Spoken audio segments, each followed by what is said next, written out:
Today, it's the National Football League. It's Week 12 of the NFL on EA Sports.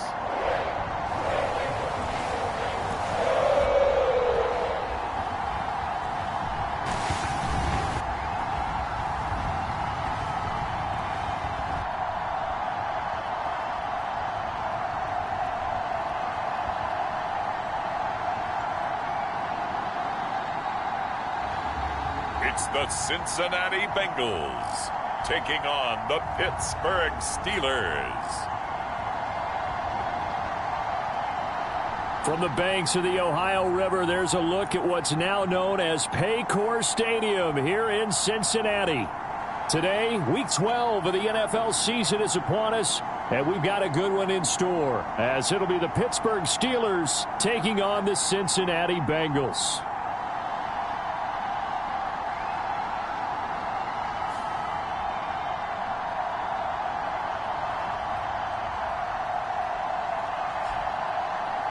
Hi again, everyone. I'm Brandon Gauden. To my left, Charles Davis. And, Charles, you focus on this Bengal team entering play. The streak continues, doesn't it? They come in a perfect 10-0. And it's not just that they're winning, it's how they're winning. All phases of the game coming together for this team. Meanwhile, for the visiting Steelers, they're hitting their stride of late. Winners of 3 of their last 4. And they looked awfully good last week and came away with a 2-touchdown victory. They did have a few reasons for concern defensively, but all in all,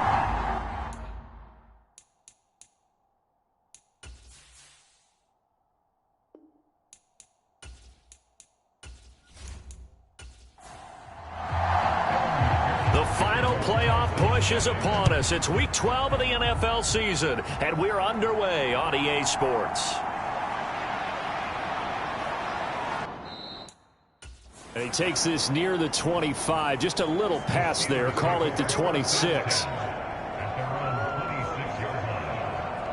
The Steelers offense set for their first possession here, and it's Kenny Pickett who will lead the way, the second-year man, Charles, from Pitt. Pickett didn't quite lead Pittsburgh to the promised land in his first season as the hometown kid and franchise quarterback, but he did impress once he got on the field.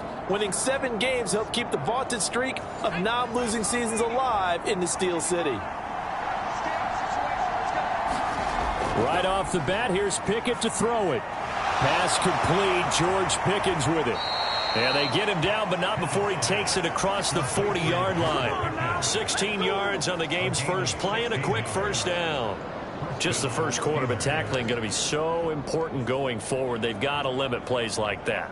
and that's something when you see it happen early in the game and they don't get him on the ground, you can always tell that they were concerned about it going in. Because I can just tell you from my days, I remember being in college and worrying all off-season about our season open opponent, and they had a receiver that could shake and bake with the best of them. I tackled him on the first pass of the game, and the relief was incredible. Ended up having a pretty decent ball game. But if I had missed him, it would have been a long night. And that is incomplete. He couldn't hold on through the contact. Brings up second down.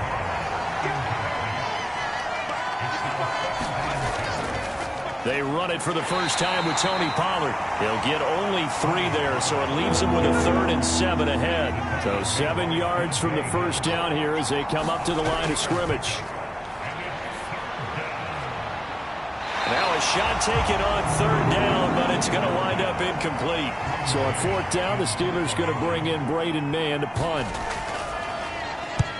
And he gets it away, a directional kick going toward the sideline.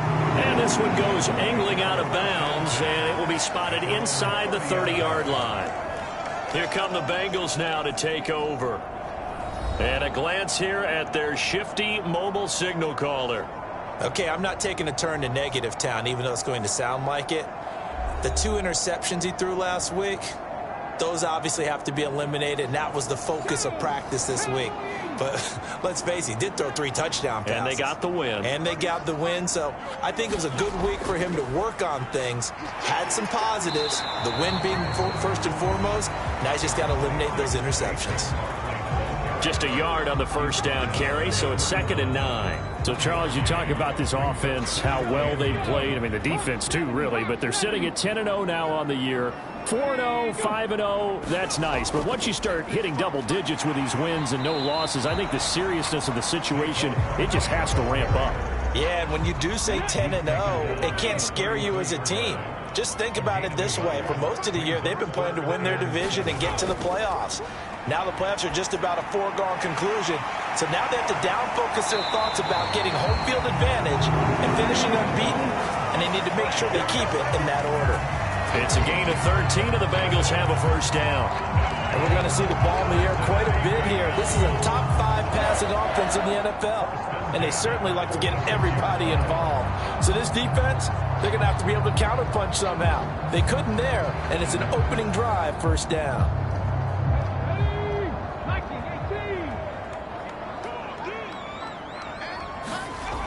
Now on first down, he'll drop to throw it. That's caught by the big tight end, T.J. Hockenson. And they'll get him down as he's inside the 40. Another nice gain, 16 yards there, and a first down again. Well, the first drive here and the first time that we've called the big tight end's name, but I can assure you this, Charles, it won't be the last. No, it won't, because when he gets going, now it opens up opportunities on the perimeter because that'll draw the defense towards him in the middle of the field. Now your wide receivers will get involved as this game goes on. Operating out of Steeler territory now. Here's 1st and 10 at the 38. Back to throw here. It's caught here by Adams. And he's going to get this inside the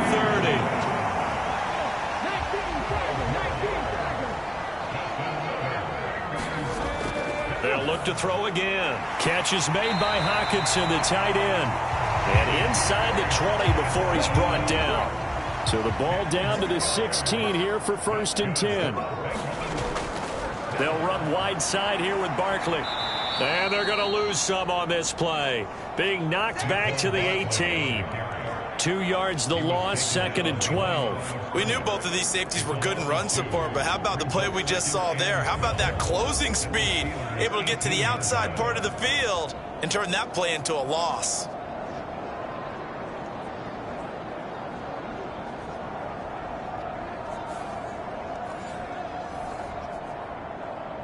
A rare misstep on that last play because the drive has been strong, but now it's 2nd and 12. Now they'll throw here out of the gun. And this one incomplete. Too much contact to hold on to that one, and it's 3rd down. We'll see what they have drawn up here. A little bit behind the line. 12 yards needed to gain a first down. On 3rd down, he'll drop to throw. And he'll protect himself at the end here as he winds up getting pretty decent yardage. The scramble good for a nice gain of 10 yards, but still 4th down. Well, he was looking at a dime formation, 6 defensive backs on the field, so he's looking for anyone to throw the football to, but he didn't have anyone open, so he took off and ran for it, but he came up just short, and that brings up 4th down. Zach Taylor, a new breed of head coach. He's going to go for it on 4th down. Back to throw. And it's going to be batted down, and will go the other way with a football. The Bengals try it, but it doesn't work out. And this 10-play drive winds up yielding nothing. 4th down, and they take to the air, which really isn't a major surprise, but how about the coverage there, able to bat it down? So Pittsburgh retakes the field for their 2nd offensive possession. They're going to have to go at least 50, 60 yards here if they want to ensure that they don't have to punt the ball like they did last time. Yeah, so what you're saying is we're not playing to just get out of the shadow of your own goal line, right? You're playing to make sure the punter doesn't see the field again. So it's not picking up a couple of first downs. You want to pick up 5 or 6 first downs and make sure you move the ball into their territory. The rushing numbers for Pollard last week, 18 carries, 73 yards. They put a lot of effort into game playing and establishing this ground game last week, and the reward was a nice day rushing the ball. Helped them put a balanced offense out on the field. And that carry is an indicator that this ground game wants to be established again this week. Here's Pickett on 2nd down. That's caught. Allen Robinson. And he's brought down, but not before they get it across the 20-yard line. His first catch of the game, good for 11 and a first down.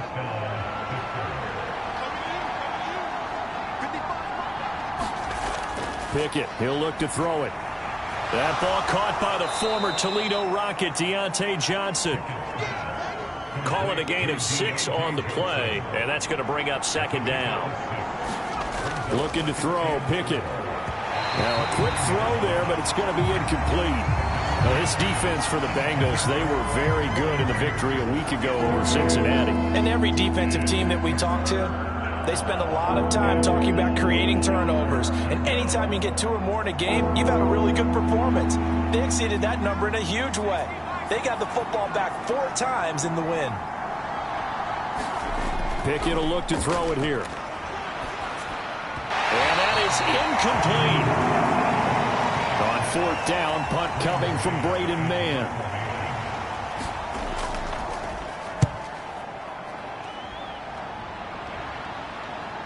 On the return, Johnson. They'll get 9 yards on the return there following a punt of 42. And the Bengals will take over here 1st and 10. Cincinnati coming back onto the field here for their second drive. And it's only November, but the playoffs, we know how it works. They'll be here before you know it. If it ended today, they would be the #1 seed. And that's a great spot to be in. But I love the phrase, if it ended today. And I'll guarantee you, that's what they've discussed in their locker room, in their meeting rooms. Yeah, we know where we'd be if it ended today, but we also know it's not ending today. Right. So they've got to continue to play the type of ball that put them in the spot where they're #1 in their conference.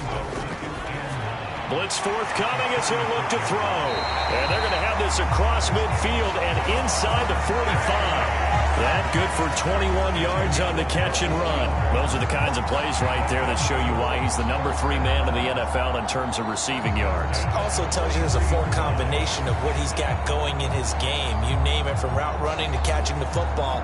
That's why he's able to produce those types of numbers.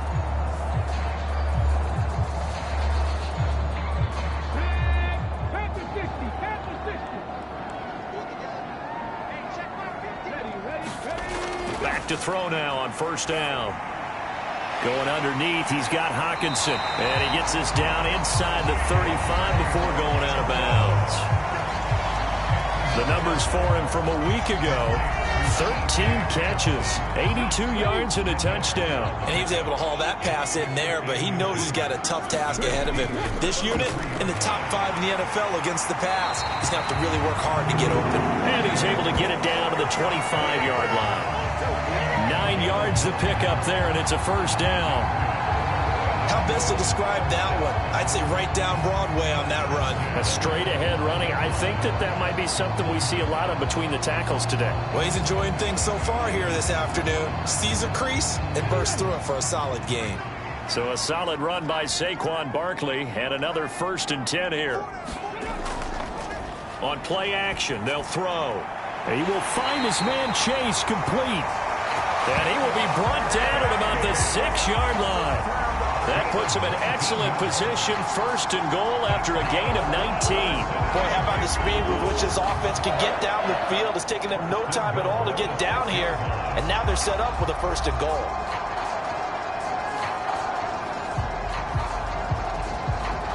First and goal from the 6.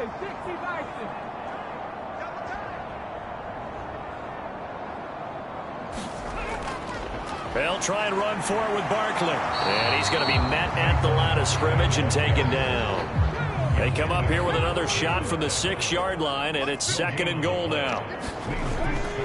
Another try for Barkley. And a minuscule gain of maybe a yard from the 6 to the 5. They've been denied touchdowns in the red zone twice already. Here comes 3rd and goal. Now a battle for the football. It's caught. It's a touchdown. T. Higgins, his 4th touchdown on the year. And the Bengals are on the board first here this afternoon. Charles, every time that he makes one of these plays, I think the front office, they get a bigger and bigger collective smile because they feel more confident that they have found their guy, their future at quarterback. And they should feel that way. It's obvious he's a big part of why they have such a good record this season. You're right about the bright future as well, and by association, a bright future for the franchise too. Extra point by McPherson, up and good. And that makes the score 7-0. So that drive goes 8 plays. And it was T. Higgins who capped the drive with the touchdown reception. This taken in right around the goal line. And he'll take it up past the 25 to the 26-yard line.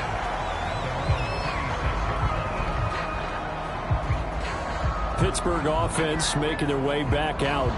They've had it twice. They've punted twice. Not the start they were hoping for. Not at all, and let's face it, every facility we visit, everyone talks about converting on third down, how big that is. In this situation, they've had to punt it away twice, so they're furiously going over things on the sidelines. What do we need to do to pick up a first down and change our momentum? Second down, 8 to go from the 28. Off the play fake, here's Pickett. Here's Johnson with a reception.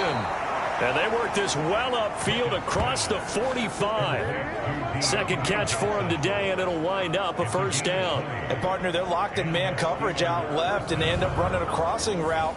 Rounded it a little bit more than a slant. And he's just going to angle himself towards the right side of the field, and that's very difficult for a defender to shadow him across all that ground.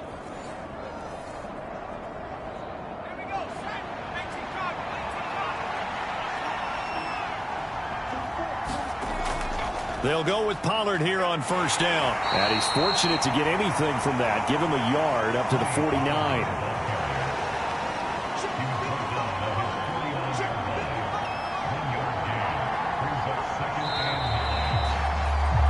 After one, 7-0 on EA Sports.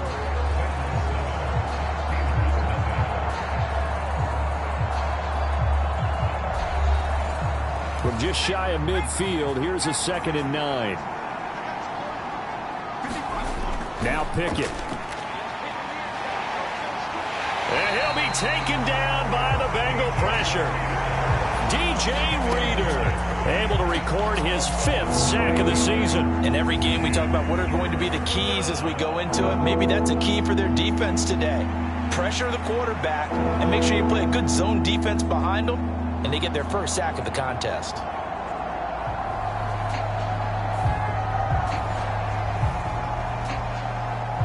Pickett and the Steelers in need of a big play here. 3rd and long after the sack.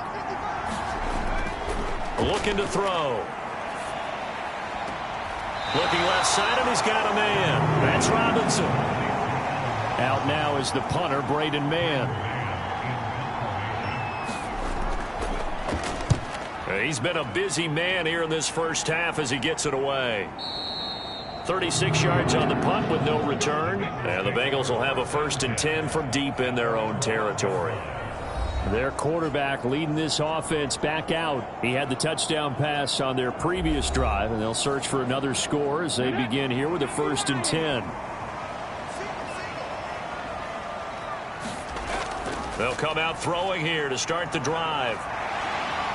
Oh, heck. And he fumbled it. It's on the ground. And it's picked up by the Steelers. And they have the football and will take over at the 24-yard line. Had some good yardage there, too, before he fumbled that football, Charles. Yeah, just think about it this way. Running backs, as a general rule, they kind of know when the end of a run is near, and you notice how they cover up, right? They protect the football. Sometimes quarterbacks forget that out in the open field. After a while, you start to wonder, does the running back coach visit the quarterback coach and say, hey, I can help you with this. We can protect this and make sure we keep the ball.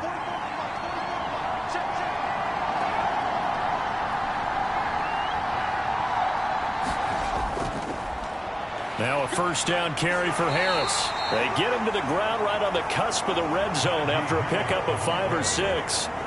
After the pickup of 5, here's 2nd and 5. Here's Pickett. Caught out left side by Robinson. It'll be a gain of 5. And it'll leave him with 3rd and a full yard to go. Back to throw. Pickett. Pass to the sideline and pulled in.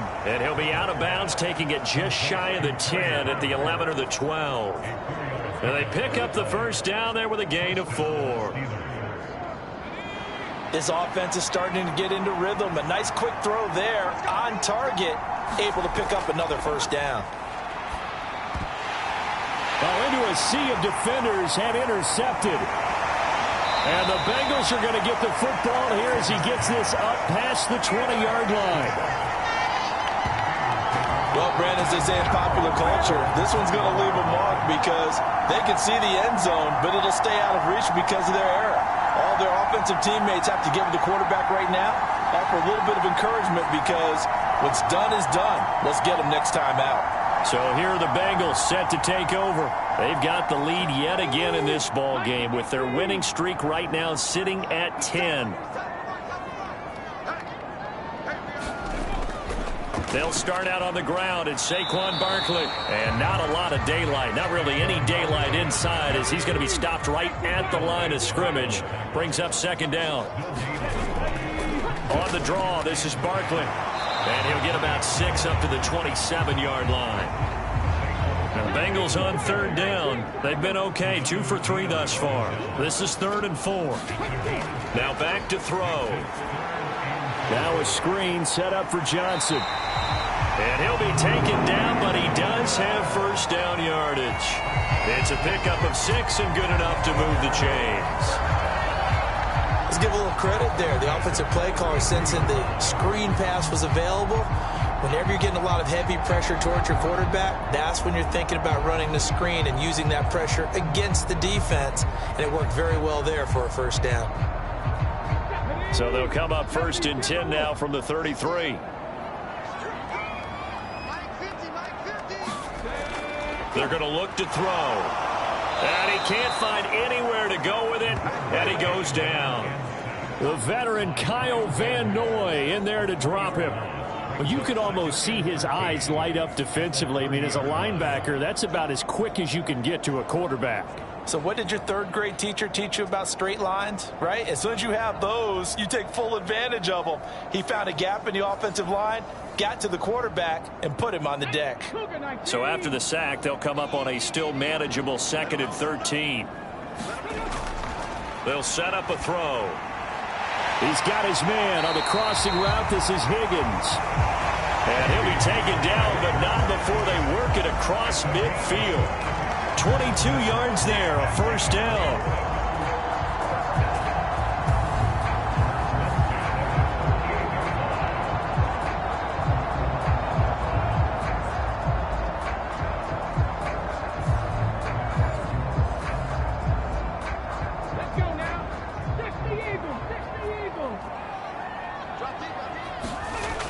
They'll set up to throw.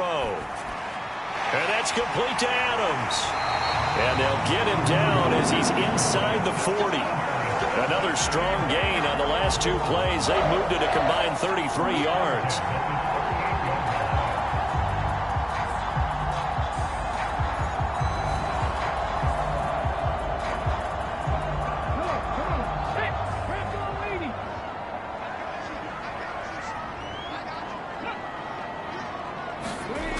They'll look to throw now on first down.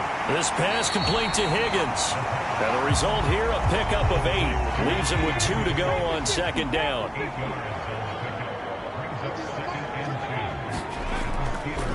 Off the play fake, he'll look to throw. Got a man open, it's Chase. And they move this all the way down to the 9.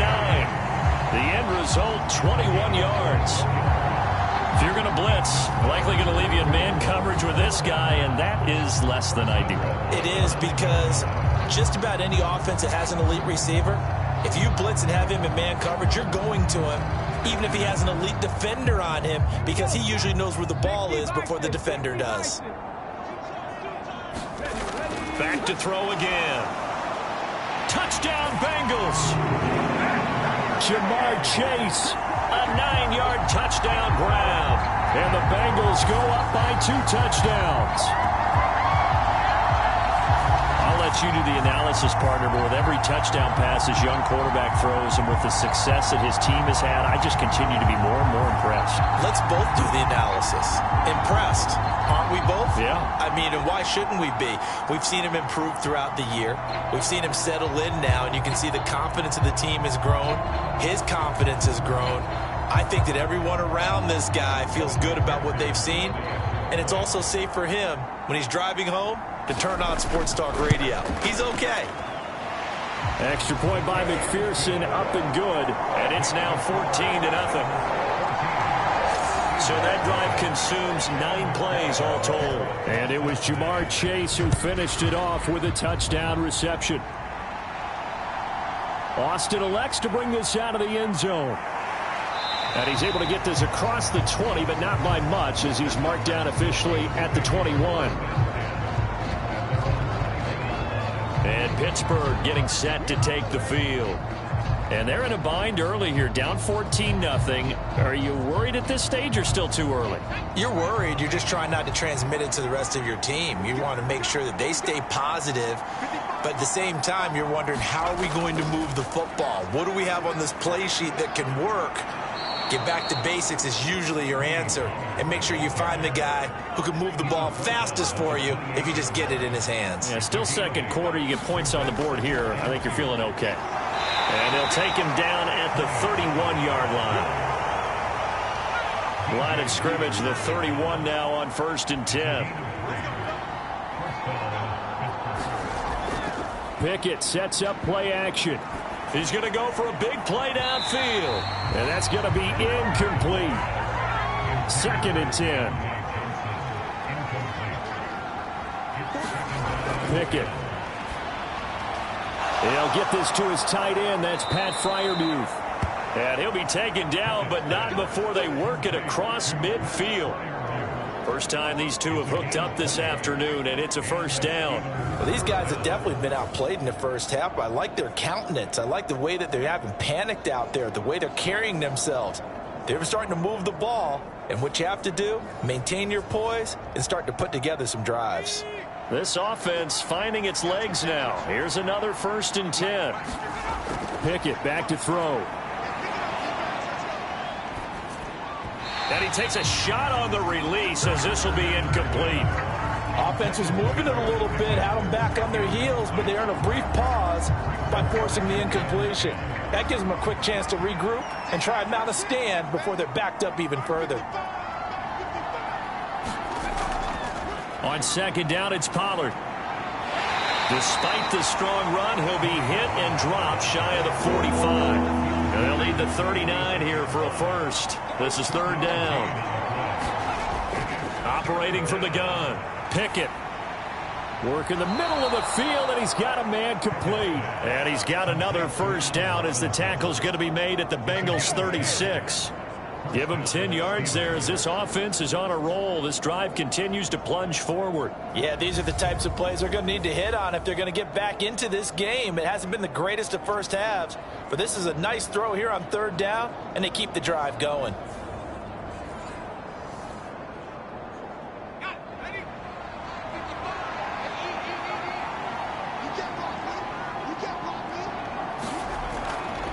Pollard going to try the right side. And he gets forward up the middle, but only for a couple. It'll be 2nd down. 2 minutes to play, first half. It's 14-0. A reminder, once we hit halftime, as we do all season, we'll send it down to Jonathan Coachman in Orlando. He'll have all the stats and scores from games in progress around the NFL. The best multitasker in the business, the coach. They'll wind up getting 7 on the play. And now 2 yards to go on 3rd down. Looking to throw. Pickett. Here's a screen now for Pollard. And he'll be taken down, but he does have first down yardage. Give him 6 yards, and they do convert on 3rd. And that's a gutsy call there on 3rd and short, because that's a play that's got a good chance of being blown up in the backfield for a big loss of yardage. But nice job out wide to gather in that screen pass, use his blockers well, and pick up the first down.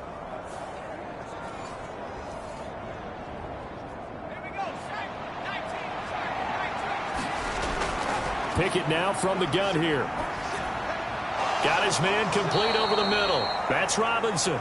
And he takes it down to the 10-yard line. Now the Steelers use the first of their 3 timeouts as they get the stoppage with a little over 50 seconds to go in the first half.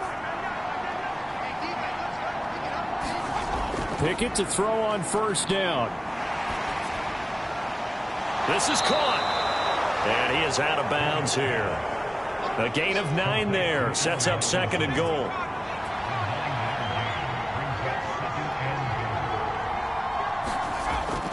Pickett now to throw off the play fake. Escapes the sack. And caught in the end zone. Touchdown, Steelers.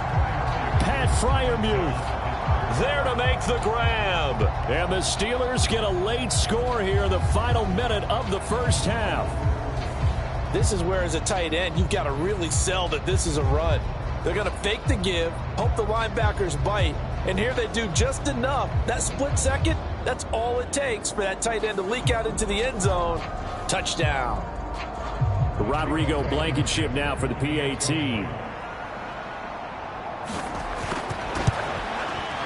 And that one makes it 14-7. So that drive spans 13 plays. And it ends with the Steelers finding the end zone.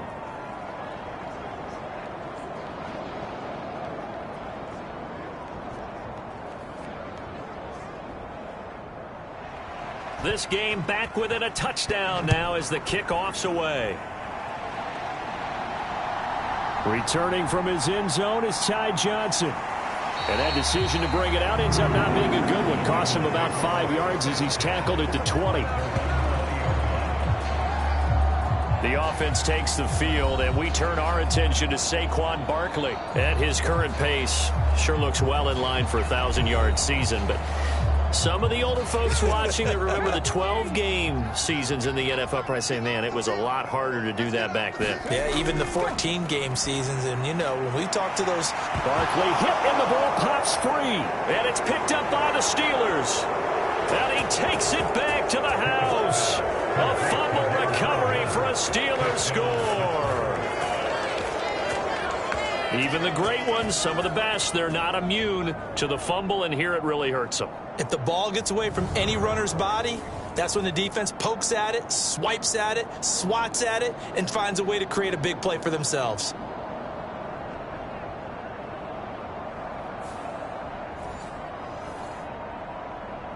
Now Blankenship on for the PAT.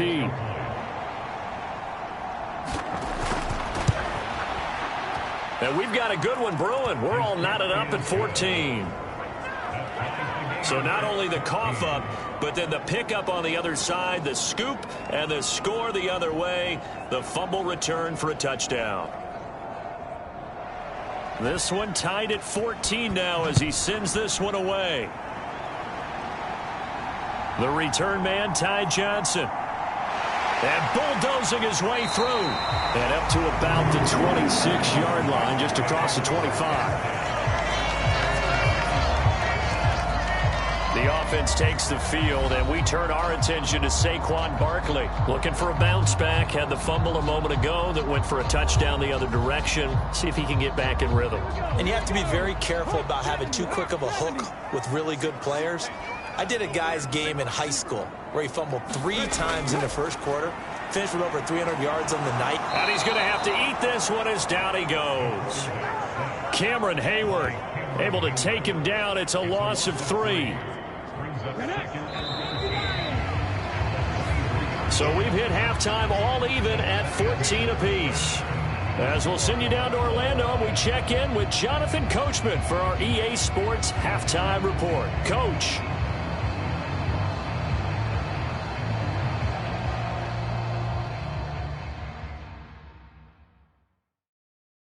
Okay, Brandon, bye weeks, they're over. We've once again got a full slate of games to get to as we take you around the NFL here in Week 12. We'll get started over at Mercedes-Benz Stadium in downtown Atlanta. And it's the Saints who are out in front. Dalvin Cook has scored a touchdown there. From there, we move to H-Town to check on the Texans at home at NRG Stadium. And they've got the lead in that ball game over the visiting Jaguars. Robert Woods, 2 touchdown catches on the afternoon. Finally, let's get to Indianapolis to check on the Colts at home at Lucas Oil Stadium. As you can see the score there in the second quarter. Tua Tagovailoa has thrown a touchdown pass.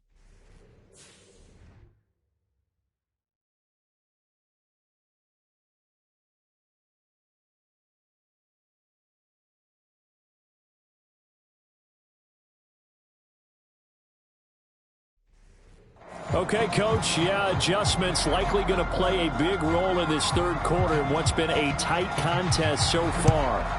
And ready to get the party started for the second half. It was an even first half, all tied on the scoreboard. And they will wrangle it down a couple yards shy of the 30.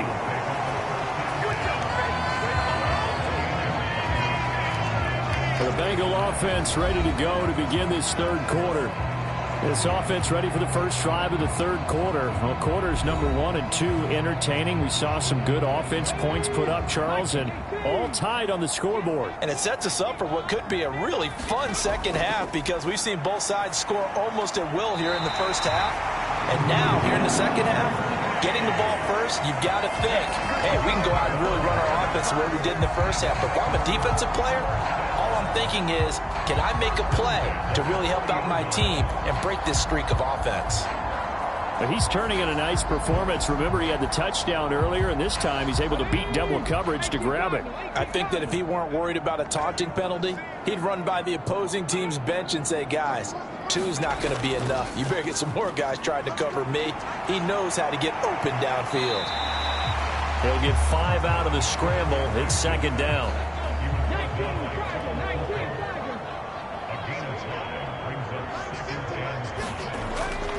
He'll drop to throw. Open man is Higgins. And Higgins is going to have a Bengals first down as he'll get this across the 50 to the 49.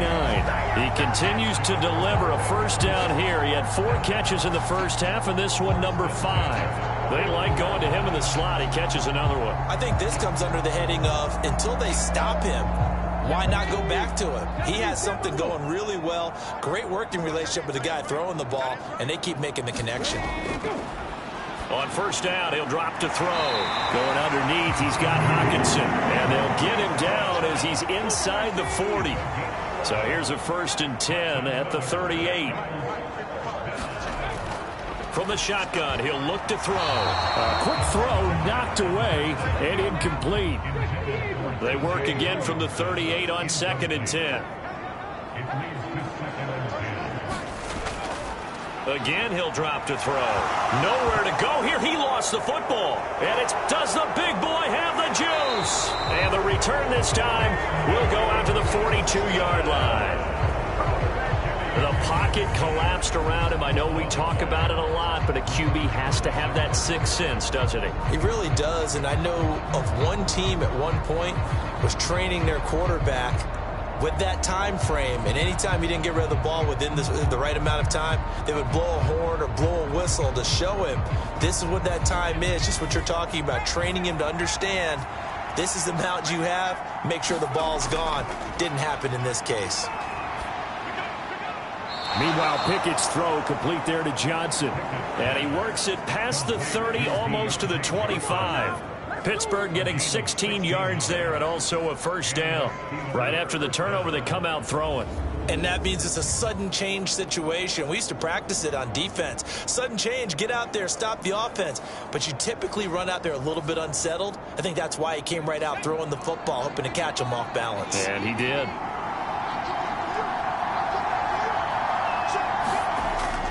Pollard, he'll take it up the gut. And not a whole lot of room to operate there on the first down run. He gets maybe 3 from the 24 now. Here's second down at 7.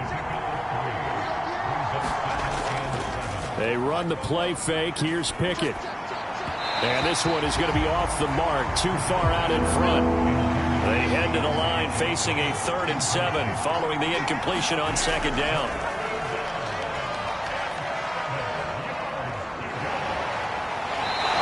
Pressure, and he will go down. Sack back at the 38. There for the sack, B.J. Hill. Now that was a passer's nightmare. The front door totally shut down by the defense, so he kept going backwards, hoping to find another avenue of escape. It didn't exist.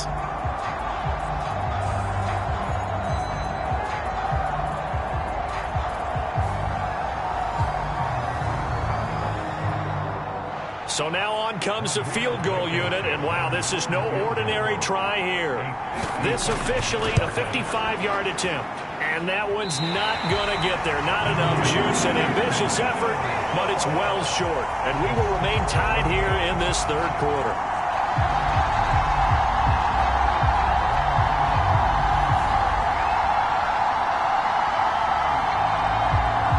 There's a look at receiver Jamar Chase as the Bengals get set to go on offense.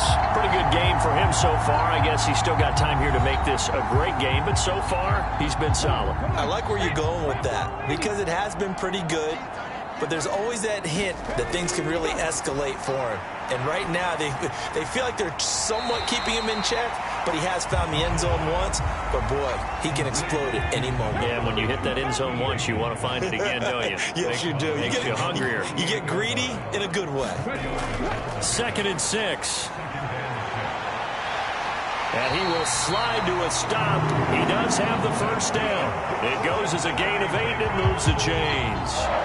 I haven't met a quarterback yet that didn't enter the league with a massive chip on his shoulder if he wasn't a first-round pick.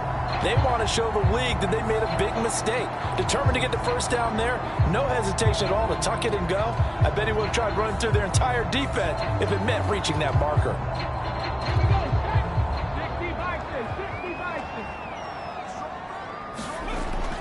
Now on first down, he'll drop to throw it. Going underneath, he's got Hawkinson. So just 3 yards on the completion there. And that'll make it 2nd down.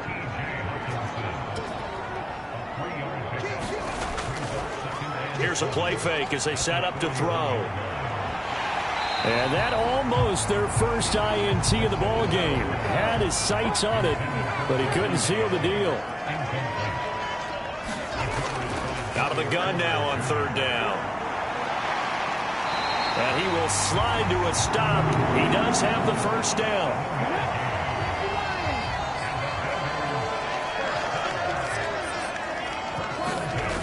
He'll look to throw. The slant connects with Devontae Adams. And he's going to get this down near the 20-yard line. They'll look to throw here on first down. Catch is made by Hawkinson, the tight end. And he gets it inside the 10 to the 9.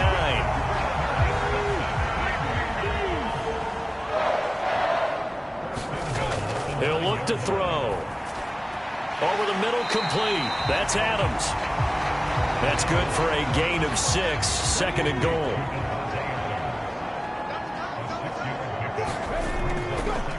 The play action fake. They'll look to throw. Under a heavy rush, and down he goes. How about the safety, Minka Fitzpatrick, swooping in for the sack. 2nd goal, last thing you need to do is get pushed backwards to take a sack. But he couldn't find anywhere to go with the football. Had to eat it and ended up on the ground.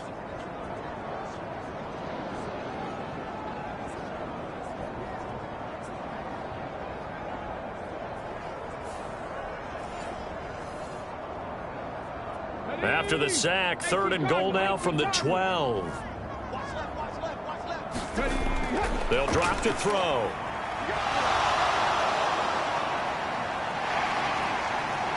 And he'll take this into the end zone for a Bengal TD. A 12-yard touchdown run. And the Bengals have taken the lead. And this is a balancing act for a head coach with a rookie quarterback. You've got to walk a line with it. You don't want him getting happy feet, but you also don't want to rein in what worked for him in college. And here, he pulls it down, takes it himself, and takes it into the end zone.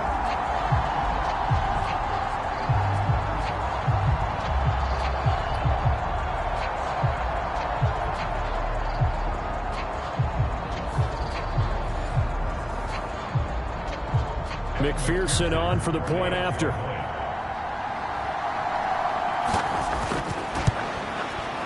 It's up and good, and that'll make the score 21-14.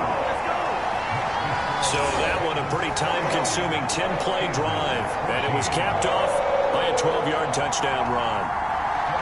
After the touchdown, McPherson on to kick this one away. And it'll come out to the 25. Austin not going to try and return it. The Steeler offense set to regain possession. They'll look for a drive to tie this up, down 21-14 as they have it 1st and 10.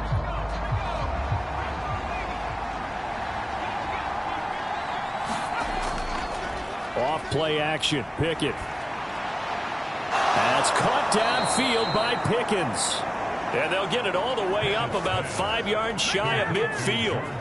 Great way to start the drive. 20 big ones and a first down. The goal for any offense versus his own defense, find the holes where guys are available and put the ball on the receiver before any defender can step up and fill it. They did it well there. Perfectly executed crossing route.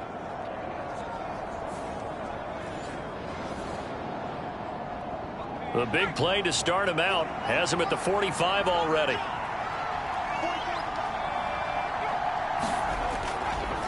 They run straight ahead here with Pollard. And his rough afternoon continues. He's going nowhere again. Third quarter of a tight football game as we come up on a 2nd and 10. Pickett will look to throw it here. And that is incomplete. A lot of force bearing down on him there. He could not hang on. It's 3rd down. Looking to throw, Pickett. A short one there to Freiermuth. And they're well past midfield, just a yard or two shy of the 40. 12 yards there as they keep this drive rolling. It's another first down. We often hear the phrase sure-handed tight ends, and he certainly fits into that category. Plus, he's got a quarterback who knows to look his way when they need a big pickup.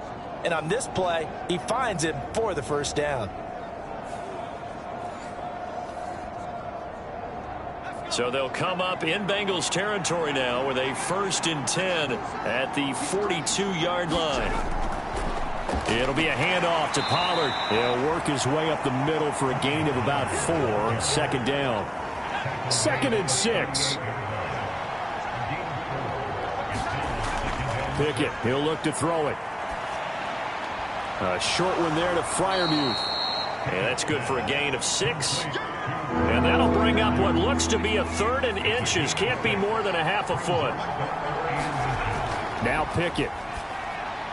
He's got his target. That's complete. And he's got another first down as the tackle's going to be made at the Bengals 17-yard line. A new set of downs after a strong pickup of 16 yards. And this has been a nice answer to the touchdown drive against them a few minutes ago because they've come out and reestablished the tempo. A nice throw there, and they're putting together a very strong drive as a response. So from the 17 now, here's a 1st and 10. Now a shotgun handoff to Pollard. And he'll be stopped after a gain of only a couple down to the 15-yard line. This a 2nd and 8.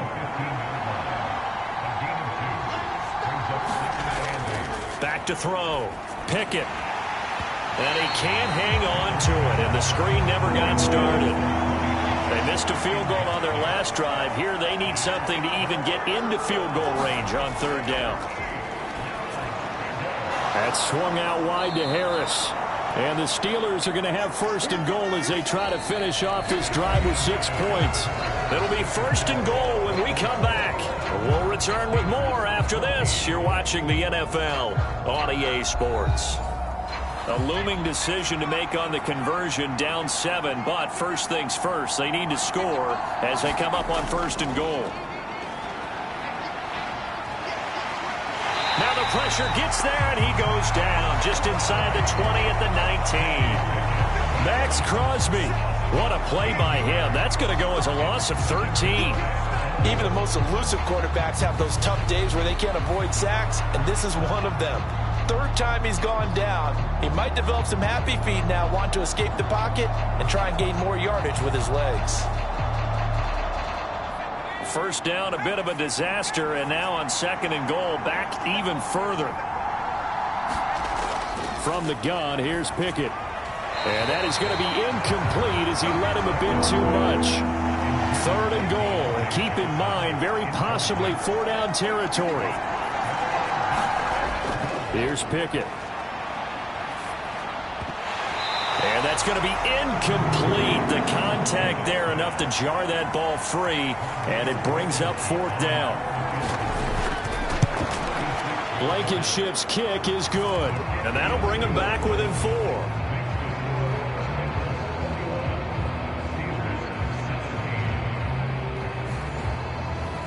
So an interesting call there to take the 3. I mean, I guess they're thinking that their hands were tied, but, you know, 4th quarter, that field goal might not help them that much in the end. Yeah, eventually they're going to need the touchdown. The thinking must have been they didn't feel confident about picking it up there, hoping maybe on defense they can get better field position, get a turnover, get a better play, and then they'll have a chance to attack the end zone. Now the Cincinnati offense ready to see what they can do here. They have the lead, obviously, late in the game. I guess the good news for them is if for some reason they would make a mistake, a field goal does the opposition no good. Everyone loves to have a little bit of a cushion, and that helps you immeasurably. But the bottom line is do all the things that you're taught in order to close out the game. Don't even let that become an issue. Yeah, but still a one-possession game. This one not fully over yet. And that's the type of run that you'll live with. In this game, he's had a good number of carries. He's just been unable to really break off anything substantial. So from the 36 now, 1st and 10. Back to throw here. Over the middle, that's caught by Chase. Yeah, that play is blown up, losing yardage back at the 35. He was unable to shake free there, and they'll cover him for a loss of a yard. And that was a heck of a play there on the outside. Partner, sometimes I think on a play like this as a corner, you've got to think to yourself, all I've got to do is slow him down so others can come over and support. But in this case, he said, forget that. I've got this. Sorry you had to make the run for nothing, fellas.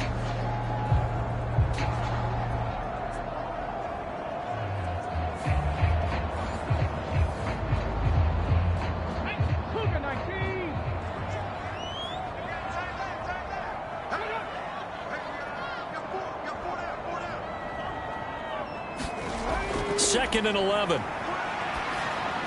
And he'll get this underneath, dropping it off for Barkley. Will go down as a gain of 6, and that'll bring us to a 3rd and 4.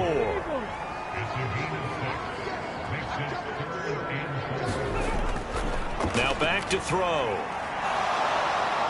And the Steeler pressure too much here. He's going down. Cameron Hayward able to get in there for his 2nd sack of the afternoon. Seems to me that our friend, Old Momentum, I think he's definitely changed teams in this game. It's only going to grow after that sack, and now, heck, they can get the ball back here and possibly even get the lead.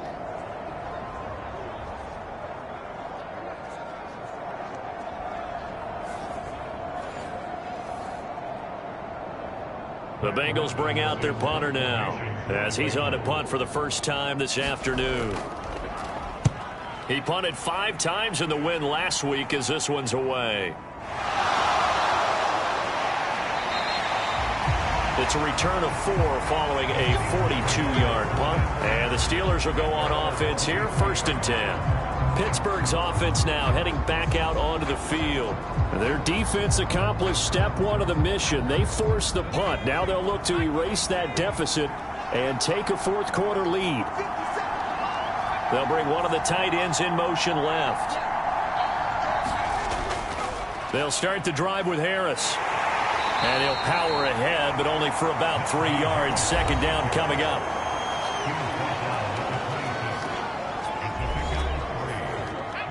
Ball at the 26, 2nd and 7. Out of the gun to give to Pollard. And he is met in his tracks behind the line of scrimmage. It'll go down as a 2-yard loss, and it brings up a 3rd down. There's no question that coming into this game, this defense is pretty vocal about its desire to take this running back out of his game. And all that pregame wolfing has turned into results.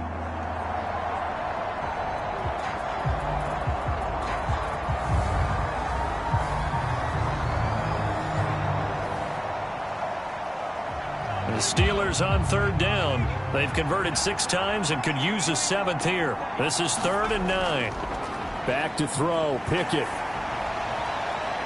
Throw right side here, going to be incomplete. Well, any caused incompletion is good for a defense.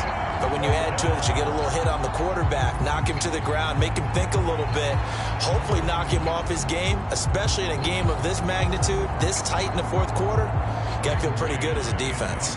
The Steelers send out their punter now, as he'll punt it away for the 4th time today.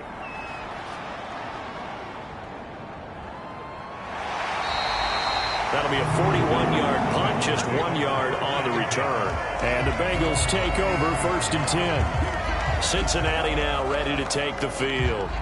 Now, the previous drive they punted, but that was just the first time they've had to do so in this game. And when they turn on the game film, the coaches will rant about this, right? They'll say, oh, God, we got to move the ball, guys. We can't punt the ball away. But they have to keep smiles off their faces because that's the first time in the game they've had to do so. They've moved it quite well. They'll overall be happy with what they've seen. And they're going to have this across midfield and inside the 45. A really nice gain of 25 yards. These guys certainly are not hiding what their intention is. They're absolutely showing it. They're definitely not going to sit on this lead here in the fourth quarter.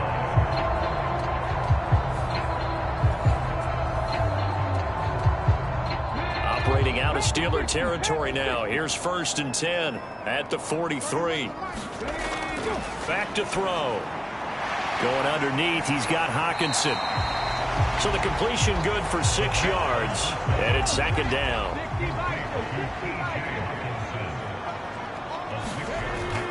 They'll look to throw here. And he'll find Chase on the right side, complete.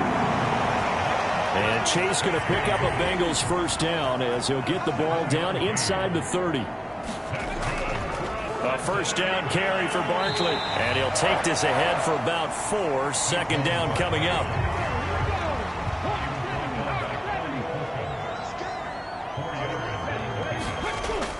They'll set up to throw. And he fires one incomplete. So after the 2nd down incompletion, they'll come up now against a 3rd and 6. They'll set up a throw. And he'll be taken down, but he does have 1st down yardage. Give him 7 on the tuck and run, and it'll get him a new set of downs. That is an absolute backbreaker. That was a design passing play, wasn't a draw. You think you got him stopped, good coverage downfield, and he's able to pick up the first with his legs. Defensively, that kicks into your psyche and hurts a little bit, doesn't it? It certainly does, and here's the thing. Anytime you give up a 1st down, it hurts you psychologically, but it hurts more when they get it this way because you've covered everything. He didn't have any place to throw the football. He takes off running and picks it up anyway, and now you have to stay on the field for an extra set of downs. And really could have used that stop trailing here in the 4th. We'll call it a gain of 3 on the play, and it'll be 2nd down.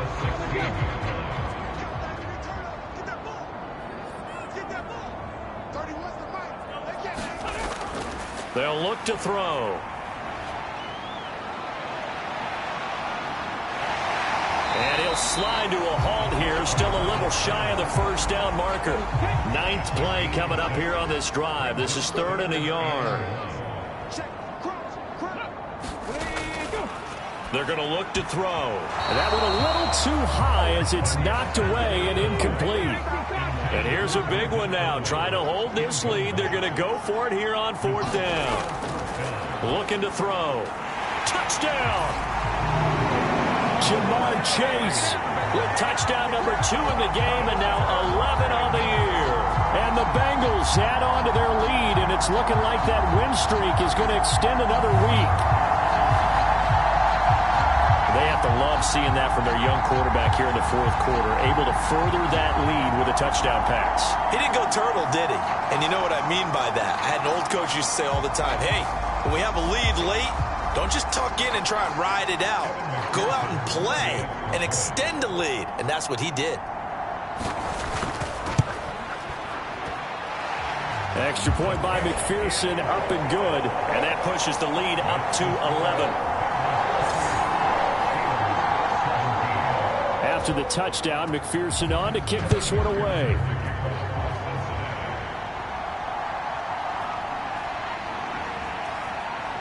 And they'll start this drive just across the 30. Pretty nice work on the return. And the Steelers set to take the field. Well, that last touchdown we just saw, what an important one. Now it's back to a 2-score deficit for this crew as they take the field here, and they are in desperate need of finding the end zone. On 1st and 10, it's Pickett. Look at the big man rumble as he'll get this one up to the 44-yard line.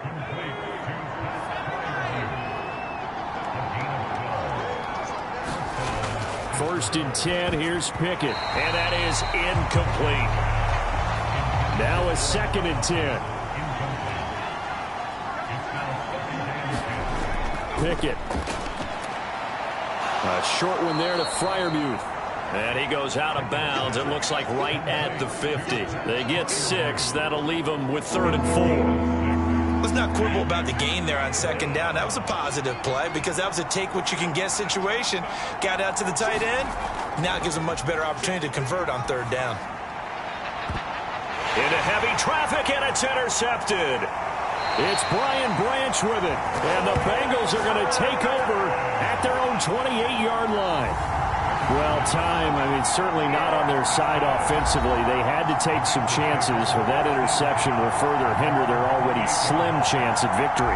Yeah, and you're talking about time not on their side, but it certainly is on the defense's side, and they understood that. They knew they had to press it a little bit, and they planned accordingly, and what a benefit for them, able to pick that one off and hopefully put this game away. He had to fight that time. Ran through one tackle, but ultimately he's only going to get back to the line of scrimmage.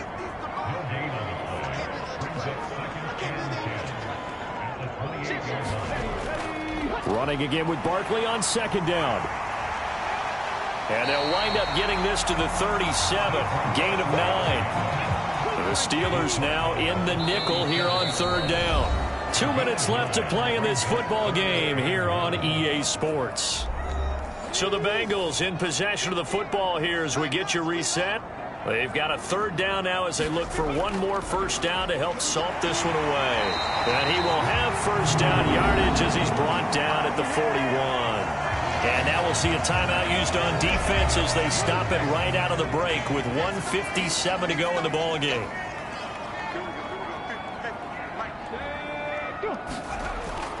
Five points of contact necessary at this stage as they'll run on 1st down. Now the Steelers use the 2nd of their 3 timeouts. That'll leave them with just 1 remaining in this 4th quarter of play. This, in all probability, another run here on 2nd and 8. They'll try and run some clock here with Barkley. And he'll be taken down just shy of midfield. Now the Steelers going to use their 3rd and final timeout as they'll head to the sideline and talk over what to do next.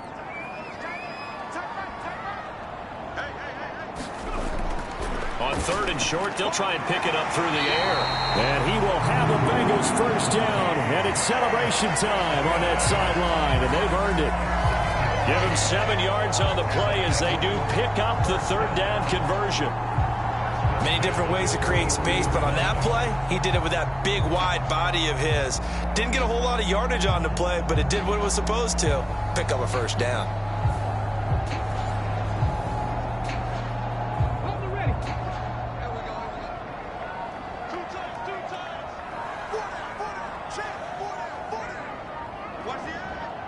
The Bengals go down to a knee in the victory formation. Come on. Hey, grab the old lady.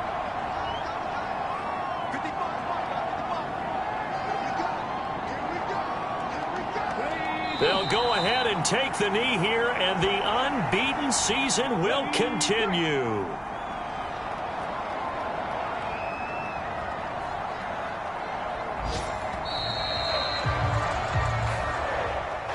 So this one in the win column now for the Cincinnati Bengals. And a little bit of a surprise, they lose the turnover battle, but wind up winning the ballgame. And this is very unusual because you know all teams stress winning the turnover battle as a key indicator to winning ball games. So when you get something that goes against the grain like the one we saw here, it's quite the oddity. Now, let's face it, they'll be very happy that they pulled this off, but they do know that in the future, they've got work on taking care of the football because this won't happen very often. So for the Bengals, the perfect season remains intact as they move to 11-0 on the year. And they will hit the road next week for a date with the Jacksonville Jaguars. Meanwhile, for the Steelers, it's a loss that sets them back in their playoff push as they fall to 6-5. And they'll get a chance to redeem themselves at home next week. So for our entire crew, alongside Charles Davis, I'm Brandon Gaudin. Thanks for watching, everybody. We'll see you next time.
Tonight, from AT&T Stadium in Arlington, Texas, it's a special prime time edition of the NFL on EA Sports.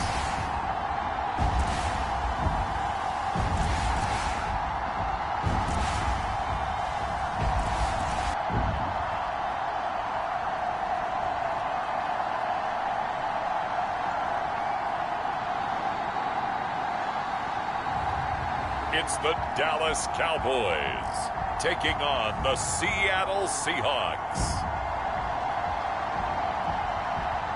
We are sandwiched between Fort Worth and Dallas, Texas, and Arlington at the luxurious AT&T Stadium.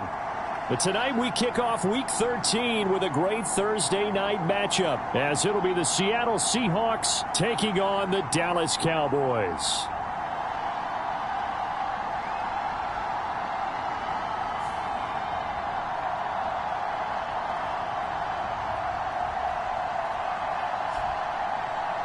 Hello again, everyone. I'm Brandon Gautin, joined as always by Charles Davis. And Charles, you take a look at this Cowboy team entering play.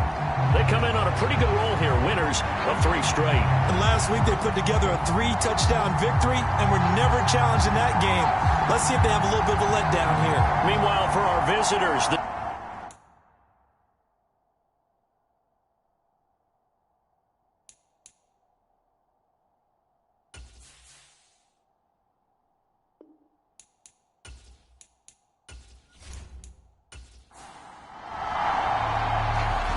set now to kick this one away, and off it goes. Dwayne Eskridge elects to bring it out. And ultimately cannot get this out to the 25-yard line as he's dropped at the 23. So out come the Seahawks now for their first possession. And they're led out by their mobile quarterback out of West Virginia. It's Geno Smith. When the Seahawks named Smith the starter last season, it gave him an opportunity he wasn't sure he would get again. And then he became one of the best quarterbacks in football and sustained it across a full 17 games, winning Comeback Player of the Year. Saved his career with last season and keeps the Seahawks as true contenders. And a short pickup to about the 27. It'll be second down. You look at this Cowboy defense. Well, they were very strong in that victory from a week ago. If I'm playing quarterback against this team, after what I saw on film where they had 5 picks last week, all I'm thinking about is taking care of the football, being very careful with it, and making sure I see my guys open before I throw it. I might curl up in the fetal position. That's not a bad idea. I don't think he's going to do that, though. A shotgun snap for Smith. He'll get that complete to Parkinson. And down he goes, but he takes it up to the 40.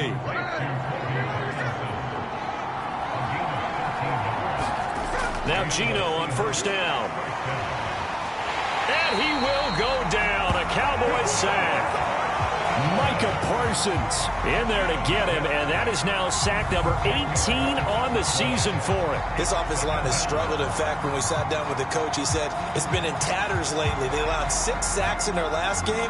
Just gave up another one right there. In tatters, so it sounds a little bit like this right now. Exactly. It's like that paper being ripped. And right now, they've got to find a way to get it back together.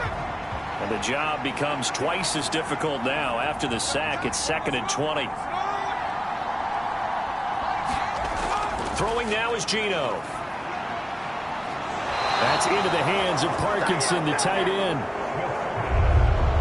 Here's 3rd and a few inches.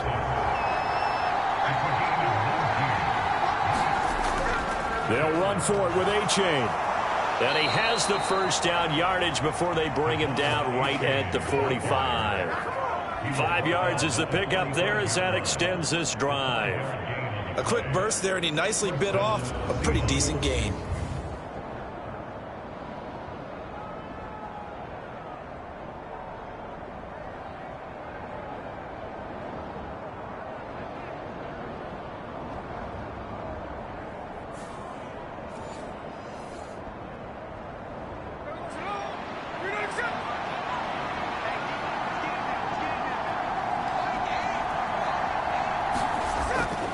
first down. They go back to A-Chain. Down to the 42, second down. From the 42-yard line, here's a 2nd and 7. They'll fake the handoff. Now Smith. And he's going to be swallowed up. Sacked back at the 45-yard line. Osa Odighizuwa. What a play by him. That's going to go as a loss of 13. They'll make that a 2nd sack here on their first drive out defensively. And not to get ahead of ourselves, but they're on pace for double-digit sacks at this point. Well, they're going to have to find a way to tamp that down, aren't they? So if you're the play caller, you're telling your quarterback maybe some screens, maybe some draws, hard count, use your voice inflection a little bit, anything to try and slow that pressure down. Now a tough spot for Geno Smith and company after the sack. It's 3rd and long. And he's going to go down again. T.J. Watt providing a little deja vu, back-to-back sacks, and now they're staring at a 4th and long. They were in the top 5 in sacks in the league coming into this one. That's their 3rd one in this game. Obviously, pass rush has been a strength of this team all year long. And apparently they're not satisfied with top 5. They want to climb that ladder. Yeah, I think it goes back to their offseason. They decided to make it a priority, and it's working out. On 4th down, ready to punt, Michael Dixon.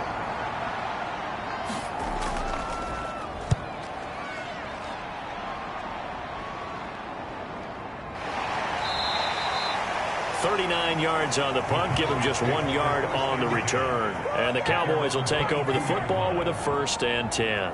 So out comes this offense to take over for the first time. And they are led out there by their mobile quarterback. And the guys on the other side of the ball know they'll have to be on their toes. And it's obviously not just the passing, but the running element that makes him dangerous. He ran for over 100 yards in that game last week, so keeping him contained will be a big emphasis for this defense. They'll come out throwing here on 1st down. There's Chris Olave. And he'll get this one way up just shy of the 45-yard line. A well-executed 22-yard gain. Well, this is where reading defenses and practice time comes into play. Got to know what you're running versus zone versus man and how to run the proper route. And they just executed that one pretty well.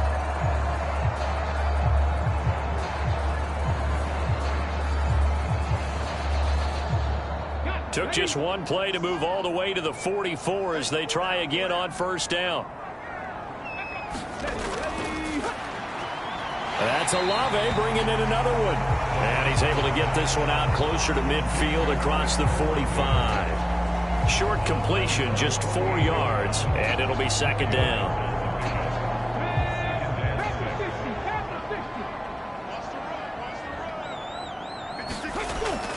He'll drop to throw. Throw left side complete. That's Brown. Not able to get a single yard there, and it'll bring up 3rd down. They'll stick with the passing game as he looks to throw. And he's corralled, but not before getting it inside the 35. A good-looking drive for the Cowboys so far. It's a 1st down. Heck of a start for him here, Charles, on this opening drive, and they're doing it all through the air. That's 4 snaps and 4 passes so far. And I do think that there's an argument, Brandon, to maybe mix in a running play or two, but the way that these offenses are constructed, you can get that done with swing passes and checkdowns. The way they're throwing it, I'd keep pressing it downfield.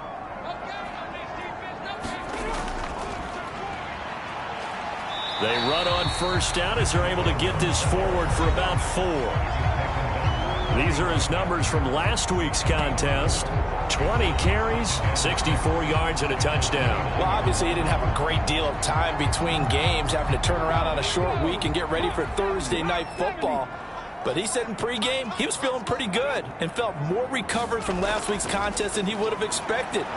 Didn't seem to think this short week was going to affect him much as he chases a big performance here in prime time. This will be a loss of 3 and now a much tougher 3rd down looming. When a draw works, it can be a thing of beauty. But when it doesn't, oh, it can be ugly. And in this case, loss of yardage ugly.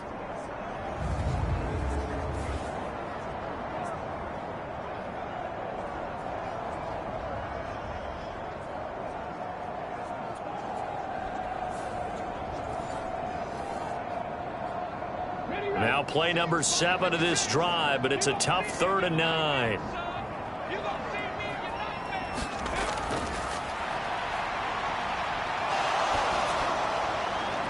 Pass to the sideline and pulled in.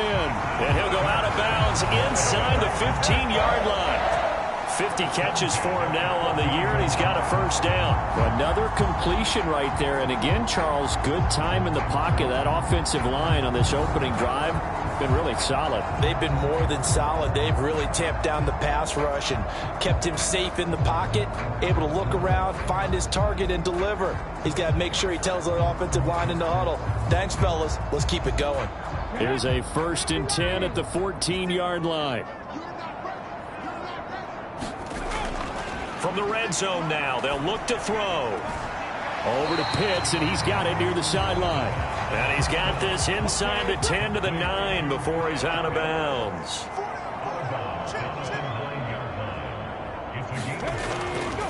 On 2nd down, they'll run it here. And this carry brought to an end at the 8. Good stick skills, just not much room there to operate. It'll be a pickup of a couple, and it leaves them with a 3rd and 3. Well, they certainly had success throwing the ball on this drive, and not as much running it as we just saw once again on that last play. Stopped after a very short gain. But I wouldn't abandon the run totally, because otherwise, pass rushers just tee off on your quarterback. All right, rifles one, and that's going to be intercepted. Picked up by the linebacker, Bobby Wagner. And the Seahawks are going to take over at their own 13-yard line. And that felt like a little extra pressure on that 3rd down attempt, and their mistake cost them points because they're inside the red zone. So you know you've got at least a field goal waiting for you. And in this case, they end up with nothing. Seattle's offense coming back onto the field, ready for their 2nd drive. And they come into this one off the loss over the weekend. But you say if you're going to play a Thursday night game, this is the week to do it. It certainly is, because you get right back out there. You don't have time to dwell on things. And look, your game plan is going to be a little more limited, but so is theirs. So that's when you just appeal to your top players. Guys, you make plays in this one, we out-execute them, we can walk away with a win. Right back to A-Chain on 2nd down. And forget about finding a lane. He barely had time to look up before he was planted in the backfield. That's a big loss of 3, and it brings up 3rd down. The running lanes have definitely not been there for him here in the first half, and I don't think it's all been his fault. His offensive line hasn't given him much space. A loss results there.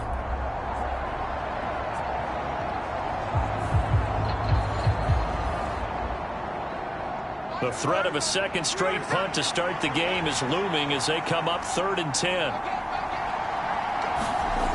Now Geno.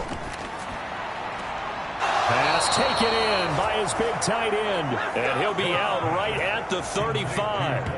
A good pickup there, 21 yards. It's a nice zone breaker right there. Take the tight end, move him out to the slot, then have him run a corner route versus the zone coverage, which means he's going to be behind the shallow coverage and ahead of the deep coverage, put the ball right on him. Ball up to the 35 now as they come up on 1st and 10. From the gun, here's Smith. It's a short one here, complete to the tight end. And just 3 yards on the catch there. He couldn't get away. And it's 2nd down. A give up the middle to A-Chain. And this winds up a gain of 4 to the 41. And on 3rd down, the Cowboys bring in an extra defensive back. Now Smith. Work in the middle of the field, and he's got a man complete. And he is going to have a Seahawks 1st down as they're able to get the 3rd down conversion. A lot of tight ends just use their size and their strength, try to occupy some space and kind of body people away and catch the football. But not this guy. He's a refined route runner. Makes me wonder if he took some dance classes in his background with his footwork.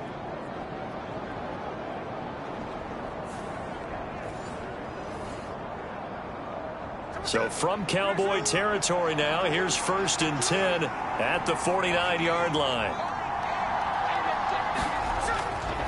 A-Chain now up the middle. And he's going to take this ahead for yards, but no more than that. 2nd down.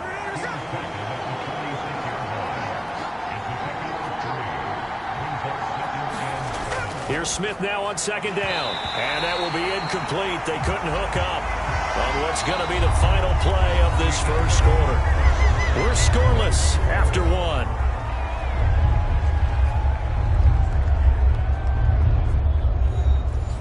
Well, this drive, they're 2 for 2 on third down conversions, but they need 7 yards here. Geno now to throw. Oh, that's into a sea of bodies, and it's intercepted.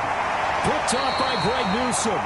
And the Cowboys are going to take over a couple of yards shy of midfield.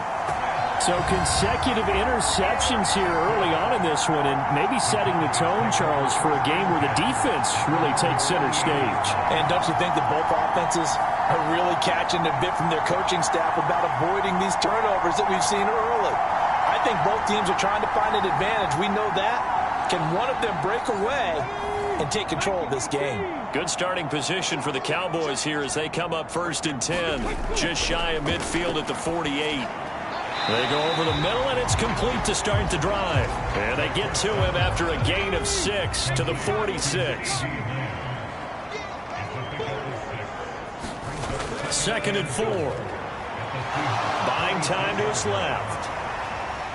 And gets by him, and now a little daylight. And he works his way past the line of scrimmage and then slides to a hole.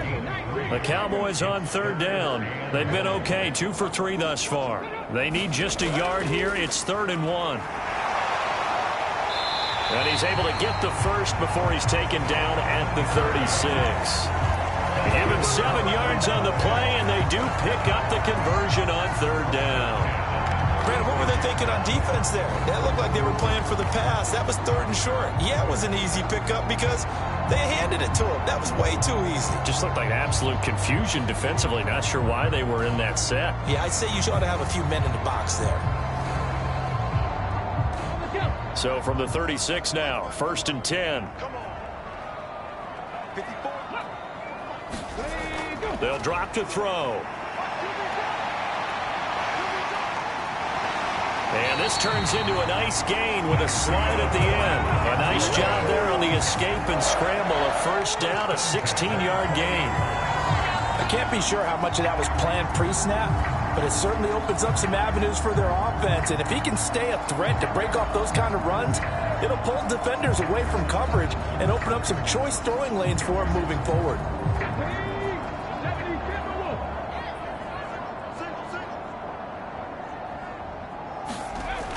Now they'll switch it up here and look to throw.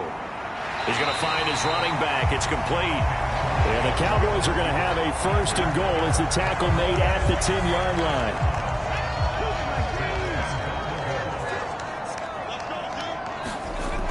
He'll look to throw. Nowhere to go here. He lost the football. And the Seahawks have recovered. And they put it on the ground here on the 2nd drive. And, of course, Charles, that follows drive number 1 where they had the INT.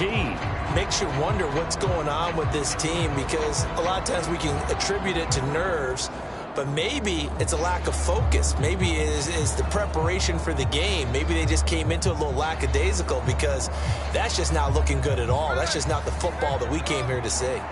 Now Smith and the Seahawks going to come up 1st and 10 at their own 18. And off to A-Chain to begin the drive.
is going to lose yardage here.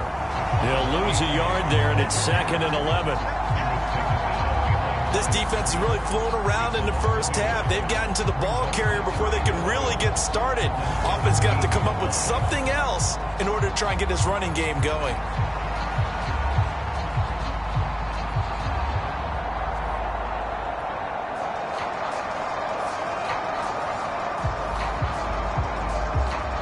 A loss of a yard there to start out. That leads to a 2nd and 11. A-chain here. They stay on the ground. And he's going to get back to the original line of scrimmage, but that's about it. Still needing 10 yards. Now it's 3rd down. Smith. Looking middle, and that's complete. And this defense rallies, and they stop him short of the 1st down right near the 24. Call it a gain of 6 on the play, and that's going to make it 4th down. He wasn't the primary target, but I think it was almost like a check-down situation, wasn't it? Yeah, hoping he can break some tackles, a big tight end, but he couldn't do it. Yeah, get it to that big frame and hope he can scatter some bodies, unable to get it done. Here's Michael Dixon now to punt.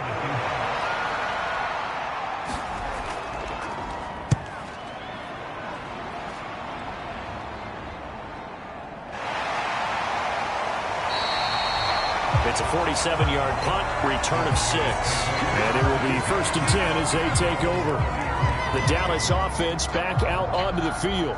As mentioned, this one of the hottest teams in the NFL, riding that winning streak into this one, but now playing here on Thursday night. Do you think that this helps or hurts their momentum? Well, ordinarily, I'd say it hurts the momentum because now you get that short week. But when a team's playing as well as they are, it actually allows them to down focus and only worry about themselves and less about their opponent. So when you're playing well, you just worry about the things you're doing well and let the opponent deal with that. And he is met at the line of scrimmage, and he goes down right there. And the Seahawks add a couple of extra DBs going with the dime look here. Indeed, 6 on the field. Got a man, and he hits him in stride. And he will have a Cowboys 1st down as they're able to get the 3rd down conversion. This is a nice job of just taking what the defense is going to give you on 3rd down. You're not looking for a big play downfield. You just want to find something that can get you past the marker. They found it, and were able to keep the drive moving.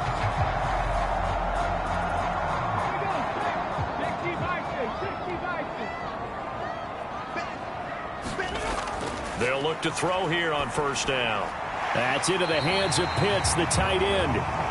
So the completion good for 7 there. And that will bring up 2nd down. Completion was given up, but that's why you play zone defense, so that you can have people around the ball when it's caught, and you don't give up much run after the catch. 3 yards to go on 2nd down, and they've got 3 tight ends out there. Jumbo set. Here's a play fake as they set up to throw.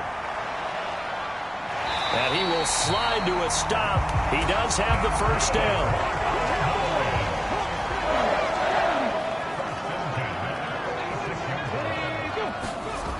He'll look to throw.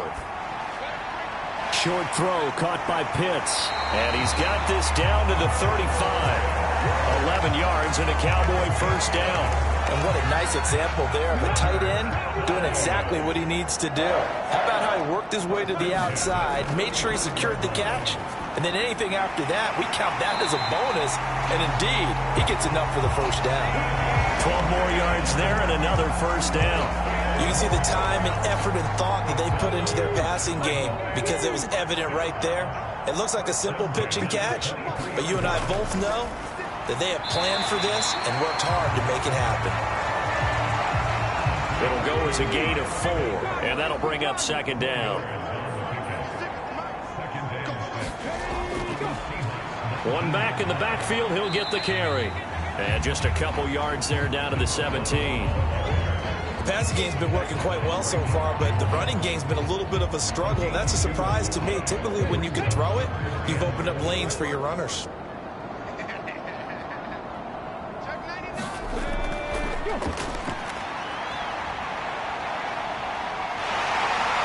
And he will slide to a stop. He does have the first down. That'll go as a pickup of 8. There he goes, and for good reason. Running with it has paid dividends earlier in this game and earlier on this drive. And until they prove they can stop him, I don't think he's going to be shy about continuing to run for first downs instead of airing it out.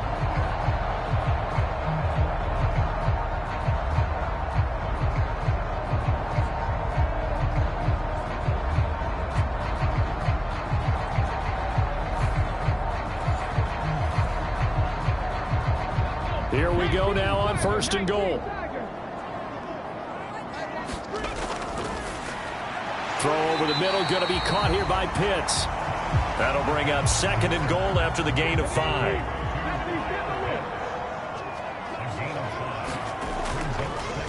They'll try and run this one right up the gut. And he gets halfway there from the 4 to the 2 on a gain of 2. 3rd and goal from the 2, and they're going with a jumbo set offensively. They'll run. Here's Janovich, the fullback, and he will take it in for a Cowboy score. Andy Janovich with his 4th rushing touchdown on the year. And the Cowboys post the first points of the ballgame as they take the lead here in this 2nd quarter. And that's why you have the fullback, Charles. Couldn't get it in the play before with a smaller guy. Turned to a little more power. They score it. And now it has to warm the hearts of a lot of old school football fans. They love when they get to see a little bit of power football. Matt Gay on for the extra point.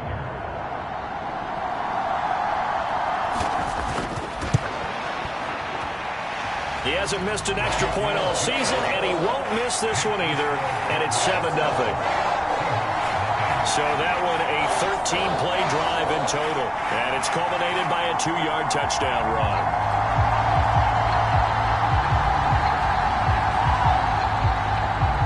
Out is the kickoff unit as they run up and send this one away. Here's Moore. He will return it. And he's up past the 20 to the 22-yard line.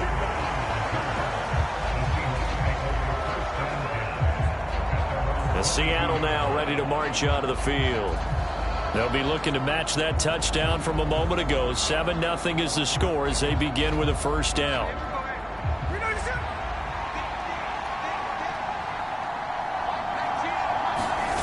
Throwing is Smith. Throwing quickly there, but it's incomplete.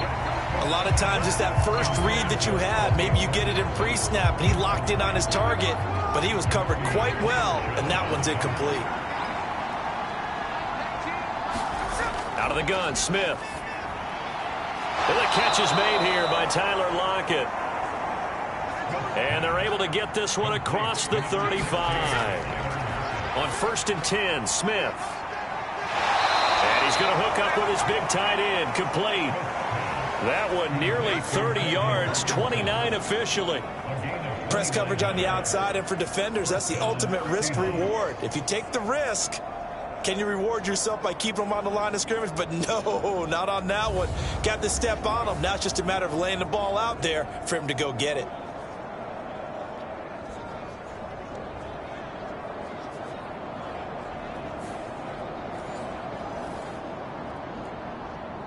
This offense finding its legs now. Here's another 1st and 10. To the air again, Smith. A quick throw there going to be batted away and incomplete. Smith, an incomplete pass on 1st down. Now it's 2nd and 10. They'll look to throw again. This complete to Lockett. 4 yards the gain, and it'll bring up a 3rd down. He decided to run a hitch route. It really helps to have a guy who can turn it loose. And, boy, he rifled one in there on that one. Not much run after catch, but it worked really well.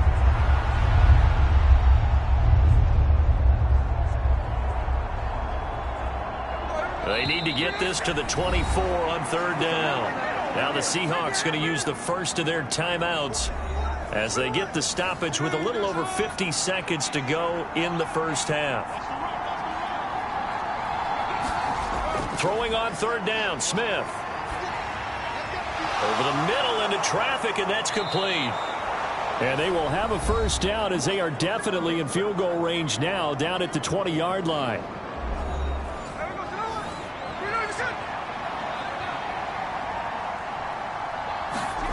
From the red zone now, Smith. And he's got his big tight end here. So the completion good for just 3. And it'll be second down. Again, Smith. It's incomplete. Took a shot, couldn't connect. An 8-play drive to this point. So here's play number 9 on 3rd and 7. Here's Smith. He's got his target. That's complete. Now a timeout signaled for, and they'll get it with 10 seconds to go before halftime. A chance now to get even before the break as they come up 1st and goal. Now Smith.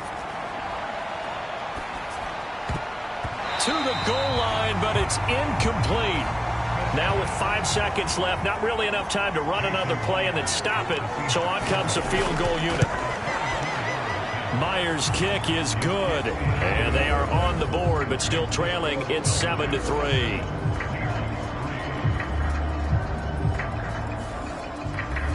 Well, still trailing here, but they do get the late field goal. Now their defense will try to keep this score right where it is heading into the locker room. Yeah, and trailing at the break, you obviously don't want to go in off of a negative play.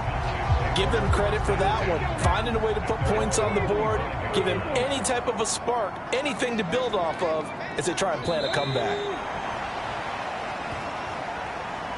So we've reached intermission here in a low-scoring game. 7-3 is our score. As we send you on over to Orlando for Jonathan Coachman in our EA Sports Halftime Report. Take it away, Coach. Okay, Brandon, thanks very much. We'll get back to you and CD in a minute. First, it's time to take a look at what we've got coming your way this weekend in the NFL. In the 1 o'clock games, one that immediately catches the eye is in our nation's capital, a big test for the Washington Commanders, as they'll square off against the Miami Dolphins. Lots to look forward to in the late games as well. One of the best being in Philadelphia, where we find the Eagles taking on the San Francisco 49ers. Lastly, on Monday Night Football, Week 13 comes to a close with a good one. Bengals and Jags from Jacksonville. Meanwhile, in our game, not a lot of offense to go around. 7-3 is our score. Will we see things open up in the second half? To find out, we get it back to our guys in the booth, Brandon Gott and Charles Davis. All right, Coach, thanks. Yeah, both teams likely to make some changes in what's been a closely fought battle to this point. The Cowboys will get the football first here, and they have the lead as well as we are underway in quarter 3. And he'll be stopped up at the 25. The Cowboy offense set to go to begin this 3rd quarter. And, Charles, they've got the lead. I would imagine the overall halftime tone was a positive one, but what do you think the talking points were in the locker room?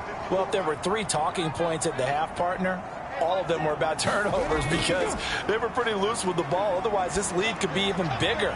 Now, I don't think... There he goes, left side. Down the left sideline. Touchdown.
Chris Olave, his 3rd touchdown now on the year.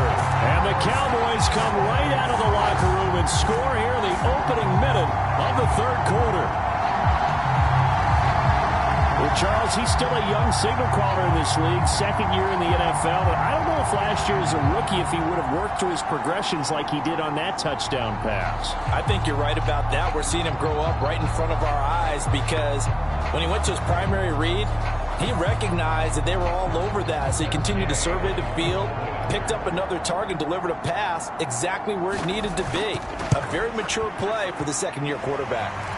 Extra point by Gay is up and good. And that pushes the lead up to 11.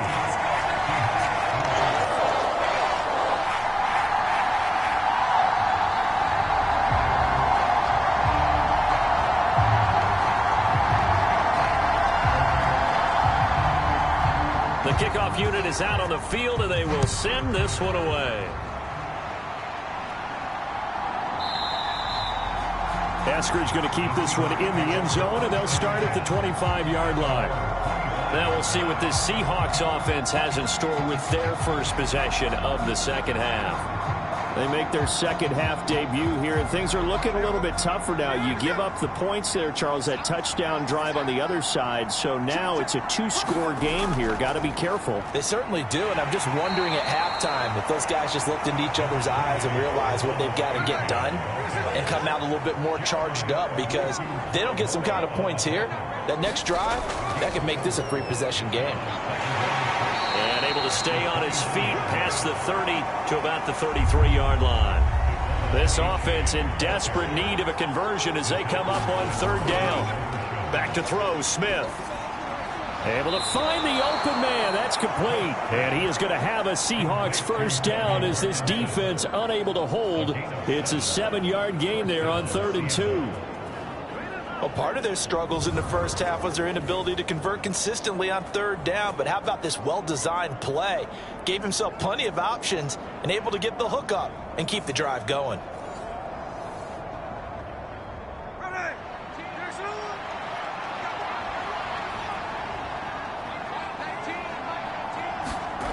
On first down, Smith.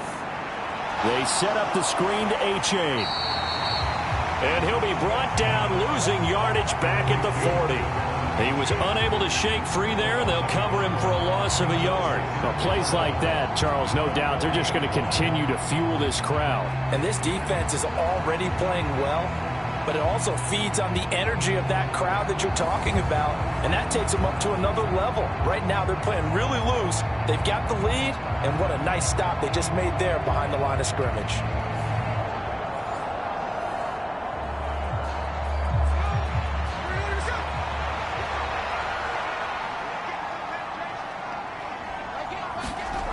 To throw on second down is Smith.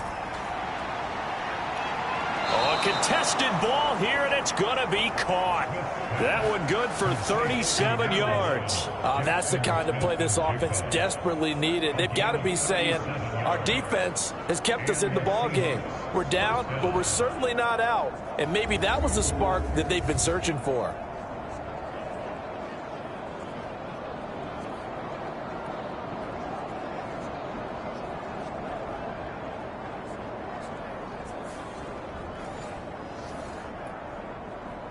So the big play gets them all the way down to the outskirts of the red zone here for 1st and 10. Running right, here's A-Chain. Trayvon Diggs getting the tackle. And that's exactly what you want on a first down run. Pick up 5 yards, bring up 2nd and 5. The defensive line, though, they've got to figure out a way to out-leverage the guys up front because the offensive line is winning at the point of attack. Right back to A-Chain on 2nd down. And they'll lose yardage here. Knocked back to the 19-yard line. A loss on that play, and now 3rd down gets tougher. 3rd and 6. The short field shrinks even more with the type of bodies they brought in on that play. Those extra tight ends, they weren't able to secure their blocks, and that one ended up going backwards.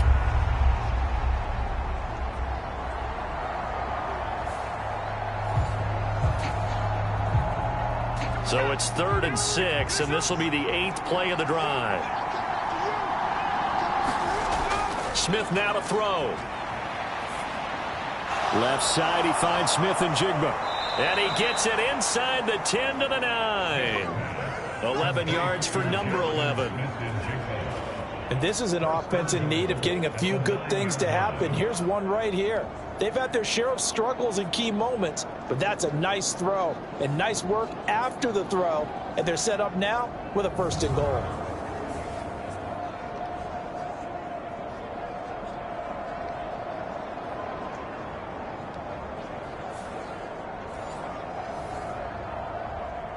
First and goal, and they got to be thinking a chance to get right back into this football game. Out of the gun, a give to Charbonnet. They'll get this halfway home from the 8 to the 4 on a gain of 4. This is a critical sequence here for this offense. Things really haven't gone their way so far. This could be their chance to get back into it, but they've got to find a way to punch this ball in. They'll let the fullback try and take him home. And he is in for the Seattle touchdown. Taking it in from 4 yards out. And the Seahawks are back within a score. So a strong drive here to lead off this 3rd quarter and gets them right back in this football game. And I think we can safely call that a statement drive because they had to be saying, we didn't put our best foot forward in the first half, but we certainly mean business now. Maybe a better term, a prove-it drive. They proved it to themselves that they were ready to go. Pete Carroll in that familiar hands-on knees pose. His guys will go for 2 here. They're going to try and run. And he is going to be stopped short of the goal line. Oh, they'll mark him inside the 1. He just couldn't keep churning those extra few inches. And the 2-point attempt is turned aside.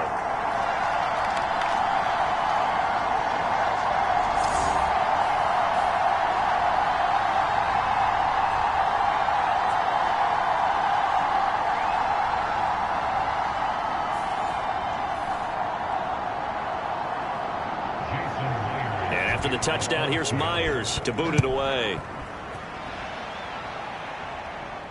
This taken in at the goal line. And able to get this across the 20, but not much further as he's dropped at the 23-yard line.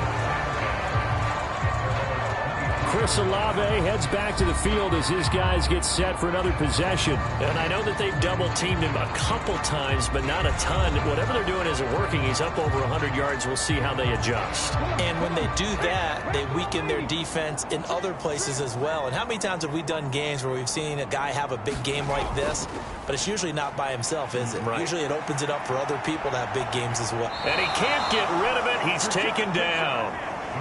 Maurice Hurst able to drop him for a loss of 4 from his defensive tackle spot.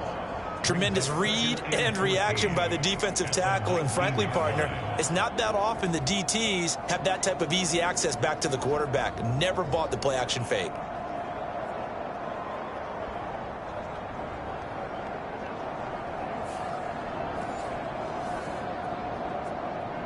Second and 14 as they've got work to do here after the sack. Here's a handoff out of the gun. Give them 4 on the carry there, but that only takes them back to where they started. 3rd and 10. Right where this set of downs started, they need a full 10 here to pick up the first down and move the chains. On 3rd down, he'll drop to throw. And he can't find a receiver, and he's brought down. Draymond Jones able to drop him for a loss of 2, and that will bring up 4th down. Well, how about that? A dime set on defense, 6 defensive backs. None of them blitz. They're just back there in coverage. Defensive lineman gets the sack. That's where the O-line, they go to the sideline, they keep their helmets on so the cameras can't find them, right? Yeah, the cameras can't find them, but I know one thing. The O-line coach will. Here's Ryan Stonehouse now, as he's on to punt for the first time tonight. They only punted twice in the win last week as he gets this one away.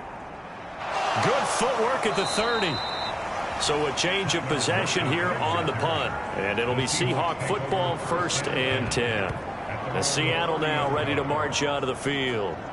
This drive here beginning probably with a pair of motivated groups. Remember, the offense scored a touchdown on their last time out, looking to repeat that in Charles's defense. They were very frustrated after giving up 6 the last time on the field.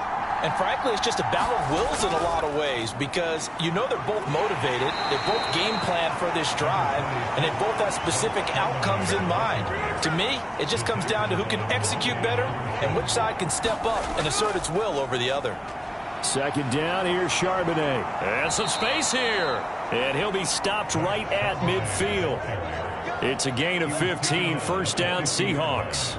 That's pretty much meat and potatoes right there, wasn't it? Just go right at them and let your big horse charge up the middle. Not too fancy there, was it? Nothing fancy at all, challenging that defense. And on that go-around, the offense won the challenge.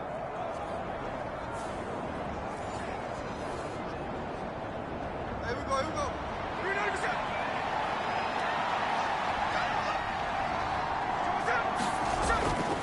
On first and 10, it's Charbonnet. And he'll manage to pick up about 4. It's second down.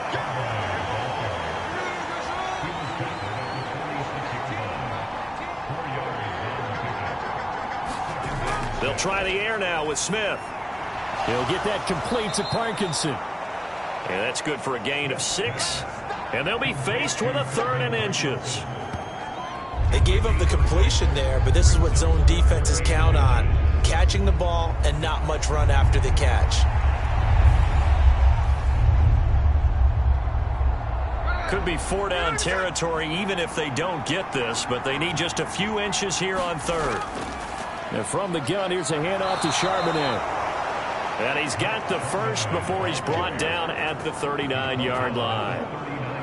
That right there, a good sign for a team that's had trouble converting 3rd down so far this year. They're the bottom 5 in the NFL, but they come through there. Yeah, and I bet if we put our guy Marvin on the case and say, Marvin, tell us where they rank on 3rd and what, right? I bet they're in the top 5 in the league on 3rd and 5, 3rd and 6, 3rd and 7 or more, because that's how you end up not converting.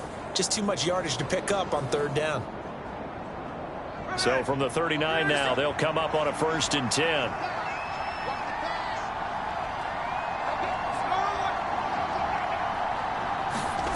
Throwing now is Geno. Well, he tries to force it in, and it's intercepted.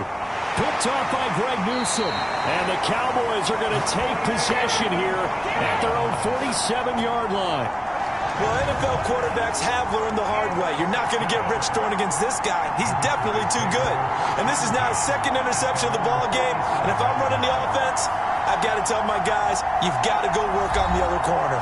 Chris Olave heads back to the field as his guys get set for another possession.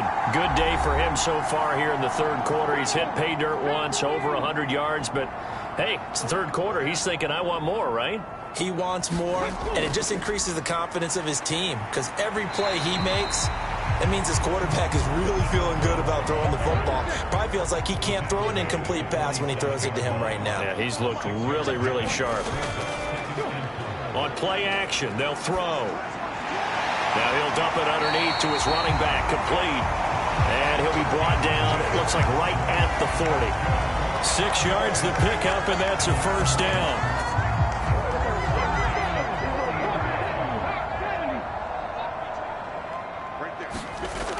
They're going to look to throw.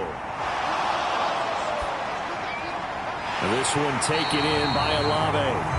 And he's going to get this inside the 30.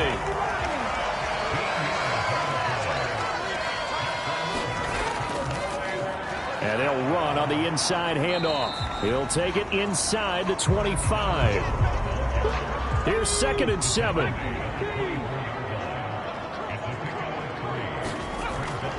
They'll look to throw.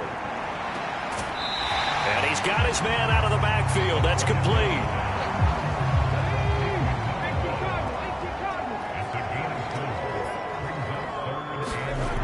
On 3rd and short, they'll try and pick it up through the air. That is caught. And they corral him just a couple yards shy of the end zone. They're able to convert on 3rd down, and that sets up a 1st and goal.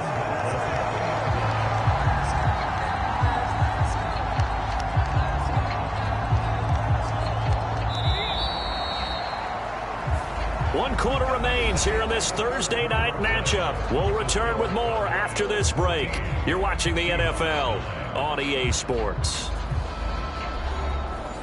So first and goal, 6 points here would go a long way toward wrapping this one up. They'll set up to throw. And this is caught for a Cowboy touchdown. Mercedes Lewis, his first touchdown on the year. And the Cowboys are about to make it 4 straight as they add to this fourth quarter advantage. And that's certainly going to bump up the old win probability index because now it's a 2-score game here in the fourth quarter. Yeah, you're taking me into that deep water now. Win probability index. This game's definitely not over. We're not looking at a 0.5% or something. It's just 2 scores. But the way that this team has played, to me, what I've seen, they absolutely deserve to win this game. They've been the better team by far throughout. Extra point by Gay is up and good. And it gives these guys a 12-point advantage.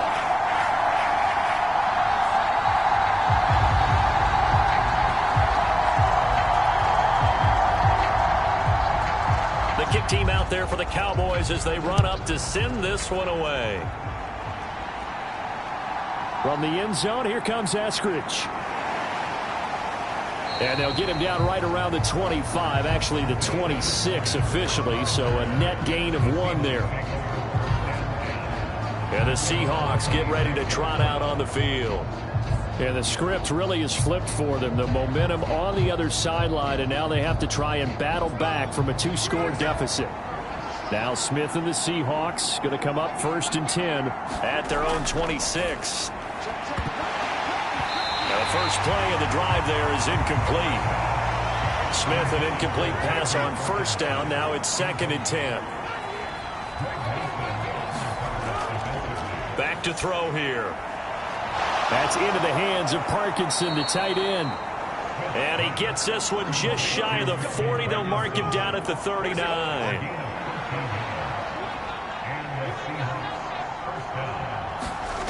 Smith on first down. And it's a short one here, complete to his tight end.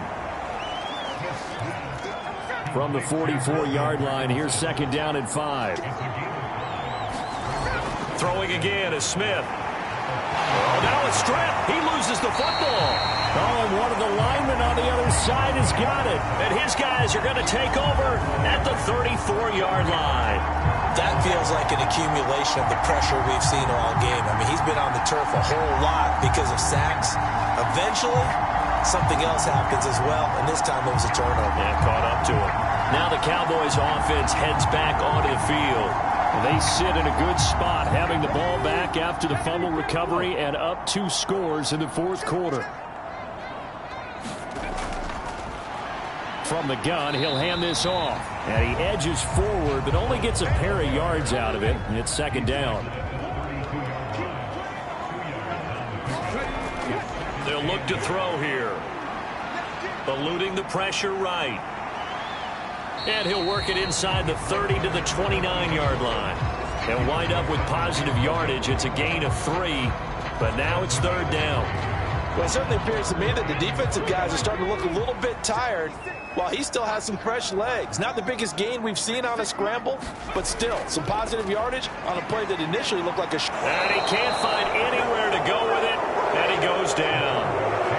Maurice Hurst able to drop him that time for his 2nd sack of the evening. Well, it's been a little bit of feast or famine because he's thrown for decent yardage, and obviously they've got the lead, Charles, but now he's been sacked 4 times.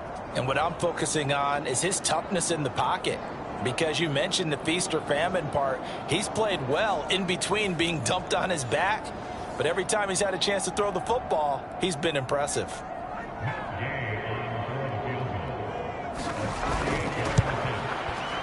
And Gay knocks this one through, and that will extend their lead even further.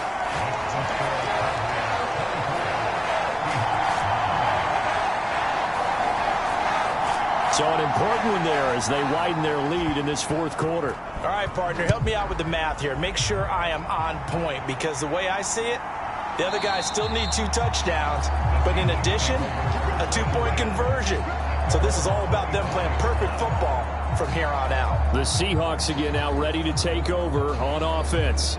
They're sort of seeing themselves spiral out of control. Let's see if they can get things back on track.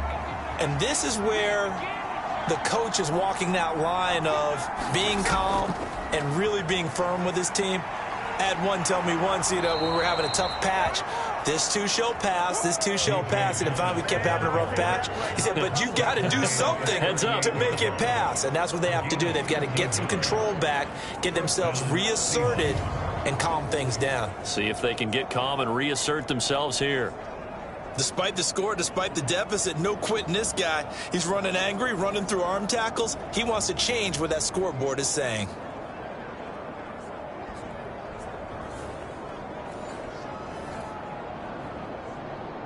So here's a 1st and 10 at the 38. From the gun, here's Smith. We'll get that to Charbonnet. And they bring him to the ground just shy of midfield. 11 yards there and a 1st down for Seattle. Good yardage on the completion there. And when they look at the scoreboard, they do understand a field goal is not going to do them any good. My guess, they're going to press the ball downfield as far as possible, try and throw it into the end zone and get a score because they know they've got to get that done and get the ball back as quickly as possible. And now a throw on 1st down there, but it's incomplete. Here's 2nd and 10.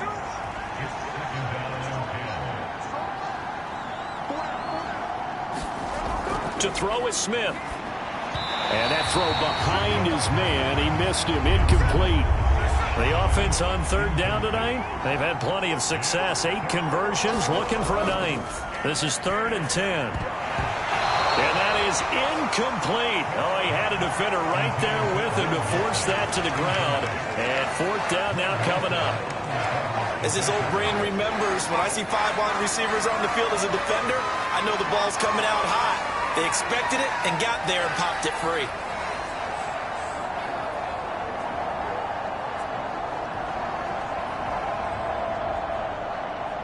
Now here's Michael Dixon as he's on to punt for Seattle.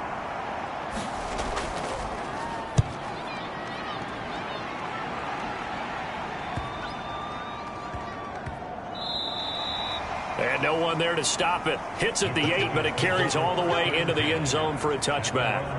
Here's the Dallas offense now heading back out onto the field.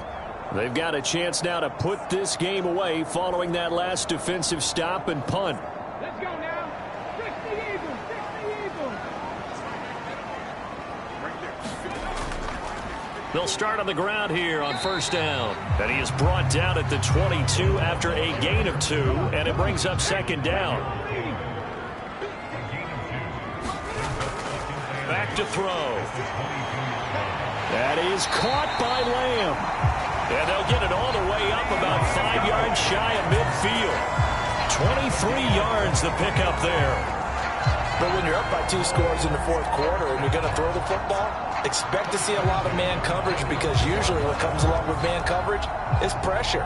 So if you're a play caller and you want to keep throwing the football, that's fine. Just make sure your offensive line understands they're going to get additional guys running at the quarterback.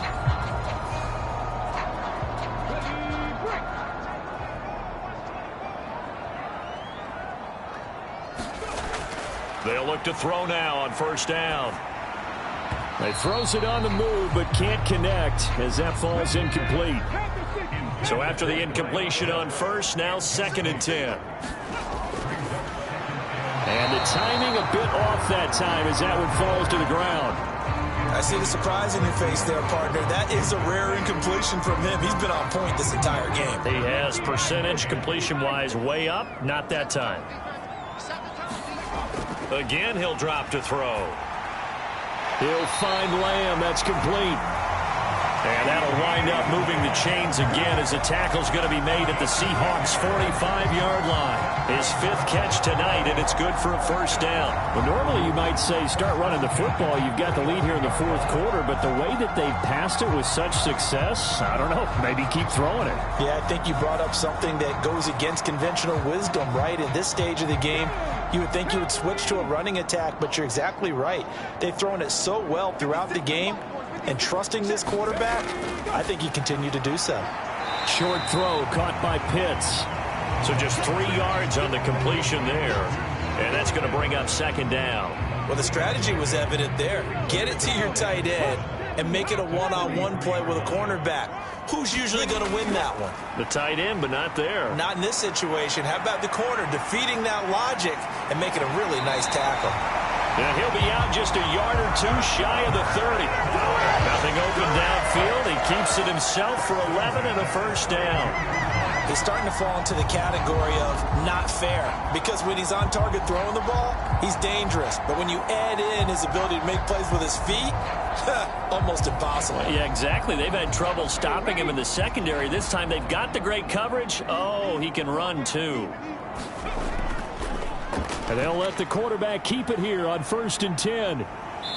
And he'll go down at the 28. Give him 4 yards there on the first down keeper. If nothing else, they've already taken a couple minutes off the clock here already as they come up 2nd down. Meanwhile, the throw here is complete. So give him 5 yards there on the pitch and catch. And that'll leave him with a 3rd and just a yard. They'll set up a throw.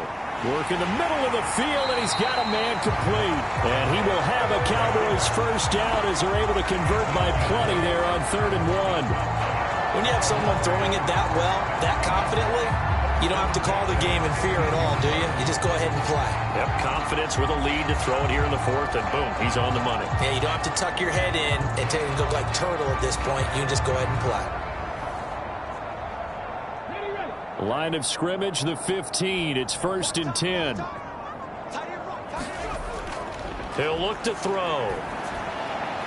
His throw caught at about the 5. Touchdown, Cowboys. A 15-yard touchdown grab. And the Cowboys are closing in on win number 10 as they extend this 4th quarter lead.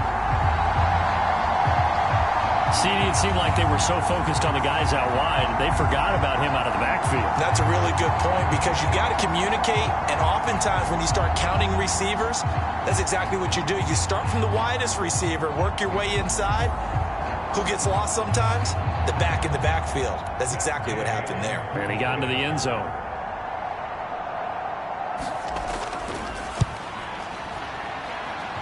Extra point by Gay is up and good. And the lead opens up now to 22 points.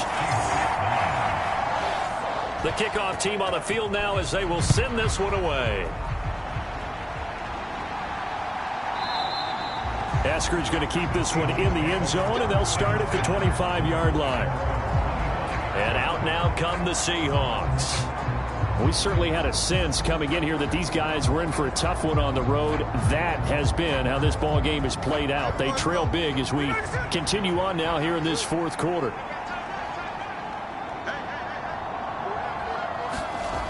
Now Geno on 1st down. Short throw to Disley. And he'll be upended at the 28-yard line. Just a 3-yard gain there. It's vitally important to wrap him up immediately, because if you let that big guy get a head of steam up, boy, then you got real trouble trying to get him down. But they're able to hold him to a short gain on 1st down. On 2nd down, here's Smith. And give him 6 yards here as he's stopped near the 35 at the 34. Here now, 3rd and a yard. Smith. That's complete to his running back, Dallas. And he is going to have a Seahawks first down as they're able to convert by plenty there on 3rd and 1.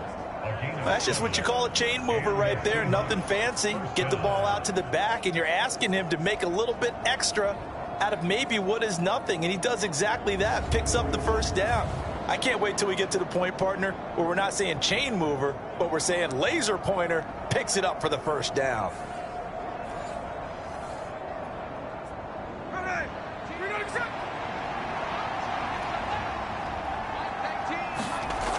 Smith throwing again.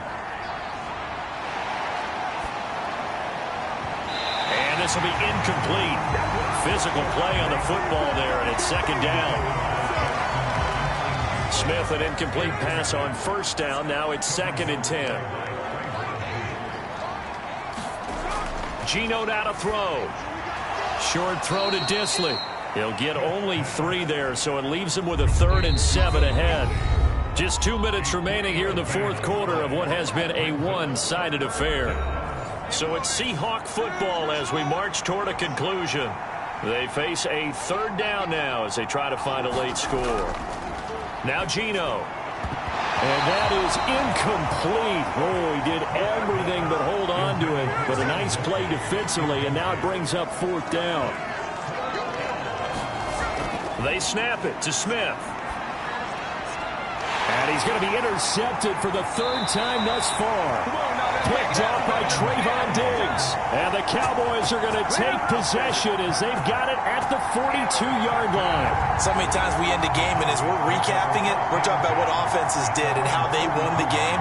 Let's flip this one over. The defense, they frustrated the offense the entire ball game. That's why they're walking out of here with a victory. And they're going to love to walk out of here with that as their final act, that interception. Good way for them to end it. Good starting field position for them here as they come up 1st and 10 at their own 42. They'll start this drive out on the ground. Knifes his way forward here, but just 3 yards on the play. Second down. They know that old expression, it's not my night. It hasn't been his so far. I don't know if the legs are a little bit heavy. Sometimes having to hang out all day and play doesn't exactly play to your advantage, but it's been a tough go for him. And every time he looks up, somebody's there defensively. That was the same case on that play. Only a yard there on the keeper, and that's going to leave him with a third down.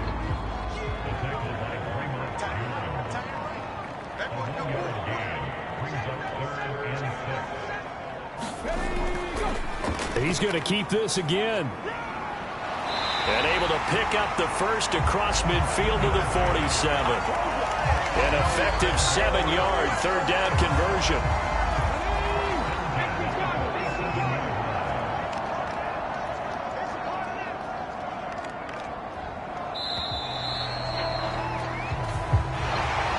Well, this was a very close ball game at halftime, Charles, but in the second half, that offense kind of kicked things into another gear, and they were able to pull away for the victory.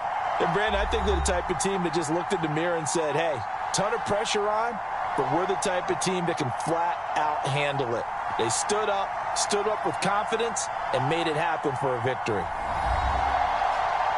So for Dallas, they continue to be one of the best teams around as they move to 10-2. And they'll get another home date next week as the Eagles will come to town. Meanwhile, for Seattle, the playoffs look to be out of reach now as they drop to 4-8. And they'll try to get back to their winning ways next week as they head to Santa Clara to take on the 49ers.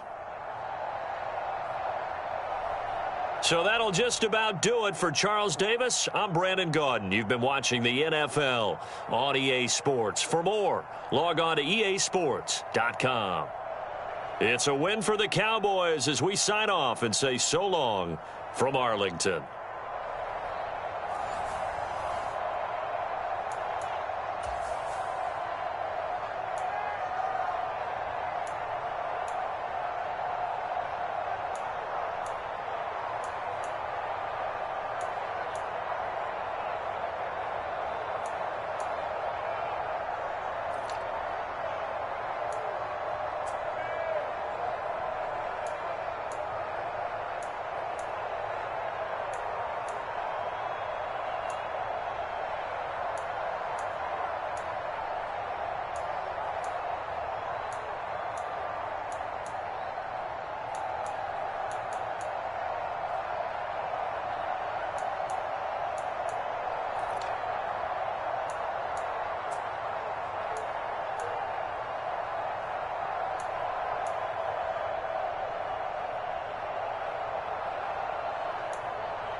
today.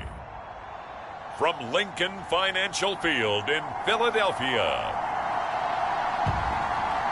it's Week 13 of the NFL on EA Sports.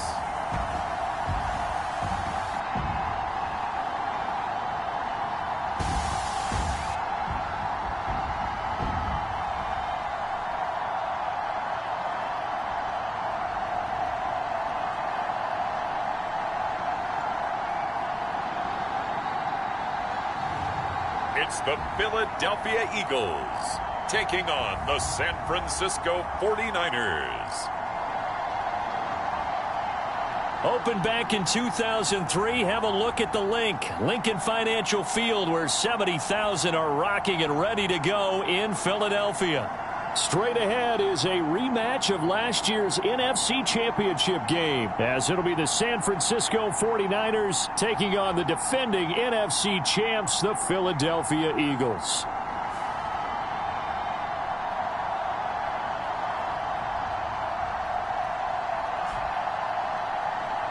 With Charles Davis, as always, I'm Brandon Gaudin. Charles, you talk about storylines in this one. I think it begins and ends with our two quarterbacks, certainly two of the best in the business. And nowadays, I don't think you can get by for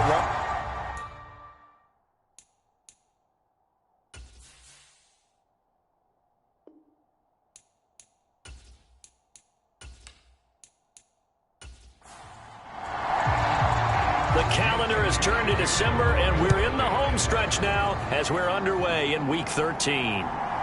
Returning from his end zone is Ray McCloud. And they'll get him down right around the 25, actually the 26 officially, so a net gain of 1 there. So here's the first drive now for the 49ers. And they will be led out by their rookie quarterback. And his stat line last week, that's not going to get him to the Pro Bowl. All right, no touchdowns, no interceptions, but they won. And so the bottom line for him is team won, managed the game effectively, led them to victory. He's doing all the right things. They'll come out throwing here to start the drive. And his first pass here is going to fall incomplete. Once again, they'll come up on the 26-yard line, 2nd and 10. He's going to try and do this himself. Trying to run inside, but nothing there. Crowd getting in it a bit already. Here's an early 3rd and 10. Now back to throw. And unable to connect. Incomplete. Now give them credit. They took their shot, but it's going to bring up 4th down. Wisnowski on to punt as he sends this one away. Fair catch called for and taken right near the 30-yard line. They call it 38 yards on the punt, no return. And the Eagles will have it, taking over 1st and 10. So here come the Eagles, the defending NFC champs, led out by a man who was the runner-up to Patrick Mahomes at MVP balloting a season ago. Of course, that's Jalen Hurts. I like this guy, and the reason I do, he tends to stay on an even keel, doesn't let too much ruffle him. He will manage the game the way it needs to be managed, take what the defense gives him, and then he can strike at times. Had a touchdown pass. Yes, he had an interception last week, but he found a way for his team to win. And he's going to get a solid gain of 9 before being brought down, 2nd and right at a yard.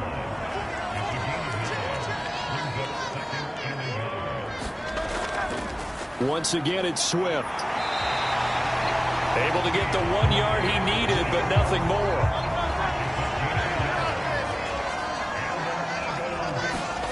Throwing is Hurts. And he's going to lose a yard or two. Taken down behind the line. Dre Greenlaw getting home on that one.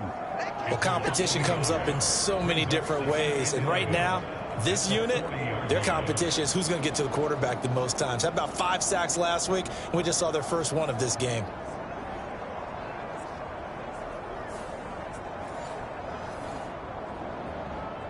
The sack cost him only a yard. It's 2nd and 11.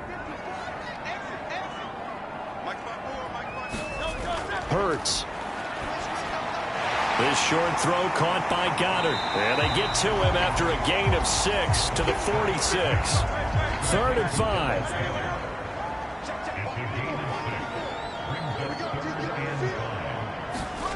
Here's Hurts to throw. That's caught. It's Dan Arnold, the tight end. So they'll get nothing out of that play. And that'll bring up 4th down. Excuse my snarkiness here, but isn't the idea of completing a pass supposed to mean you get downfield and gain yards? Especially on 3rd down. Yeah, that one. How about the defense? Figured that one out in a big way. Yeah, they completed it all right and lost yardage.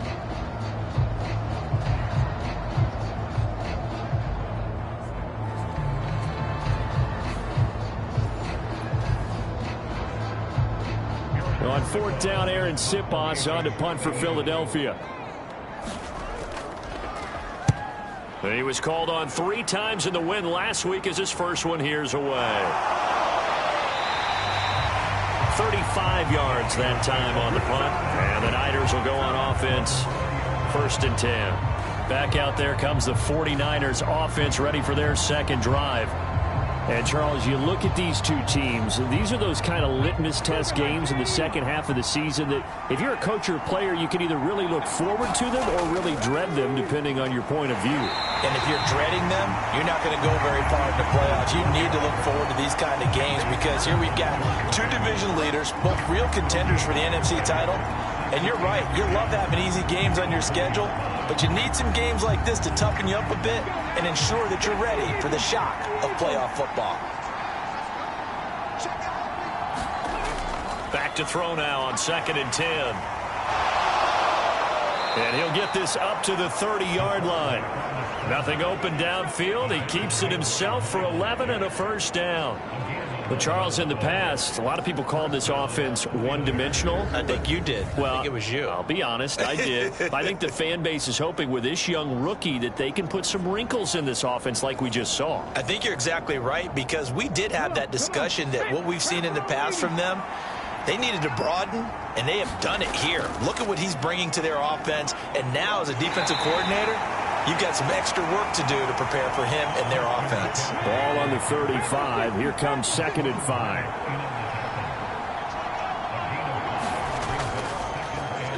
Here's the option. And holding it may be the wrong decision as he stopped in the backfield. He'll wind up losing 3. And now it's 3rd down. Not a lot of success to be found there. Oh, you got that right, partner, because if you're trying to make guys miss about 10 yards or so downfield, that's a pretty good play. But if you've got to do it in your own backfield, I consider that a problem. That doesn't work too well.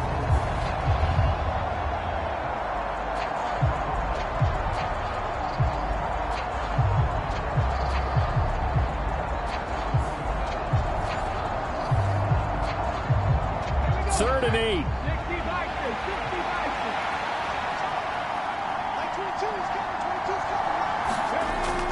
Looking to throw. And the throw there going to be incomplete.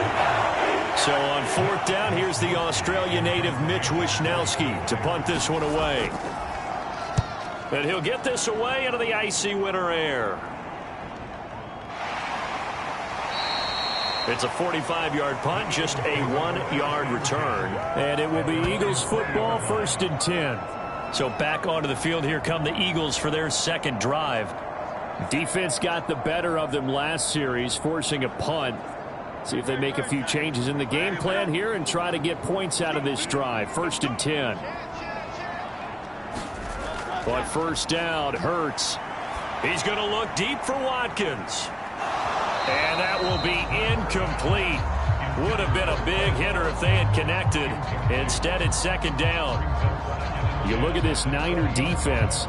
They were terrific a week ago in the win over Seattle. And they needed to be because that game was a game you don't see very often anymore. Low scoring, slugging it out in the trenches. One play can make the difference type of a game, and they got it done. From the 32 now, here's 1st and 10.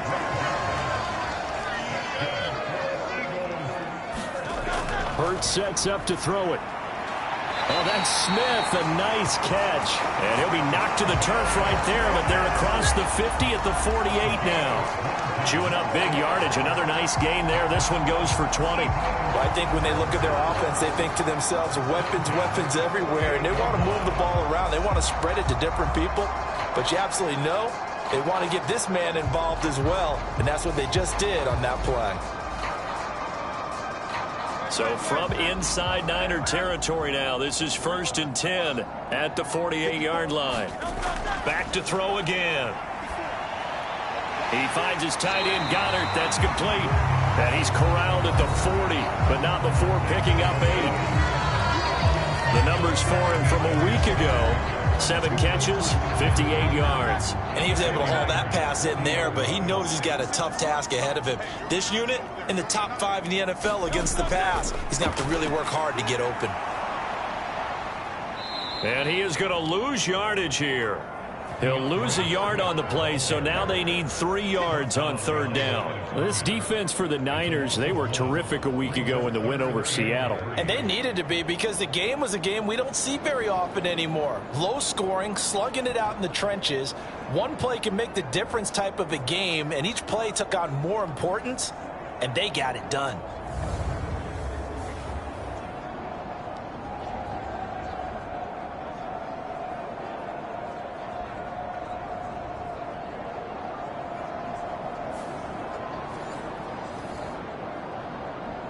A good chance this is 4-down territory if they're unable to convert. But right now looking at a 3rd and 3. Throwing from the gun, it's Hurts. And he'll be taken down, but he does have 1st down yardage. That's good for 9 yards as they convert on the 3rd down play. The Eagles at 10-1 now on the year. And they've certainly found their groove of late. Winners of 5 in a row. And this team is absolutely playing their best football right now. This is the best that we've seen them play in a long time, partner. Sky's the limit as far as they're concerned. Their confidence really soaring. On 1st and 10, it's Hurts. He delivers another to Goddard, complete. So 5 yards here, 5 on the play, and that'll make it 2nd down. And let's face it, you can put any Halloween costume on him. You're not going to be able to disguise him, because for a tight end of his size, difficult to sneak him anywhere, but that's what they tried to do. Lined up on his right, tried to work his way back to his left, but just a minimal gain as the defense was able to react quickly. Here's a 2nd and 5. From the gun, it's Hurts. It's caught, Smith. And this will move the chains again as the tackle's going to be made at the 49ers 17-yard line. They picked up 5 yards last time. Now they double it and get 10 here. With that grab, he now sits at 200 for his career, and maybe more importantly, a 1st down. They'll look to throw again. He'll get 3 yards on the scramble there at 2nd down.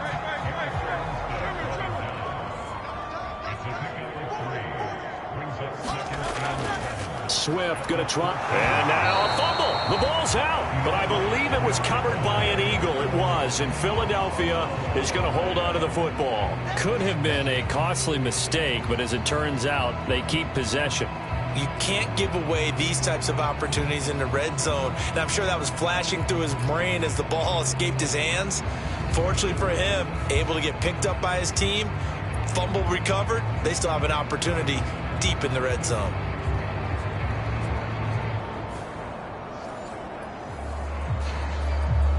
So possession still theirs, but now they face a 3rd down. From the shotgun, he'll look to throw. And he will not make it back to the line of scrimmage as he's going to be taken down. Nick Bosa has now recorded 10 sacks on the season. Well, it's about how teams are so competitively matched, and you just want to make those plays that give you an advantage. How about right here? The difference between letting them score a touchdown versus holding them to a field goal, that's absolutely huge with the play he just made. And you know he hated taking the loss there on 3rd down. So Hurts is off, and on comes Jake Elliott for the Eagle field goal. From the left hash, should be a fairly easy one here. The kick by Elliott is good. And the Eagles, they take a 3-0 lead.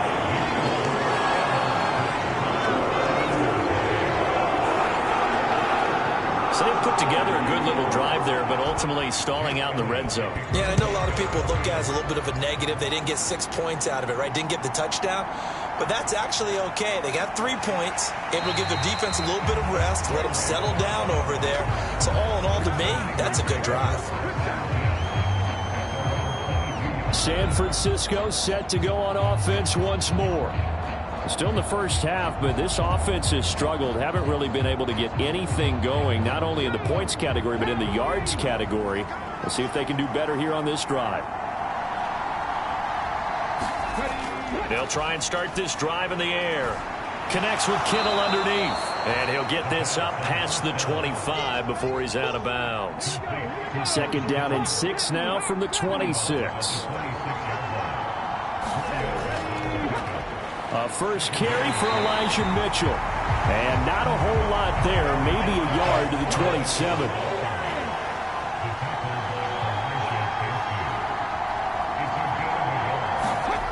Out of the gun now on 3rd down. It fights him off. And he'll be taken down as that will take us to the end of the first quarter of play. 3-0 after 1 on EA Sports.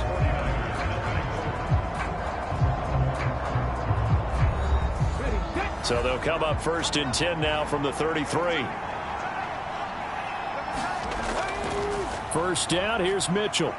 And they're going to stop him right at the line of scrimmage. Just no cutback lane to be found whatsoever. 2nd and 10. Now they'll switch it up here and look to throw. And that's off the mark, incomplete.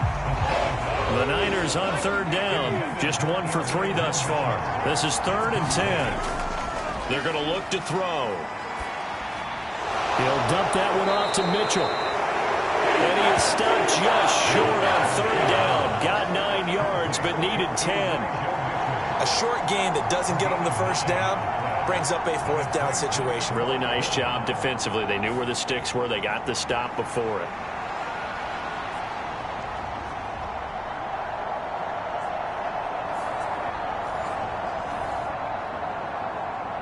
Here's Mitch Wishnowski now.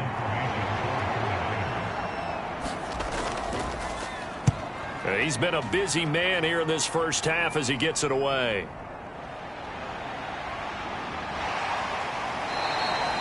A 40-yard punt, 5 yards on the return. And out will come the offense as they take over. Getting set to go again, Dallas Goedert marching back onto the field. And CD, assuming he stays healthy, assuming the health, should get to that 1,000-yard mark pretty easily. And the best part of what he's done so far is allows him and the team to relax their pursuit a little bit. Meaning, if they just have normal games, they'll get to the 1,000-yard mark. They don't have to force anything. But one of the reasons he's having the year he's having is what I call route running arrogance.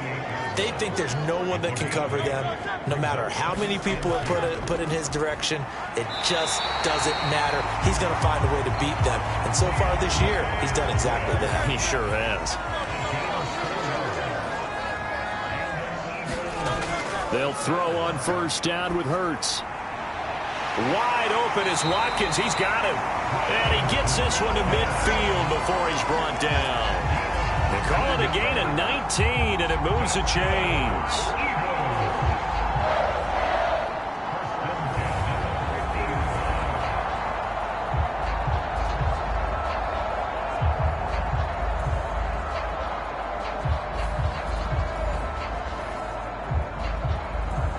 This offense finding its legs now. Here's another 1st and 10.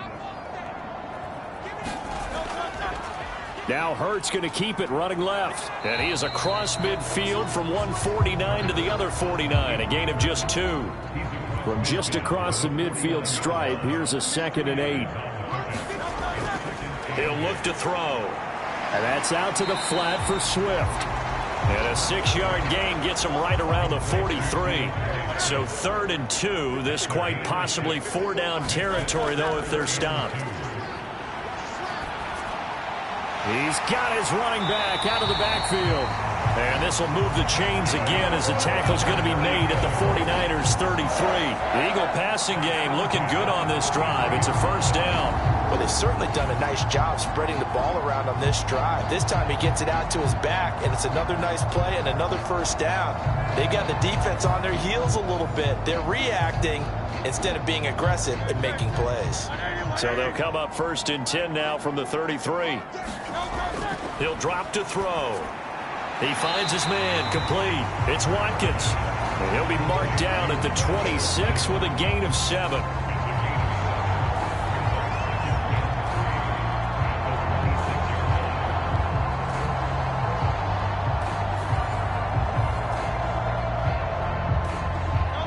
So from the 26-yard line, here's 2nd and 3. They'll stick with the passing game as he looks to throw. He's got Dallas Goedert, his tight end, over the middle. And he's going to be taken down right at the 10-yard line. He's certainly done a nice job spreading the field on this drive. And here he finds his big tight end for good yardage. And that's what you have to do. Keep defenses guessing about where you're going to go with the football.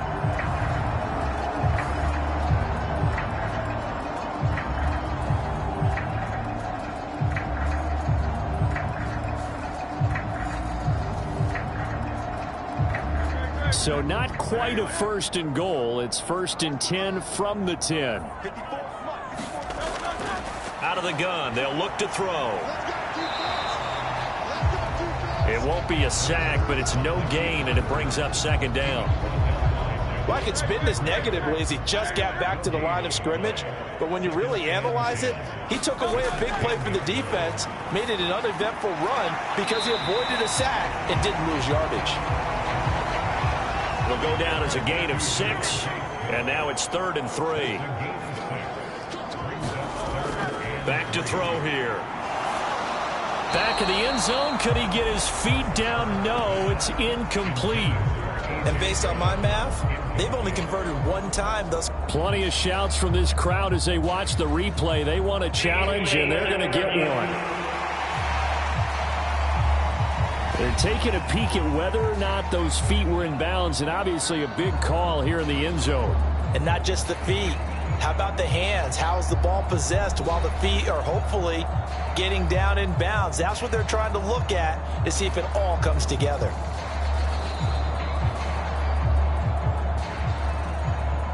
So not successful there on the challenge, and he'll have to be careful from here on out because he'll only have 1 challenge remaining. The kick by Elliott is good, and they're able to double their lead in this 1st half. It's 6-0.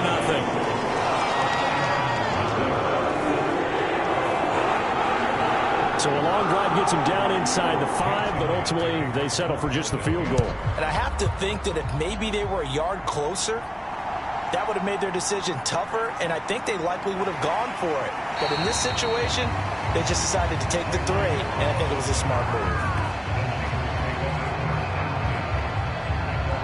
San Francisco's offense returns to the field. They are still in search of their first points in the ball game, but only down 6-0 as they begin with a 1st down.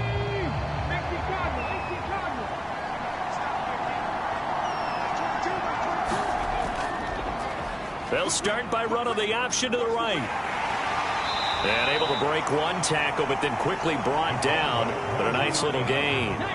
Now 2nd and 3. He'll decide to keep this once more. Only a yard there on the keeper, and that's going to leave him with a 3rd down.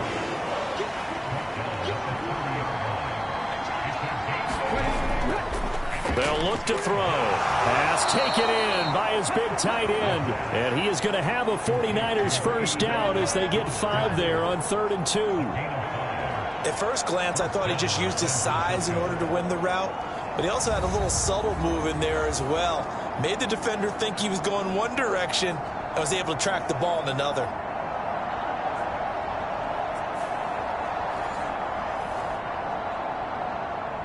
Ball up to the 35 now as they come up on 1st and 10.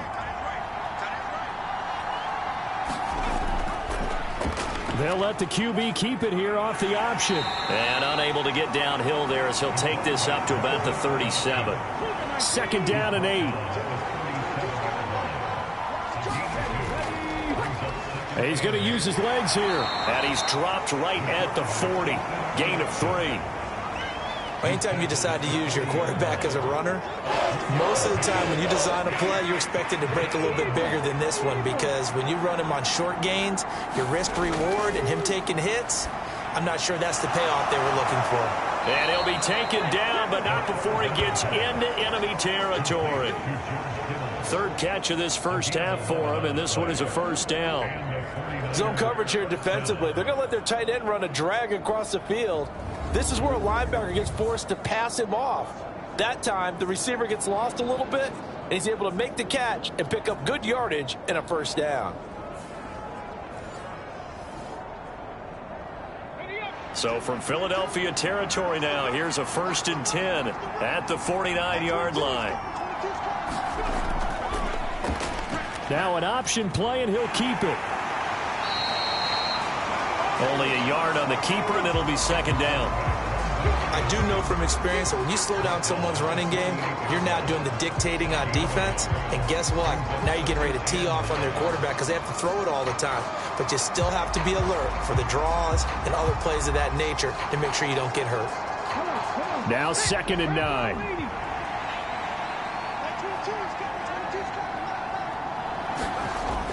On 2nd down, here's Mitchell. And nothing doing. He's immediately taken down at the line of scrimmage. 2nd quarter action with 1:59 remaining. And they'll need the 39 here for a 1st. This is 3rd down. Back to throw. That's caught. He finds Danny Gray. And a pretty nice tackle there, ranging up from his free safety spot as he'll stop him about a yard short. That's good. The completion there for 7 yards. And that's going to bring up a 4th down.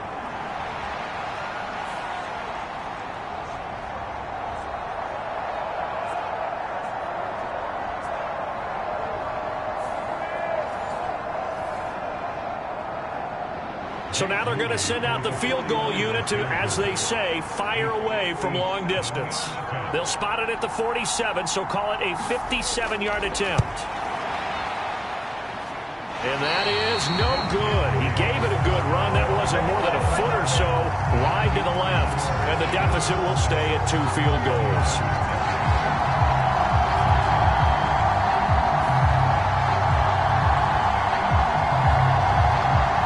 The Philadelphia offensive unit now as they head out to take over possession. And now with still more than a minute to go in what's been a tight game, you figure we'll try to see them move the ball downfield. And remember, they get the kickoff to start the 2nd half, so this is a golden opportunity for them to go down there and put up a couple of 6s back-to-back. What a momentum swing that would be. Yeah, you might be able to get a 2-for-1 without ever even giving up the football. 2nd and a couple. Now hold everything here. We're going to get a timeout by the offense as they get the stoppage with a little over 50 seconds to go in the 1st half. 2nd down. Here's Hurts. And he's got this down to the 35. Hurts dangerous when he runs that football, and he's got a 1st. They asked him to take charge and get them to a spot where they can at least attempt to kick before the half, and he does just that. Didn't trust what he saw downfield, so he took it upon himself to get them into field goal range using his legs. That's coming through with a play they needed in a big spot. Could we get a touchdown in this first half after all? It's 1st and 10. They'll set up to throw. Hurts fumbles it. And now this is scooped up by the 49ers. And he's going to take this one back to the 37-yard line. A disappointing end of the sequence there. He was starting to turn nothing into something, and then he lost the football. And sometimes things get lost in the transition. And what I mean by that is you go from being a passer to a runner. And at a certain point, once you cross the line of scrimmage, you're strictly a runner now. There's no more downfield threat. Make sure you take care of the football while you're traversing downfield. Good starting field position for the 49ers as they have it 1st and 10 at their own 37. Able to find Gray here. The 49ers now going to use the first of their timeouts as they'll stop it with 17 seconds to go in this first half of action. 2nd and 6. Looking for Gray and finding him once again. Now San Francisco going to call their second timeout. So that means they're down to 1 remaining here as we head toward halftime. On 3rd and short, they'll try and pick it up through the air. And he'll be corralled out across midfield down to the 45. And offensively, they'll take the timeout with 6 seconds left in the second quarter. So even though it's first down, here's the field goal unit on now to try to get 3 before halftime. And this kick is not going to be close. It's well short, well right to boot. And the deficit will stay at 2 field goals.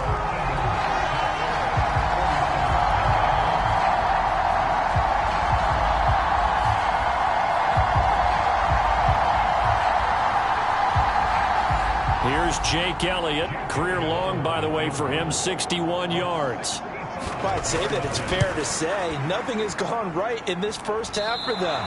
Even here, you've got a chance to at least get on the board, but that goes by the wayside. And now, this coaching staff, they've got to figure out some way to wake this team up at halftime to get them going.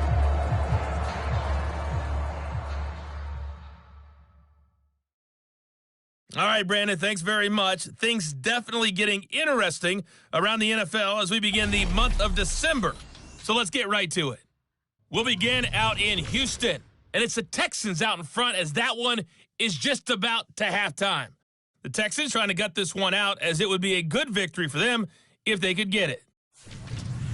From there, we're off to check out another game. And for the moment, they trail the visiting Browns in that one.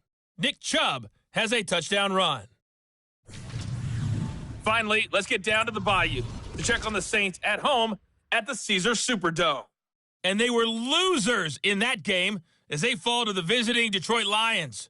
Jared Goff, a strong performance there, over 300 yards passing with 3 touchdowns in the victory.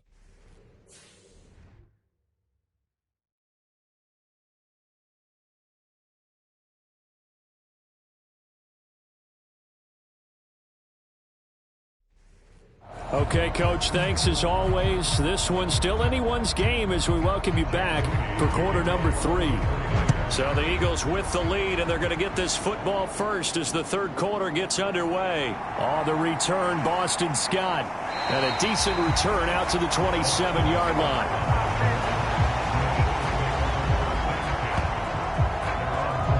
Out come the Eagles now as they'll go on offense first here in the third quarter. This offense set to begin the third quarter, and Charles, if they had a checklist of things they wanted to accomplish in the first half, certainly at the top of that list would be having the lead, and they've got that here. That's always the most important box to check, isn't it? But also, they've had some success in their passing game, so probably an empty box. Hurts fumbles it. And they get him down, but not before he takes it across the 40-yard line. When that ball popped free, we could hear it all the way up here. Those guys down on the field alerting everyone of the fumble. He's lucky that his offensive mates picked him up and jumped on him. Yeah, and you have to think to yourself, and I'm sure they've been echoing it on the sideline and into the huddle. Guys, we have the lead. Just take care of the football. Don't make it easier for them to start to make a comeback. Now on first down, he'll drop to throw it. That's complete to DeAndre Swift out of the backfield. And he'll go down right around the 47 this time. Here now, 2nd and 4. They'll drop to throw. And this throw a bit late as he couldn't reach back for it. Now they face a 3rd down and 4 after that incompletion on 2nd down. They'll set up a throw. Work in the middle of the field, and he's got a man complete. And this will move the chains again as the tackle's going to be made at the 49ers 37. It's a first down, his 4th catch of the game after having 3 in the first half. Would it be safe to say that as precise as routes are supposed to be run in the NFL, maybe they're not quite as precise in college ball? That's accurate, yeah. And I think we saw a college route in the NFL there. Just find the soft spot, find the dead zone, and find the first down. And that's what he just did. So from inside Niner territory now, this is 1st and 10 at the 37-yard line. And he gets it down to the 32. 41 yards rushing for him now to this point. This 2nd and 4. Now a shotgun snap as they'll look to throw. And he's free going down the left side. It's a foot race. And into the end zone. A pick six for the 49er D as they score the touchdown. An excellent play there, CD, on the pick six. And I think were they a nickel? Did they have an extra DB out there? Yeah, Brandon, I think they were in standard nickel, not the Buffalo, as teams like to call it, meaning 3 safeties for big nickel. They just wanted to take away the quarterback's throwing lanes, and that's exactly what they did, and came through with a big-time pick six. Jake Moody now for the point after.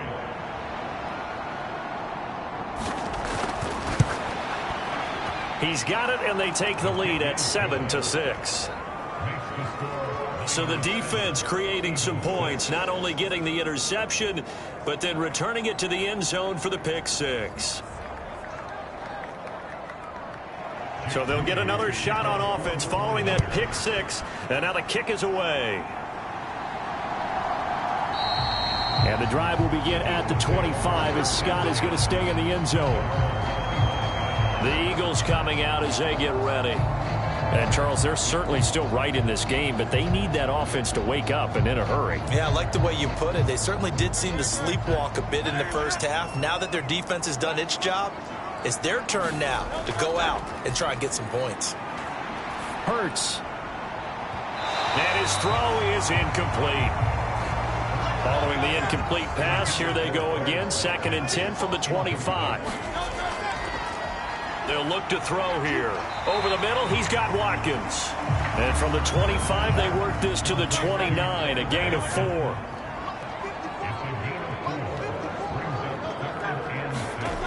Throwing is Hurts. Keeps himself upright. But now he's swallowed up and taken down. That's Drake Jackson burying him and finishing the play. Like the footwork back there, and I thought you did a pretty good job of evading that first wave of players. Tried to buy a little extra time out of the pocket, but in the end, oh, that was a tough one. Yeah, winds up getting buried for the loss.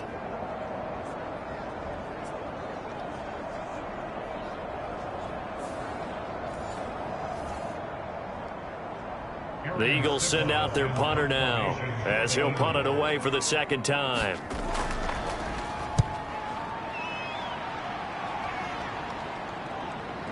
With it is Brown. Found good room to run there. Returns it 14 yards. And they will take over 1st and 10.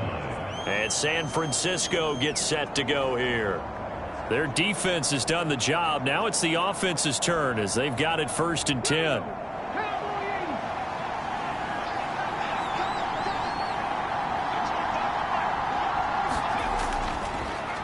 And they'll begin by running the option. And a loose football.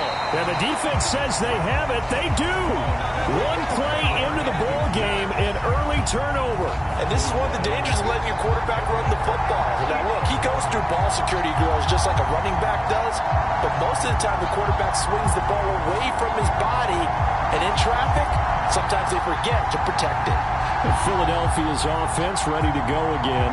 Now, this game, it has obviously been all about the defense on both sides of the football. Which offense is going to break through here? We'll see if they can do it on this drive. On 1st and 10, it's Swift. And he gets this to the 35. Good for a gain of 5. From the 35, here's 2nd and 5. Hurts. Open man is Goddard, the tight end. And Goddard going to have an Eagles first down as he'll take this down to the 26. They call his number again. It's his 6th catch and a first down.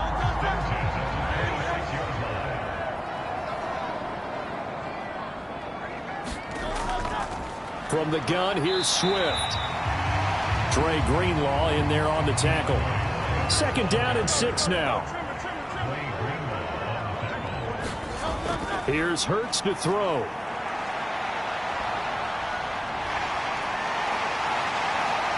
And now look at this. Big gain, but a fumble. And now this is scooped up by the 49ers. Well, that's unfortunate because he had a nice run going, but give credit to the defense. They got a hand in the cookie jar there, CD. You have to think about vision, finding a place to get down after you know you've gotten all you can out of a run, and obviously ball security is paramount. In today's football, everyone's coming after the rock. You've got to make sure you protect it and protect the yardage you just gained.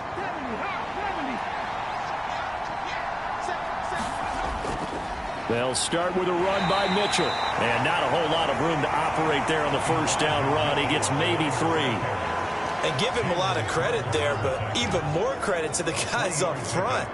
In that situation, you know it's going to be a stacked defensive front.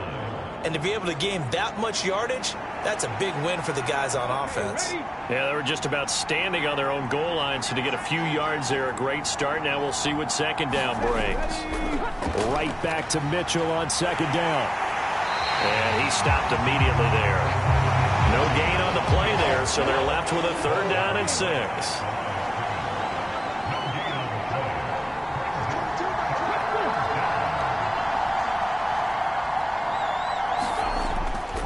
On 3rd down, here's Mitchell. No gain on the play there. Nice job defensively. And it likely forces a punt situation on 4th. You don't see that a ton, do you? With a cornerback coming over to the middle of the field to make a run tackle. That's someone with a ton of confidence to feel like nothing is pressuring him on his side of the field. Sees that the ball's moved to the middle and just sprints over there to help out. He ends up getting the tackle. Well played.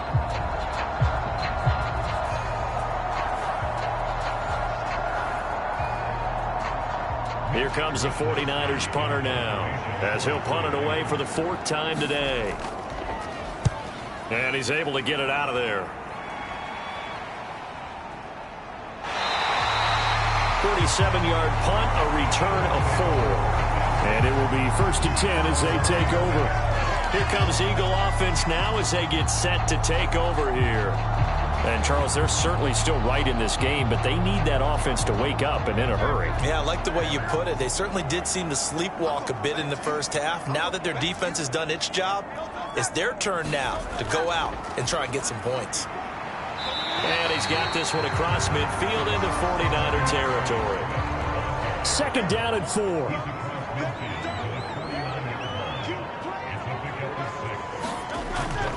Off the play fake, here's Hurts. He finds his man, complete. That's Watkins. He'll get this one down near the 20-yard line, just shy of the 20. The catch and run pays off for 29 yards.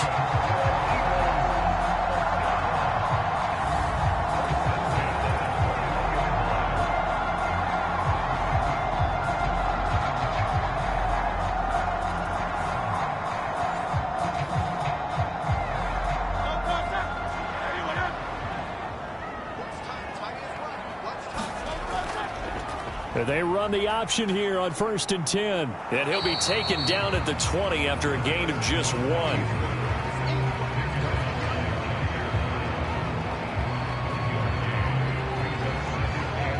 2nd and 9.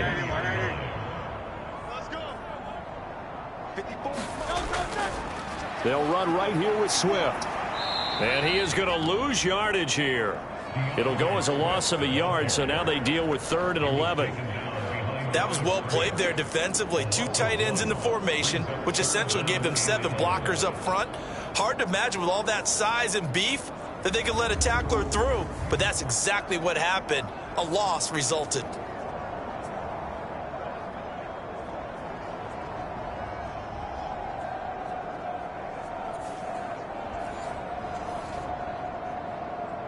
What do they have for this? 3rd and 11.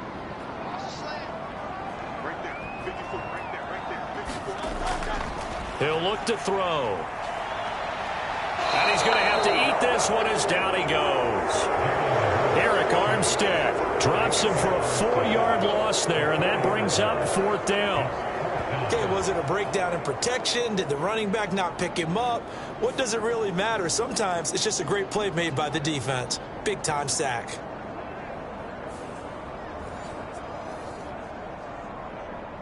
So Hurts is off, and on comes Jake Elliott for the Eagle field goal. This a 43-yard attempt. The kick by Elliott is good, and they jump back in front here. It's 9-7.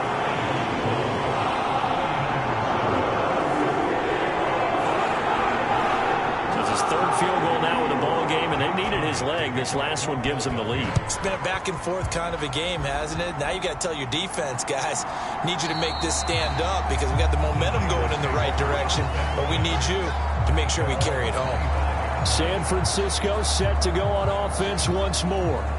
See if they can put this drive in the end zone, Charles, because it's been a little bit of a rough go at times. They've had to punt the football a ton in this ball game because of stalled-out drives. So are you saying that you're kind of tired of seeing the punter run out there and do his thing during this game? Is that what you're trying to say? Well, I mean, I'm okay with it. I have a feeling that this offense, they don't want to see the punter again. And frankly, the punter doesn't want to run out there anymore himself. He'd love to see his offense put together a drive and give his leg a rest. He's going to keep this again. And he's going to be met at the line of scrimmage and taken down. These guys have punted 4 times already, and they're staring at a 5th, barring a conversion here on 3rd down. And they'll try and run the option to pick it up. And that one going nowhere from the start as he's met in the backfield and goes backwards. Defensively, they rally the troops to force 4th down after that 7-yard pickup back on 1st. I know they'd love to take some heat off of that young quarterback, but so far, not much in the running game, and this won't help things either. A loss on that play.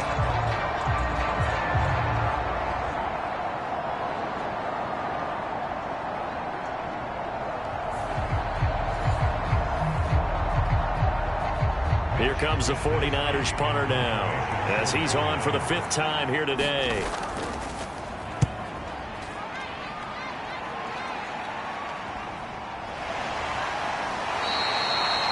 It's a return of 4 following a 42-yard punt.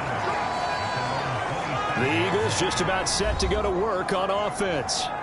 And, Charles, we've seen almost 3 full quarters now, and neither offense can really get it going. Neither has hit the end zone, and neither side seemingly can make that big play. But the game hasn't been devoid of action because these two defenses, they've taken over and they've slugged it out. But I think you're exactly right. We're at that stage of the game now where one of these offenses, if they make a big play, that could be the difference. 2 yards the loss, 2nd and 12. I know that speed is the hallmark of today's NFL game, but the key to good rushing defense is still having your linebackers set the edge.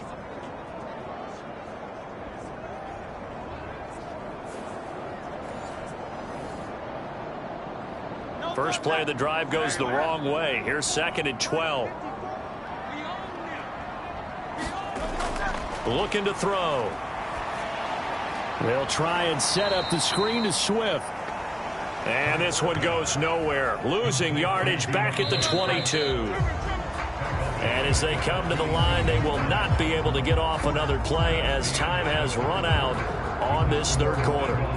You are watching the NFL on EA Sports. The Eagles on 3rd down. They've converted 3 times in 8 chances. This will be 3rd and 15. Hurts sets up to throw it. And he's taken down but able to slip across the 35. That, I believe, will put him over 100 yards receiving for the game. Yes, it will. And he's got a 1st down to boot. Right there, he rose to the occasion late in a close game. It's something he thought about, dreamed about, and worked on throughout his career. Because in these types of situations, he wasn't going to allow extra coverage to keep him from getting the football. Line of scrimmage, the 37 on 1st and 10.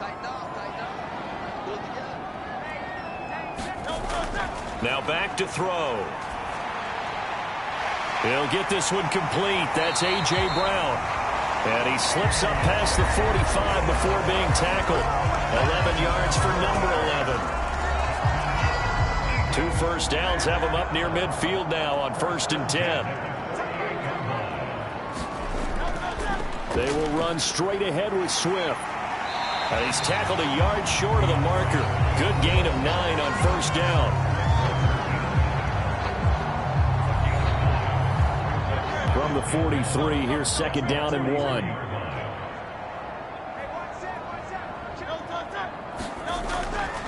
They'll stay on the ground with Swift. And he is going to be stopped cold behind the line of scrimmage. He winds up giving a yard back there, and now it's 3rd and 2. Now, obviously, that's some good work there defensively, being able to stop them and bringing up a key 3rd down. But if you're on the offensive side of the ball, there's an opportunity, because I know what defensive guys are thinking right now. Just stop them, get to the ball. That means they might not be sound defensively. There could be some opportunities. And you said key 3rd down. Highlight that word. Put it in bold. Here we go. Trying to keep the drive going here. This is play number 7 on 3rd and 2. Now they'll throw here out of the gun. He's going to get that to his running back out of the backfield. And he'll go out of bounds right around the 40. Just 4 yards on the pickup, but that's good enough to extend the drive. They didn't need much. They didn't get much. But what they did get was enough for a first down.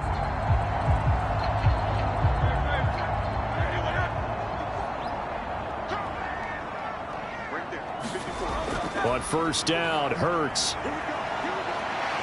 able to get away. Oh, and now some space to operate. Oh, no, he lost the football. And now this is scooped up by the 49ers. And they will take over at the 26-yard line.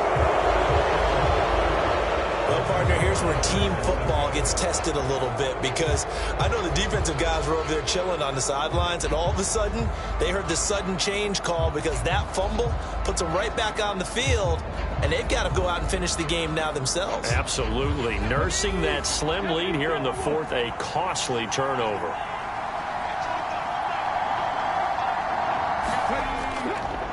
They go play action here on first down. To the right side, it's caught by Mitchell. Got it here at the 29 on 2nd and 8. He'll keep it himself. And he is met at the line of scrimmage, and he goes down right there. Call it no gain on the keeper, and it's going to bring up a 3rd down.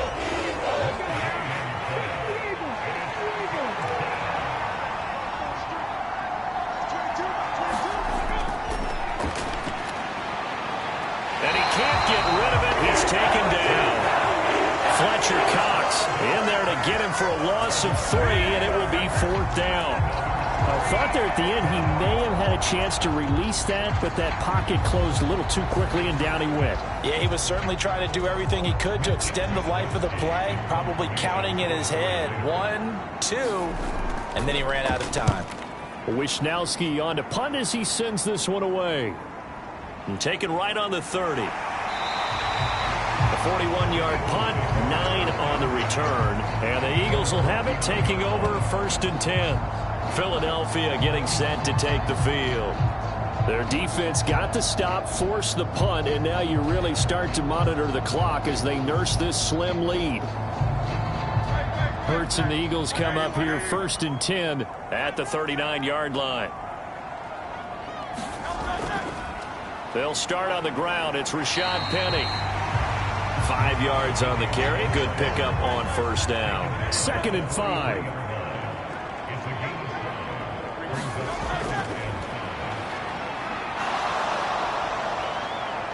Hurts fumbles it. Oh, and one of the linemen on the other side has got it.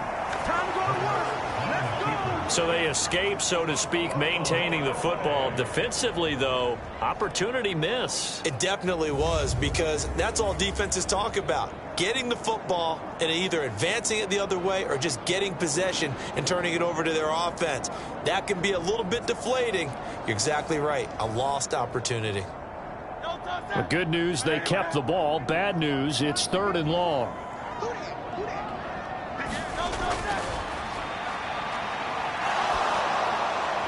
This short throw caught by Goddard. No gain at all on the play there. That brings up 4th.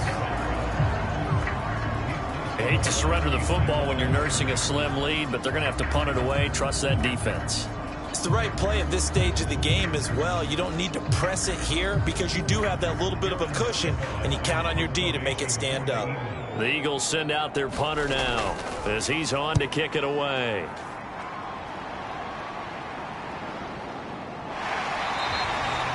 It'll be a net of 39, 41-yard punt, 2 on the return. San Francisco's offense returns to the field. If you're a fan of punting, and I know that not many people are, but this game kind of turning into one for you. Well, it's okay if it's a skills contest, right? We're really into it then, but not during the course of an actual game. This has turned into a field position game, though. Sometimes a better punter may actually determine the outcome. And he will lose yardage on the play, back at his own 19-yard line. Josh Sweat coming in strong and dropping him behind the line of scrimmage. Well, he's had success running the football in this one, and that's undeniable. But that time, the defense was on to it. And, partner, I think the more you see a play like this, the more they're able to diagnose it quicker and easier for them to defend it. I think you have to dress it up a little bit and show maybe some different formations and looks. And he can't find a receiver, and he's brought down. Fletcher Cox picks up his second sack of the afternoon. Well, it was second long, now it's third and even longer. They're going in the wrong direction here. Because they're moving exactly the way they want to, but you're exactly right. Definitely going in the wrong direction for the offensive guys.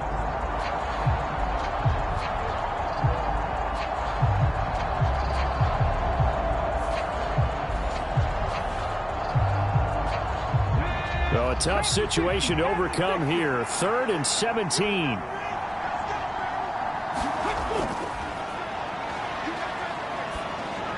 Drops this underneath. It's Mitchell. And they're able to bring him down at the 20. 5 yards, not enough. And it'll be 4th down.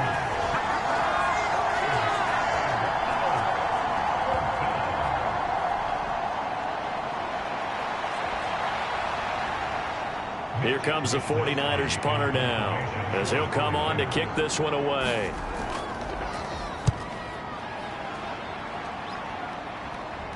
Now fair catch is called for and taken at the, we'll call it the 37-yard line. It'll be a 39-yard punt, no return, and out now come the Eagles. They're holding on right now to that slim advantage in a one-score game, and you hear a lot about 2-minute offense and 4-minute offense. Obviously, the 4-minute offense applies here. How do they run that effectively? Yeah, really what the 4-minute offense is you're just trying to grind the clock. So you want consistent gains, steady gains. Doesn't have to be big plays, but it has to be plays that gets first downs and keeps the ball away from your opponent. But certainly throwing the ball is in the mix here. It certainly is. Just make sure that you're careful with it. And again, get those first downs, keep possession of the football. And they'll let the quarterback keep it here on 1st and 10. And he is going to lose yardage here. Officially, it's a 1-yard loss. That's going to bring up 2nd and 11. Pretty good job there defensively of stringing that one out. Yeah, you've got a quarterback who's waiting and waiting for something to develop, and it just never materialized, and down he went behind the line of scrimmage.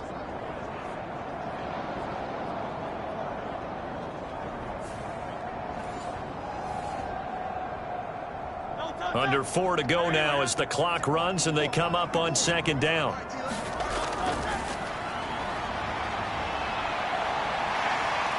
Hurts fumbles it. And now this is scooped up by the 49ers. And they will take over possession of the football at their 42-yard line.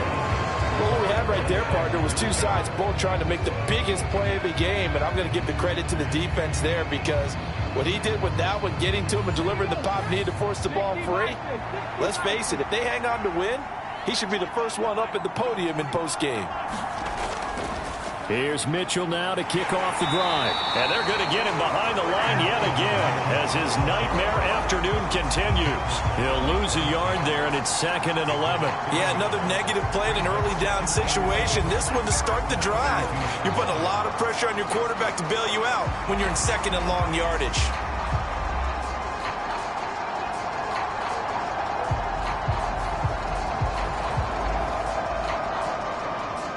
After the loss to start out, here's 2nd and 11.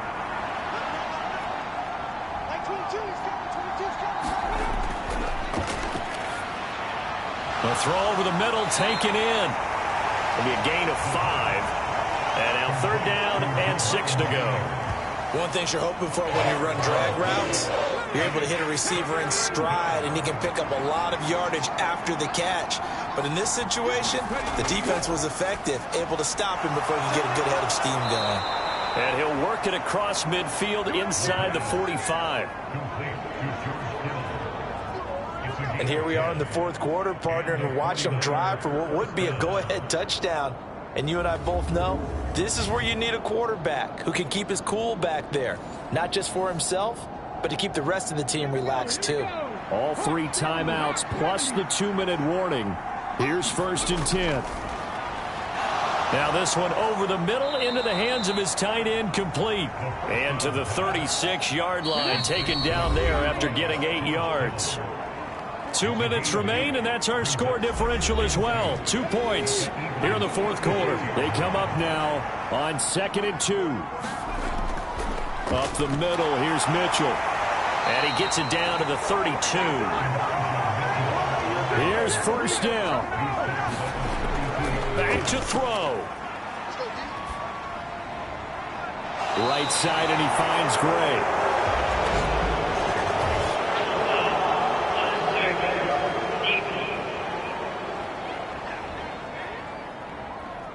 But Charles, they're trying to protect this lead late. Those are the types of mistakes they could afford to go without. About the last thing you want to give them is help in completing a comeback, which is exactly what that penalty does. Plenty of time left, plus all 3 timeouts. Here's 1st and 10. He's back to throw. He'll dump that one off to Mitchell. And he'll get him inside the 15 down to the 14-yard line. That's another one complete to Mitchell. The Eagles going to take the first of their timeouts as they'll head to the sideline and talk over what to do next.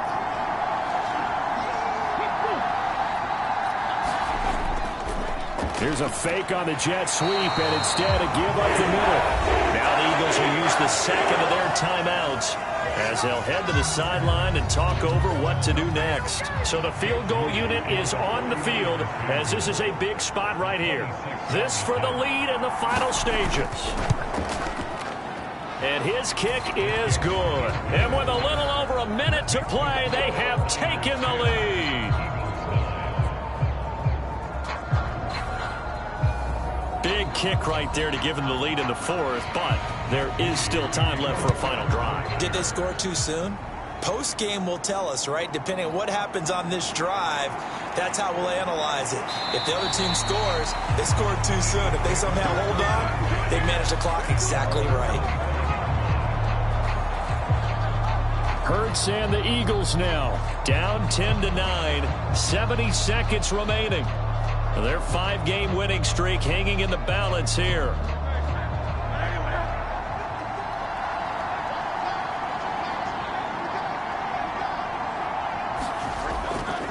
They'll look to throw. He'll get this out wide to Penny. And he's able to take this one up to the 35-yard line. Now 2nd down and a few inches. Leaves it for Penny.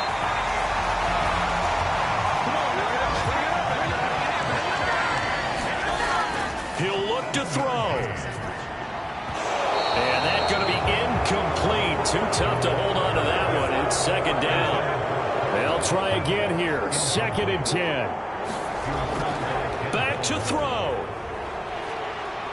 And he'll take this beyond the line of scrimmage as he slides to a hole.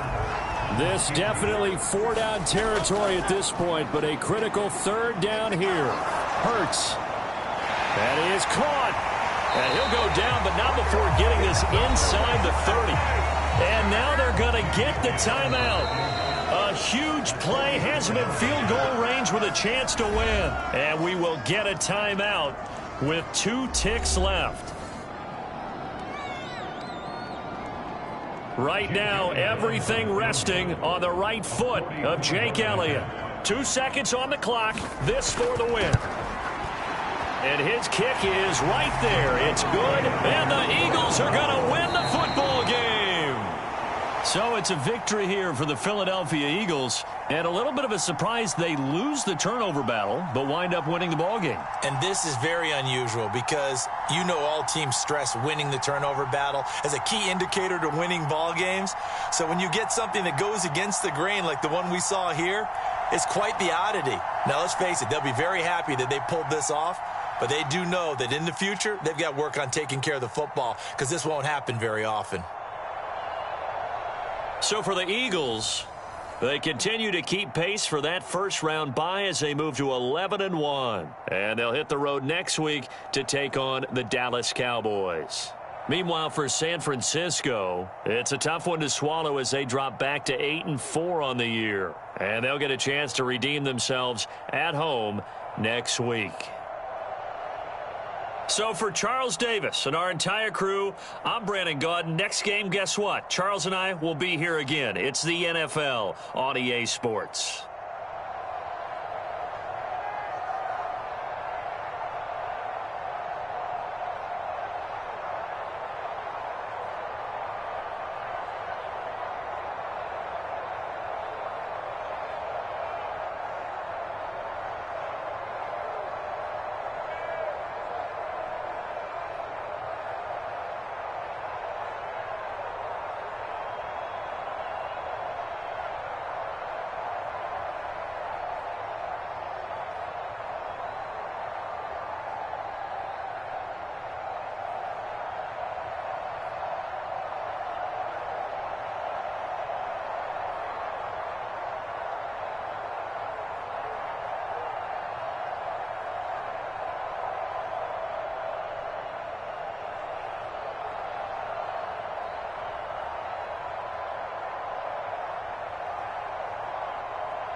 today.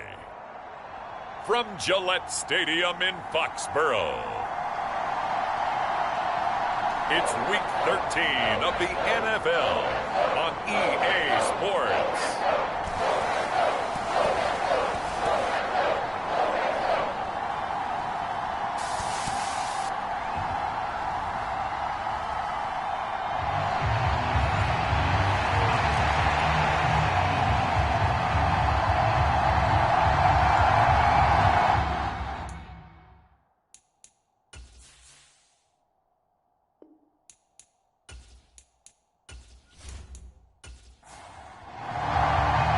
The calendar has turned to December, and we're in the home stretch now as we're underway in Week 13.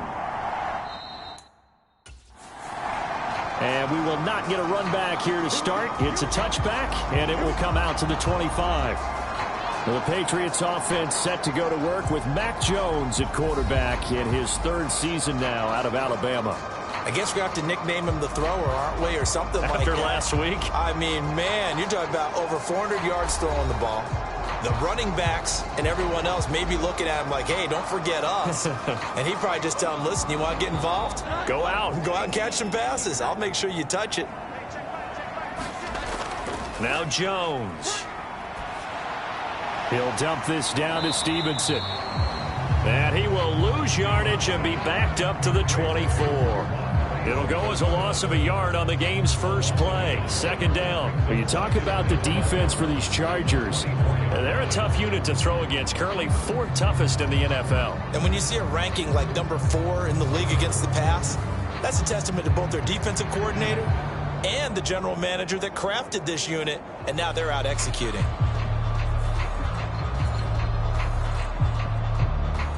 Ball at the 24 and a 2nd and 11.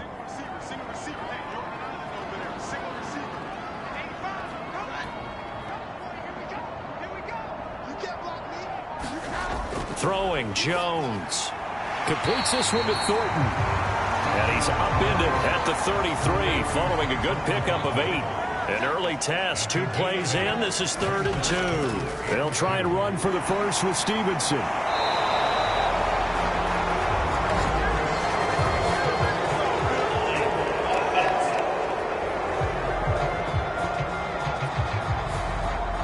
The Chargers trot out their dime package, expecting a throw on 3rd down. Operating from the gun, Jones. That's incomplete, but there is a flag down, so hang on. A big call coming on 3rd down.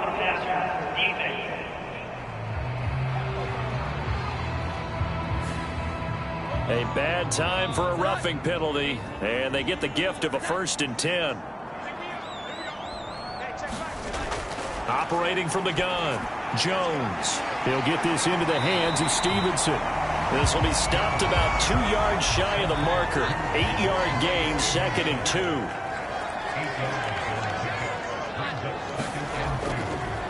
First carry now for Ramondre Stevenson. And the second wave of tacklers is going to get him as they stop him behind the line. It'll be a loss of a full 3 yards there, and it also brings up 3rd down. 2 things to watch. First, his strength in being able to break out that initial contact. But at his size, once you slow his momentum, it's hard for him to get it started again and end up tackling him behind the line of scrimmage.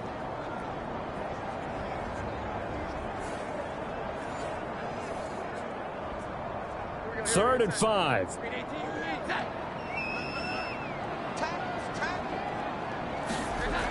Operating from the gun, Jones. And he will not be able to hang on through the contact. It's incomplete. The coverage strong, and now it's 4th down. So on 4th down, here's Bryce Behringer on to punt for the Patriots. He was only asked to punt once in the victory last week as he sends this one away. And a nice job here on special teams. This will be down inside the 10 at the 8-yard line. Well, someone's going to be happy with that effort. You know who else is going to be happy? His defense. Absolutely. He's created a very long field for that offense to try to traverse. And he got some help from Mr. Football there, checking up nicely. Good English on that punt. So here come the Chargers with a long field ahead of them. And a look at a guy, definitely got a little razzle-dazzle to him. Can do it with his arm or his legs. Their mobile QB. So this is where we find out about the game plan and the trust factor, don't we? In this situation, the natural thing is take care of the ball. Run it inside. Everyone cover it. Just, get yourself some room and let your punter punt it out of there. But when you really got a QB you can trust, you might want to take a little shot early and try and create some space. 2nd and 1. And this one incomplete. Too much contact to hold on to that one, and it's 3rd down. Anytime he reads man coverage, I don't think it's going to be the only time he'll try and hit that route to the outside in this game. He'll test the perimeter, but that time, they were up to the challenge. And he will have a 1st down at about the 21-yard line. They're able to convert with a gain of 4. The Chargers had 8-3 now. Hey, Charles, they were losers last time out. What do you think they need to do differently here? Well, I don't think it needs to be as drastic as burning up last week's game tape or not watching it, but the attitude has to be what's done is done. Let's move on. Put that one behind them, galvanize themselves, and go forward and get a win in this one.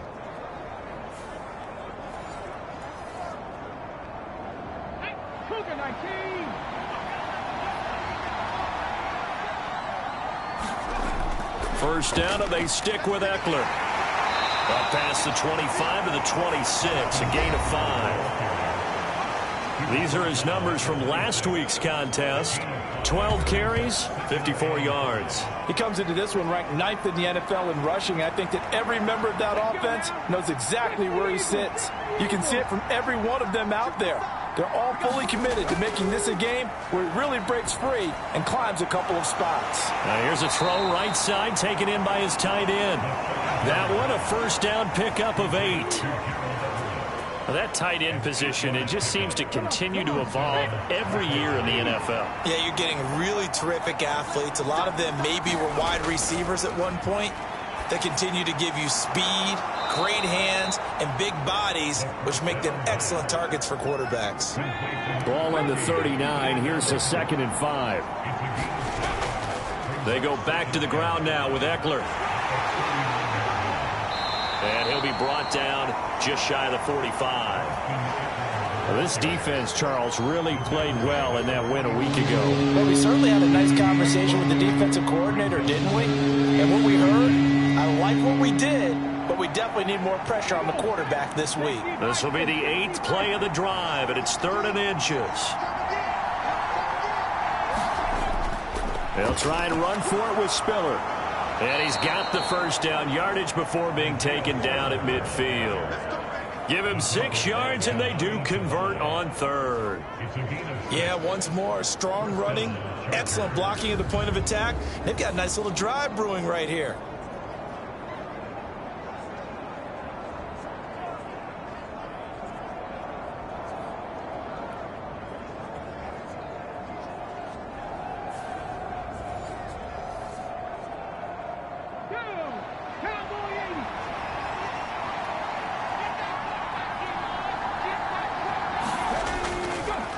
Now a play fake here on 1st down. And that is incomplete.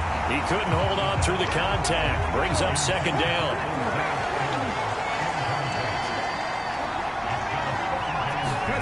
From the midfield stripe, they'll look to throw. And give him 10 that time as he was able to get away from the pressure and get a nice gain. Could be 4-down territory even if they don't get this, but they need just a few inches here on 3rd. They'll try to pick up the 1st with Eckler, and he'll get it inside the 40 to the 39.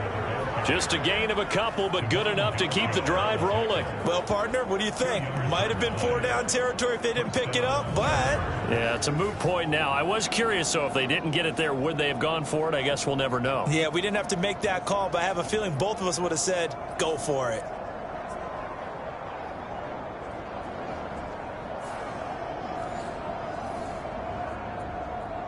So from the 39 now, they'll come up on a 1st and 10.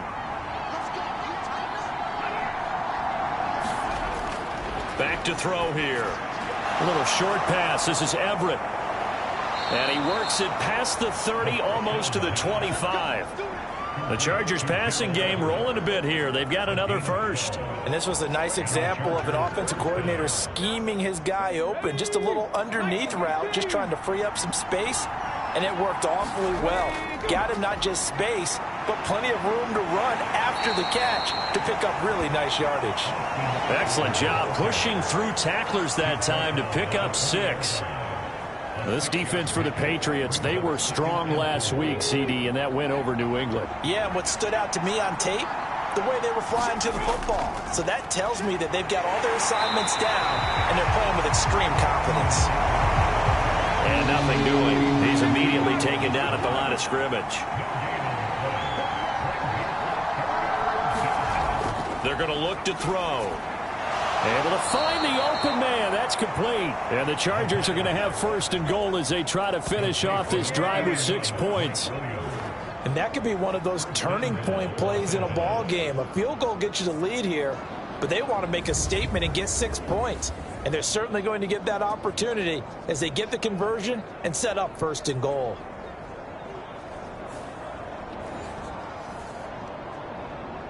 From the 8, they've got it first and goal.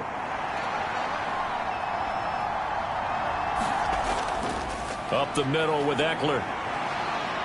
And he fights his way in for a Charger touchdown. Austin Eckler hitting double digits with his 10th rushing touchdown on the year. And the Chargers go nearly the length of the field and finish it off with 6 points. Well, first quarter, maybe too early to talk about statement drives, Charles, but that sure seemed like a statement drive right there. Well, if we're going to talk about statement drives, I think what they're saying is we're going to establish the run. They gave it to him early and often on this drive, and he wound up taking it into the end zone.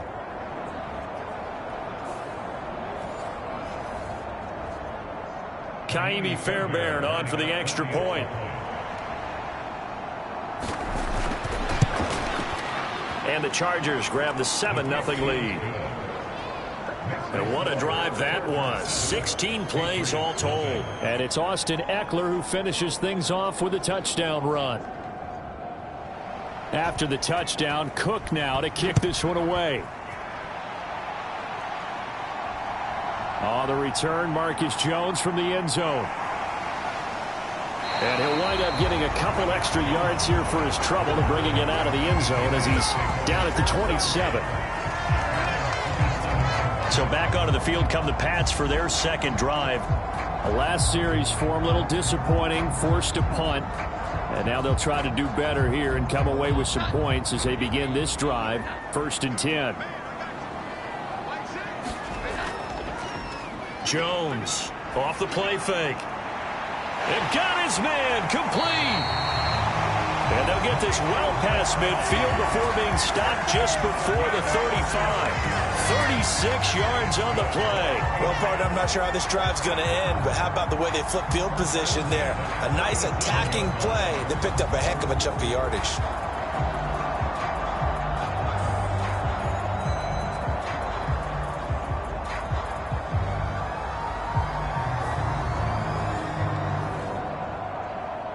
So how about that for a chain mover? They're all the way down inside the 40 now for 1st and 10. Looking to throw. Jones. Now a quick throw there, but it's going to be incomplete. He was looking for his tight end, Hunter Henry, but it's going to be 2nd down.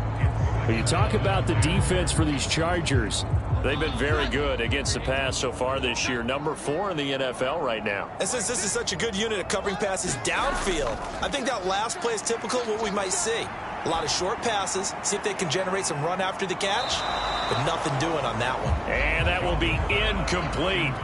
Tried to dial up the long one way out there, but it'll be 3rd down.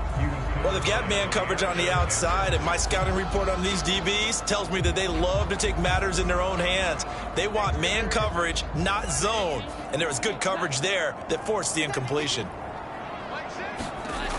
Again, he'll drop to throw, and that will be incomplete. This defense has certainly played well so far in this game, and the coverage has been tight on just about every throw. Forced a few here so far in this game, and now it brings up 4th down. And this one will not get there. It's off to the left anyway. It's no good, and this will stay at a 7-point game.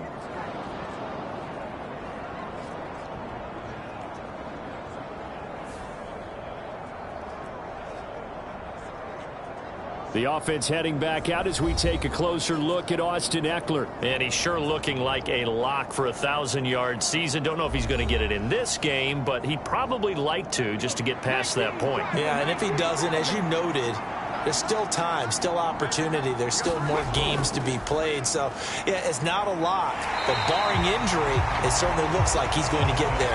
And what an accomplishment that is. Anytime you get over 1,000 yards, you're celebrated in the NFL. It's been quite a season. Still a couple chapters left in that book, though.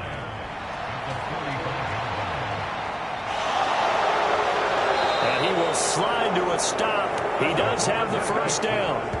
Give him 12 yards on that one. It earns him a fresh set of downs. This early in the game, it's all about making steady progress downfield, hoping to lead to early points. And you can do it with your actual play calls or sometimes something a little more improvised, as we just saw there.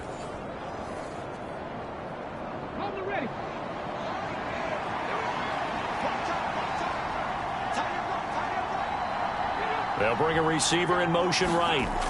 Now they'll fake the jet sweep here and throw off play action. And a quick throw here, that's complete. Call it a gain of 3 on the play, and it's second down.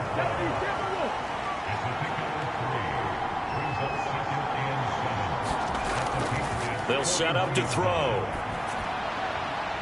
20! And he's brought down after a very nice gain. After one, 7-0 on EA Sports.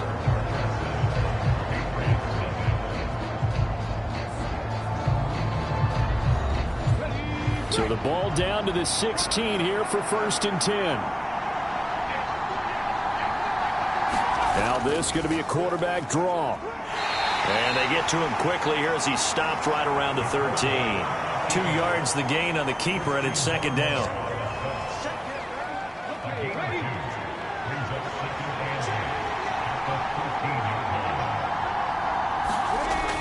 They'll drop to throw. Throw right side is into the hands of his tight end, Everett. He's taken down at the 7 after a gain of 7. New England on 3rd down. A perfect 4 for 4 thus far. They're up against a 3rd and 1 situation. He'll get this out wide to Eckler. And he's going to be taken down right at the line. So no gain on the play. And it'll be 4th down. As a defense, you're more balanced when you're in zone coverage because you're able to keep your eyes on the quarterback and see the play develop in front of you. They're able to keep the quick pass in front of them and stop it right at the line of scrimmage.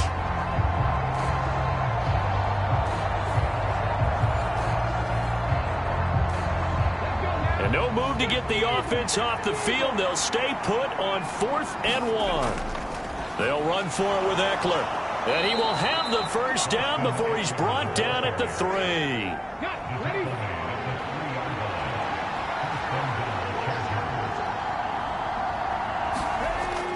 Eckler will score. Touchdown, Chargers. So his strong first half continues as he finds the end zone here for the 2nd time. And definitely good blocking at the point of attack. And you just have to love watching the way he can create space down near the goal line. And he's able to take it into the end zone.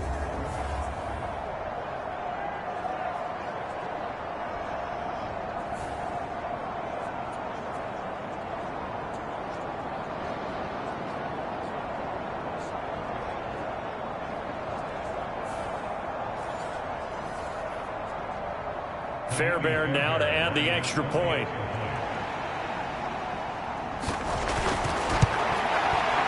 And it's good to make it 14-0. A good drive that time as they go 9 plays in all. And it's Austin Eckler who finishes things off with a touchdown run. After the touchdown, Cook now to kick this one away.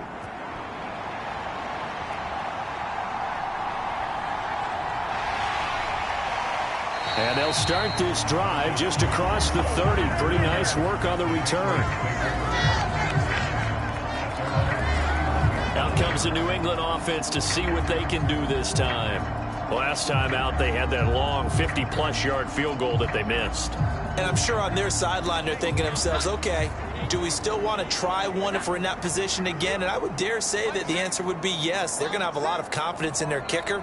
But just to be on the safe side, I'm sure they told their offensive guys, can we get a little bit closer this time? Closer. Yeah, I'd rather get in the end zone. All right, rifles one, and that's going to be intercepted. And this one will be brought back to the 22.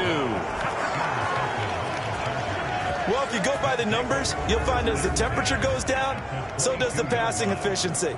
And now that we're in December, even the routine throws are going to be harder for the quarterbacks. And this one, it winds up getting picked off. Austin Eckler and the Charger offense reclaimed center stage. He's been good. His guys are winning. So far, the recipe working here in the second quarter. And he doesn't like to just tote the rock. He wants to carry his team on his back, and that's what he's done throughout this game. Yeah, he's done that. He'll be hoping to continue that trend. Now a throw here to his running back, and he gets it inside the 10 to the 9. The pickup goes for 13 and sets him up first and goal. Well, he was a busy man out of the backfield a week ago. They got him the ball early and often. I have no doubt in my mind that he'll be a big part of the game plan here as well. Running on first down, Eckler.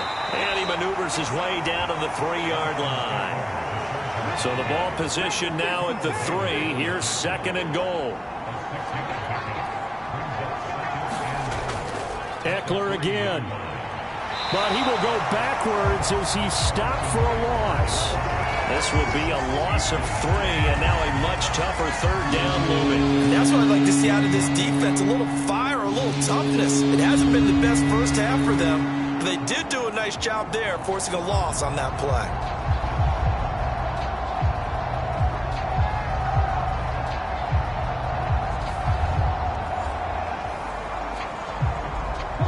They'd really like to make the short field pay off. We'll see if they can, but this is third and goal.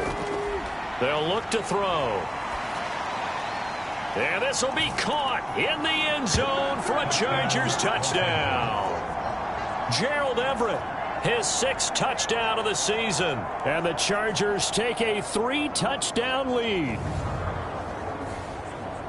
Well, with this rookie QB, we talk a lot about his ball placement and how good he can be at laying it right in there. I think we just saw, Charles, though, the strength of that arm. That was an absolute rifle for the completed touchdown. It absolutely was, and let's face it, you think he was really ready to get that first touchdown? Absolutely. He threw that pass with authority, just as you described. Big-time arm right there, and let's face it, a lot of quarterbacks used to be pitchers in baseball. The fastball was usually their best pitch, and we saw it there.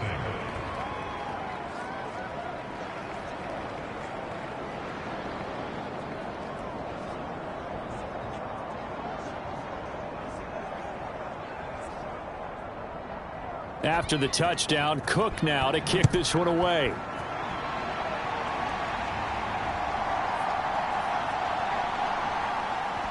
And he'll be tackled just shy of the 25.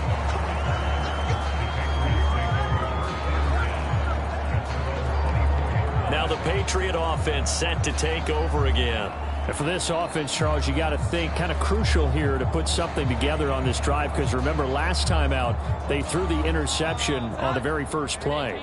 And you can't afford to let this defense keep building any more momentum. They're playing awfully well, and they're awfully confident right now. To me, it's time to attack and take some of that momentum back. But make sure you're selective in doing so. Understand where you want to throw the football and make sure it's open before the ball leaves your hands. When you're struggling on offense, you're looking for anything possible to get you going. Sometimes you do it like basketball teams that don't normally press. You put a press on, bring people to life, make them move a little bit quicker. Maybe that'll help them as they head towards the half. One play has him up past the 40 already, and another 1st and 10. Straight ahead at Stevenson. Trying to find a lane, but instead he'll get back to the line of scrimmage, and no more. Officially no gain on the play, and it's 2nd down. As usual, the hallmark of a good run defense, linebackers making plays near the line of scrimmage. Absolutely nowhere to run there. Now he'll look to throw here on 2nd and 10. And this one taken in on the right sideline, but not in the field of play. They say it's incomplete. The throw led him a little too far. It brings up third down. Got a man open. That's Devontae Parker, complete. And he will have a Patriots first down as they're able to get the third down conversion. Now, that's the kind of big play you'd like to see. This first half, it hasn't gone their way, and they could use a shot in the arm, something to perk them up a bit. And they get one here in the passing game.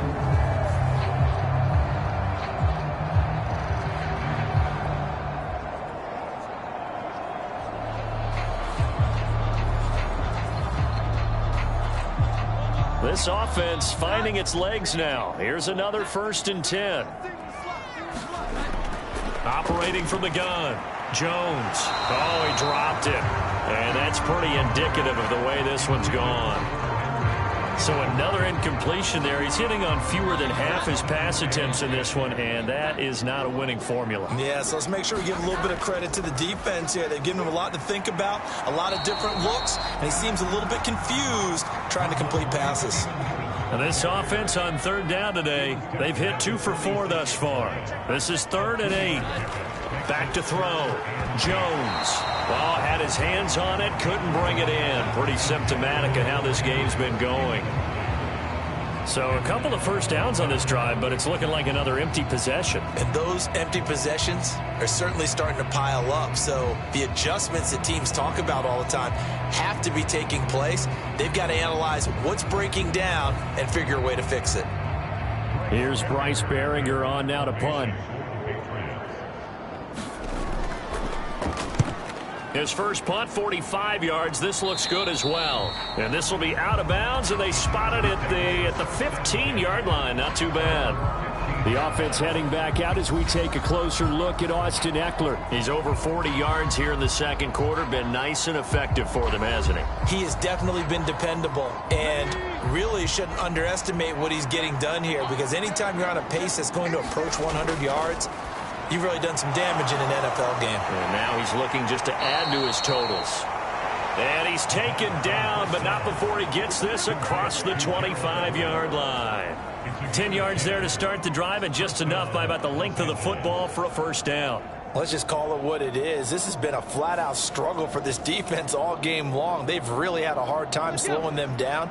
And while I'm not big on speeches and guys jumping up and down, they might need their team leader on defense to get in their face right now and light a fire under these guys. They've got to start playing better assignment football and start getting guys on the ground. Yeah, this will leave him a yard short. Nice pickup of 9 yards on first down.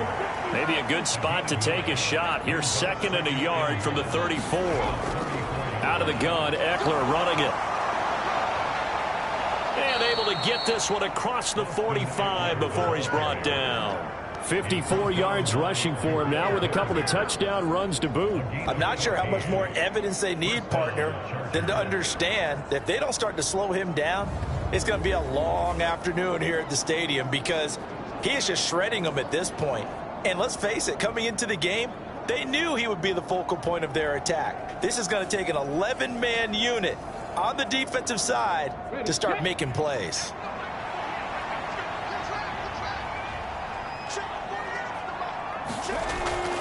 On 1st and 10 is Spiller. On a determined run there as he's going to take this all the way down near the 40. 11 more on that one and another first down. Seemed like a couple sets of eyes were on the quarterback, so he decided, hey, I'm going to hand this off. Got a good gain out of it.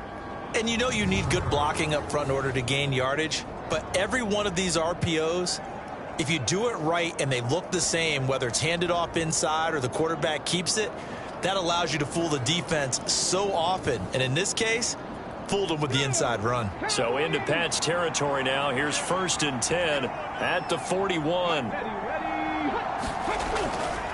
They'll go right back to Spiller here on first down. And this winds up a pickup of 2, maybe 2.5 to about the 39. 2nd down and 8.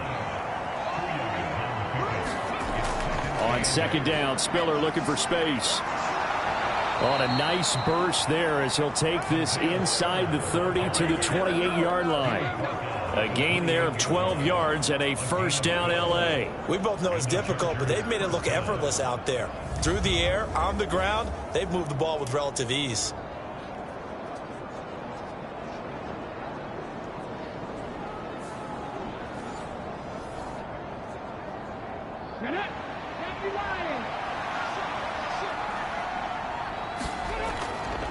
Again on the ground, again it's Spiller. And he fights forward for a modest 2-yard gain, second down.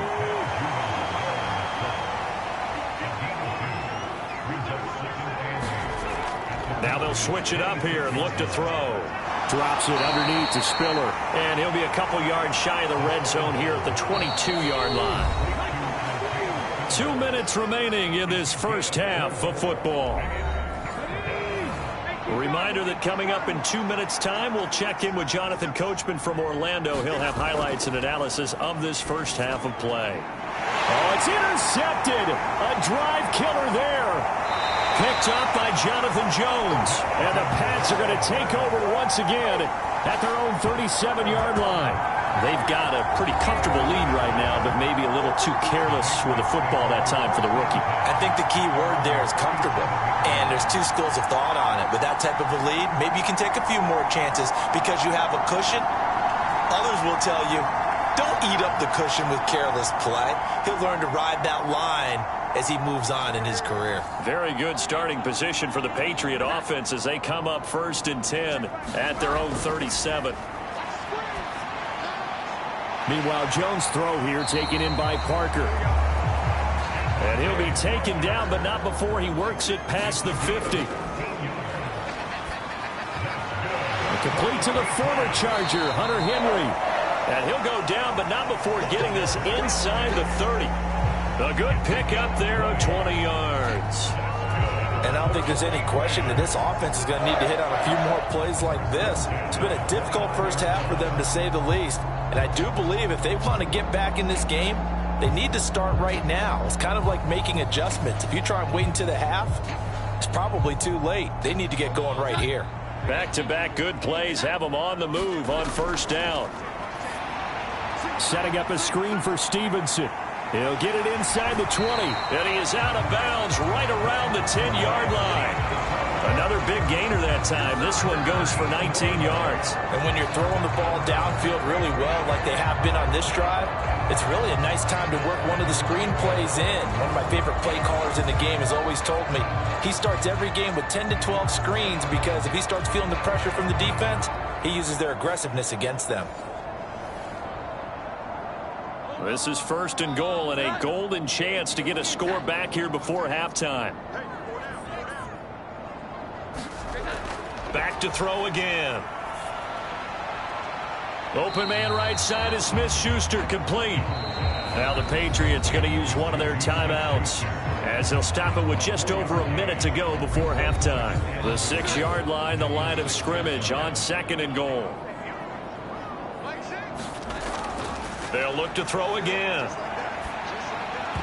And he drops it incomplete. And their struggles continue here. Big play coming here. It's 3rd and goal. They'll stick with the passing game as he looks to throw. A quick throw there is incomplete. Well, how about the coverage we just saw break out on 3rd down? Dime defense, blanketed the field with extra defensive backs and speed. Unable to find an open hole to complete that pass. And his kick here is good. And the deficit drops now from 21 down to 18.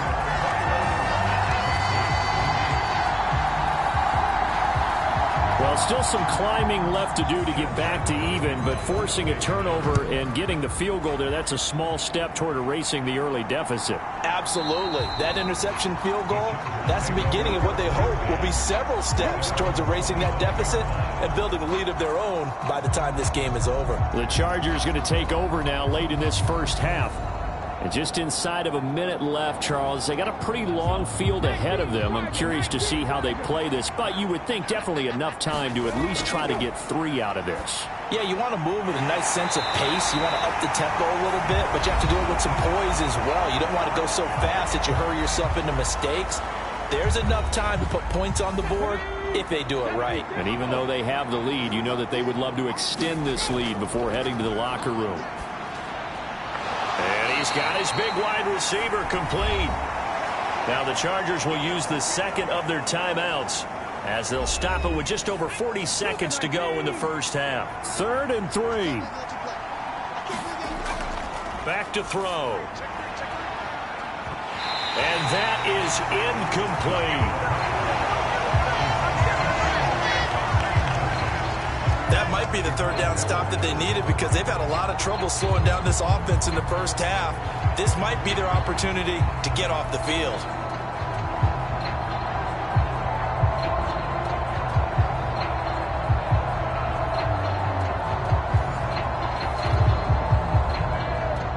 On 4th down, on is Logan Cook to punt.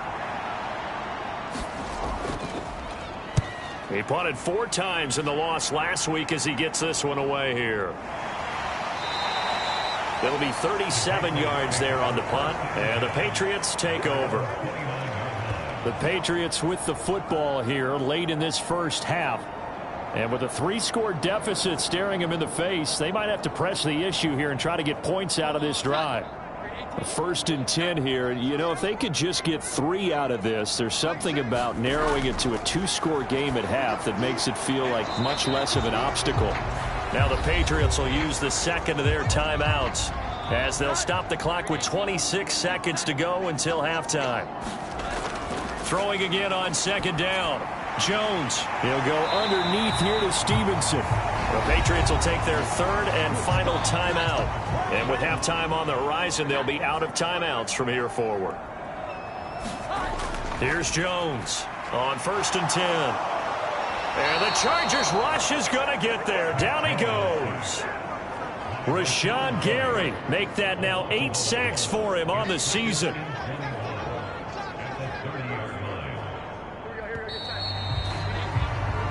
So we reach halftime in what's been a fairly one-sided game so far. As we'll get you down the coast to Orlando for Jonathan Coachman at our EA Sports Halftime Report. Coach.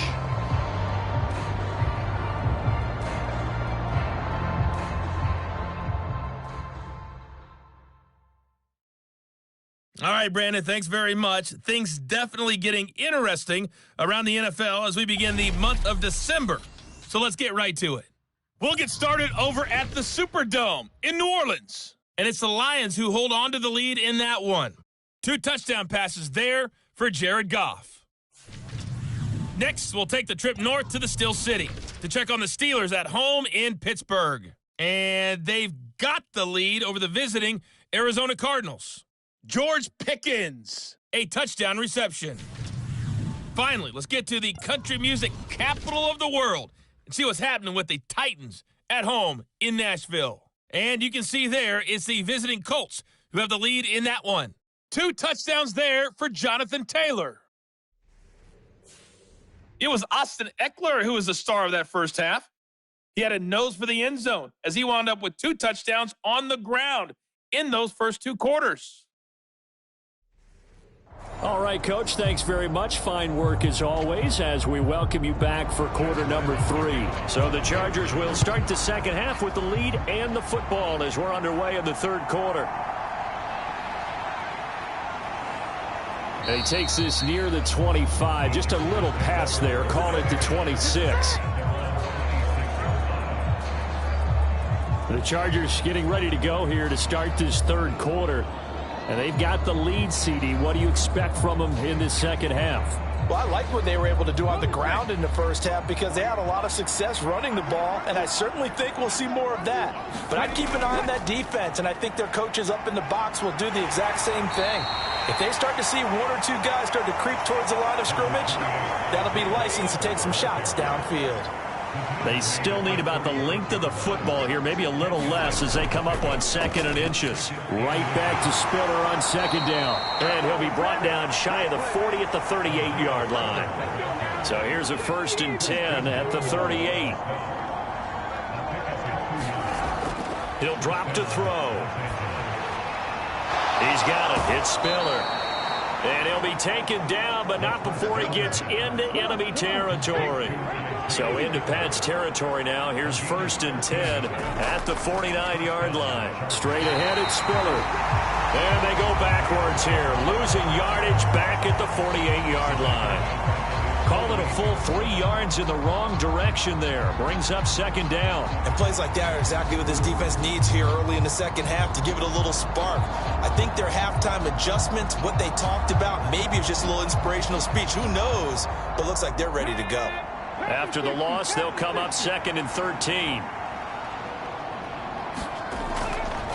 From the shotgun, he'll look to throw. And this is caught. A spectacular one-handed grab there. One-handed. Love the effort. Not much production on that play, though, huh? Not a whole lot of yardage. You get that grab, you probably want a 1st down. And he'll be the one in the film session and be saying, hey, run that one back, coach. Yeah. Run that one back. One more time. Let's see that 2 again. more time. And they won't. 8 more times. They won't. Didn't get much out of it. Now he'll dump it underneath to his running back, complete. And a nice job there defensively. They get him to the ground short of the 1st, right around the 42. Give him a gain of 5 on the completion, and that's going to make it 4th down. If this were baseball, we'd call this small ball. Instead of pushing it downfield, they throw a short pass trying to pick up the 1st down, but the defense rallies to the football and stops him short, bringing up a 4th down. So coming on now is the field goal unit. They're going to try for 3, and he'll need all the leg he's got here. And he's going to miss this one. That is no good. Well outside the left upright, and this will remain an 18-point lead.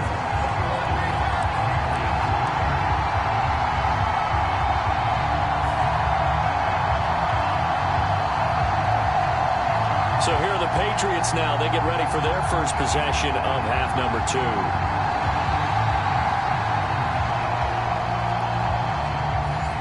This is a commentary on today's kickers and just how good they are that a coach would think about running his guy out there to try a 59-yarder. Here it backfires on him, but as a kicker, you have to appreciate the confidence that they showed in you. And he's got this down a yard or 2 shy of the 40 before he's out of bounds.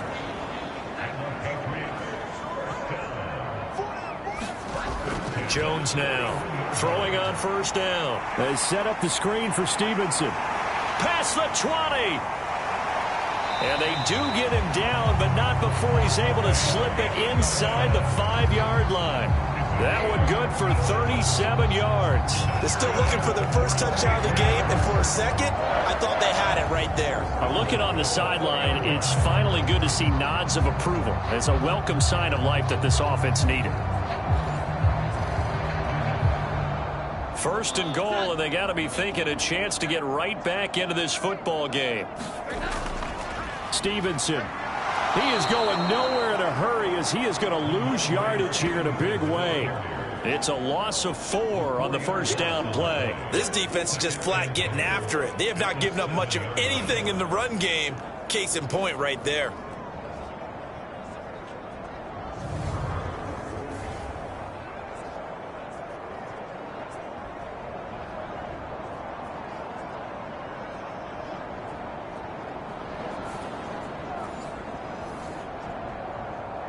Now from the 7, here's 2nd and goal.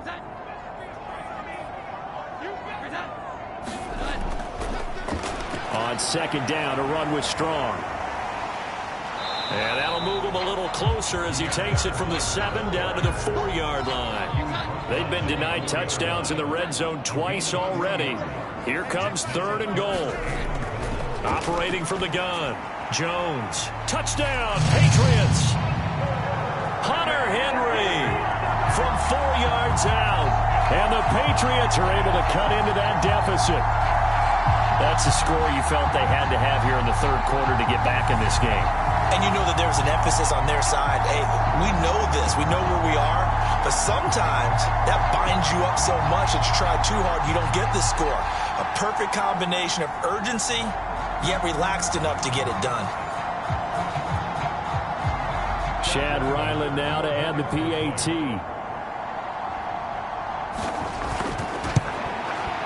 It's up and good, and the lead is down now at 11. It's 21-10. So that drive spanned 5 plays, and it ends with a New England touchdown. Back out is the kicker, Ryland, and he'll send this one away.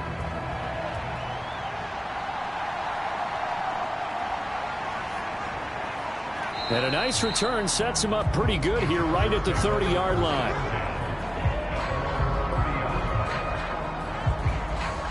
And now out on the field, here comes Los Angeles. Their lead down to 2 scores after the touchdown a moment ago as they start with a 1st and 10.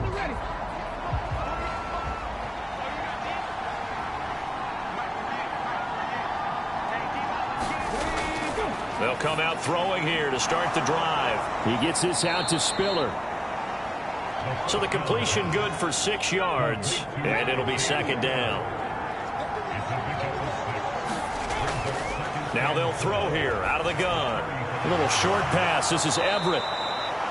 7 catches for him now, and this last one, a 1st down.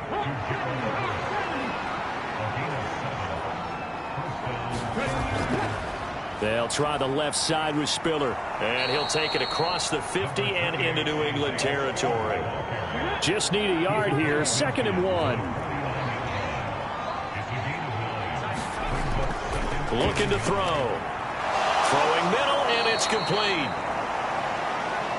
And he's got another 1st down as the tackle's going to be made at the Patriots' 33. 15 yards there on the catch and run. That's another beautiful throw right there. Gets it to his man right in stride. And I think that throw kind of exemplifies what we've seen from this offense throughout this game. They've been in rhythm. They've been sharp. They've been on it. And they pick up another 1st down there. So they'll come up 1st and 10 now from the 33. They run behind center with Spiller. 5 yards is the tally on 1st down. That brings up 2nd and 5. Brandon, 5 yards on that run.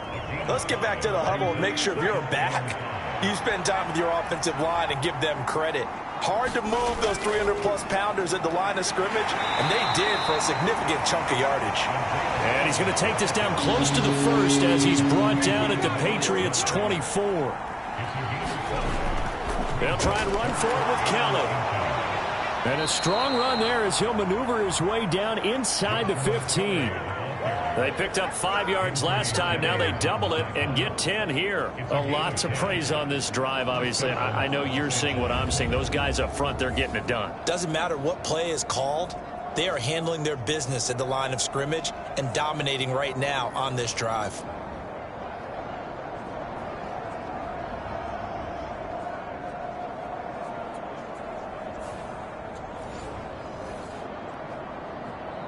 Here's a 1st and 10 at the 14-yard line. He'll look to throw. Whipping one into Allen. That's complete. And they'll get him down after a pickup of 8. 2nd and 2.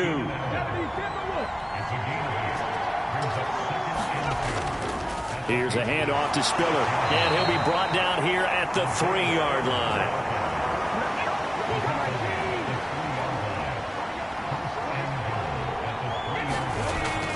They'll run here with Spiller. And he's into the end zone. Touchdown, Chargers. Isaiah Spiller. A 3-yard touchdown run. And the Chargers are able to add on to that lead.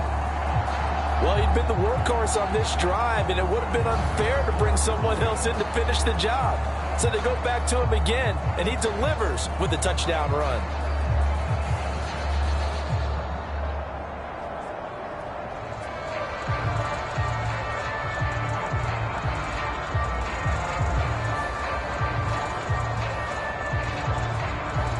For the PAT, Kaimi Fairbairn.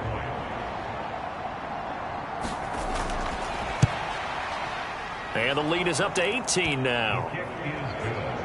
So that one a pretty time-consuming 10-play drive. And it was Isaiah Spiller capping things off with a touchdown run.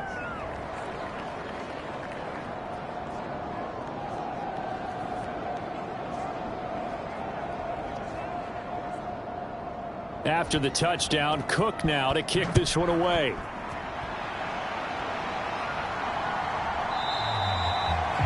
No run back here for Jones. A touchback. Now the Patriots offense, they work their way back out onto the field. I kind of feel like they've reached a do-or-die point in this game, Charles. If they're going to try to pull off an impressive comeback, it has to start right here, right now. Yeah, now they've got a final chance to get out of this situation, but they also understand they've got to move the ball and move it fast. In addition, they need to save as much time so they can get 2 more possessions. Kenny Clark, what a play by him. That's going to go as a loss of 13. Well, this certainly feels like complimentary football to me, partner, because the momentum from the team's touchdown drive looks like it's made its way over to the defense. They're working together in tandem now. Offense gets in the end zone. Defense with a big sack on the first play of the following drive. Now then, after the sack, it'll be interesting to see what they have planned for 2nd and 23. To the right side, this is Stevenson. Give him 4 yards there, but still in a big hole. 3rd and long.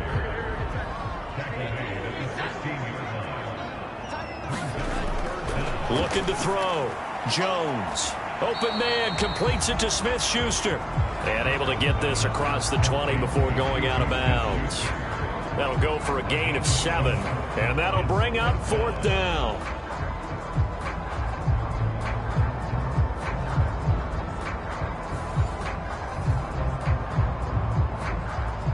The Patriots send out their punter as he's on here to punt it away. And he'll get this away into the icy winter air. Call that a 45-yard punt, just 2 yards there on the return. And it'll be Charger football here as they take over. Here's the Los Angeles offense as they get set to take possession. And now you've got the clock winding down here in the 3rd quarter. You're 3 scores to the good. What's your approach on this drive? Too early to fully commit to playing the clock game. Yet at the same time, you're also not going pell-mell like you would in 2-minute offense. This is what NFL offenses call 4-minute football. Take the clock out of the game a little bit, wind it down, but at the same time, keep advancing the ball down the field. From the gun, a run by Spiller. And he gets this to the 35. Good for a gain of 5. And they're not going to get to the line to run another play. So we will switch ends as the 3rd quarter has come to a close. This is the National Football League on EA Sports. The Chargers on 3rd down. They're hitting at 60%, 6 out of 10 thus far. This is 3rd and 4. On 3rd down, it's Spiller. And good running there as he'll take this all the way up to midfield. Give him 15 yards on that one and a Charger 1st down. Well, that's a carry they have to be satisfied with. And throughout this game, they've been satisfied with what he's given them. Whenever they've needed a big run, a 1st down, he's the guy they've turned to. And it doesn't matter what the defense thinks. They've got the confidence to keep handing it to him and keep picking up good yardage.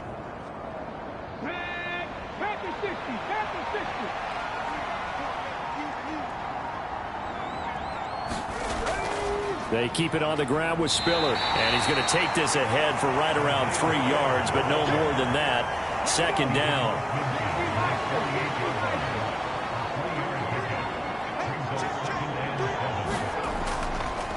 On the handoff, Spiller. And he's going to take this down close to the 1st as he's brought down at the Patriots' 41.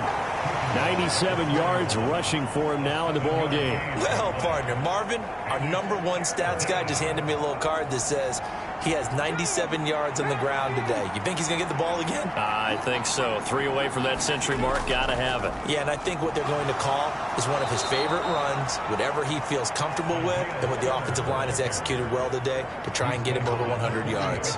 He needed a yard. That's exactly what he got. Earns him a new set of downs. That gives him 98 yards in this game, and he's got to feel pretty good about that, but the entire offense does. The big thing, though, Brandon, they've got to get to 100, though. You think he knows he's at 98? I think someone has told him by now, and here's the thing.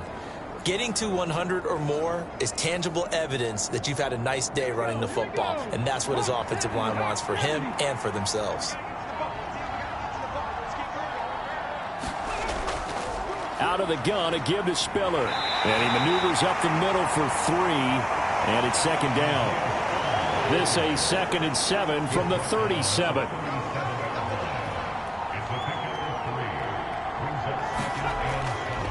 Here's Spiller. And he works it to the 30-yard line here, right at the 30. All runs on this drive so far. It's 1st and 10. The give up the middle to Kelly. And he's going to get a solid gain of 9 before being brought down. 2nd and right at a yard.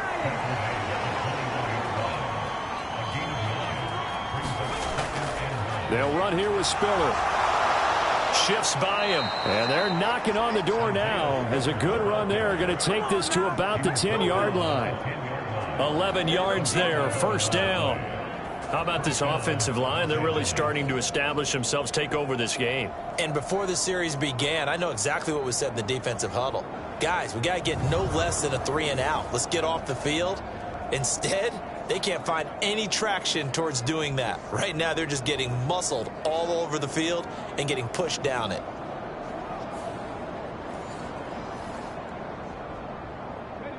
So not quite a 1st and goal. It's 1st and 10 from the 10.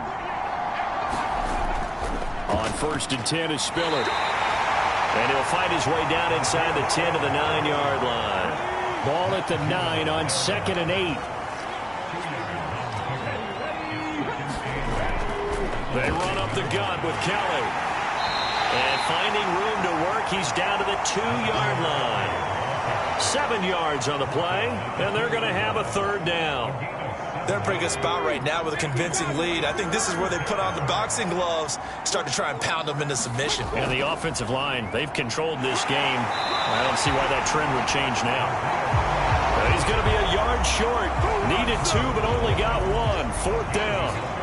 Well, they picked up a portion of it, but not all that they needed. Now that leads to a decision on 4th and 1. Let's see what they decide to do.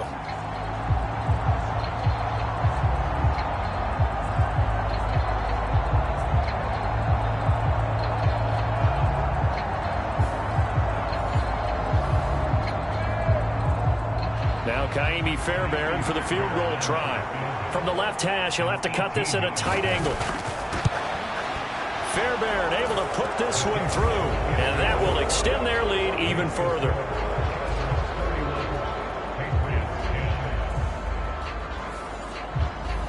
Well, ultimately not really sure that they're going to need those 3 points, but they'll take the 3 and they pad that lead. Yeah, this one's already wrapped up, but you and I both know if you're an offensive coordinator, you never let up on the gas unless the head coach tells you to do so. And maybe you've actually clicked him off in your headset so you can keep calling plays and trying to add to this lead. New England's offense set to go. Well, I think that the folks here had hoped that maybe this home atmosphere would carry their guys to a surprise victory, but it does not appear that that's going to be the case. There's too much to handle on the other side in this one.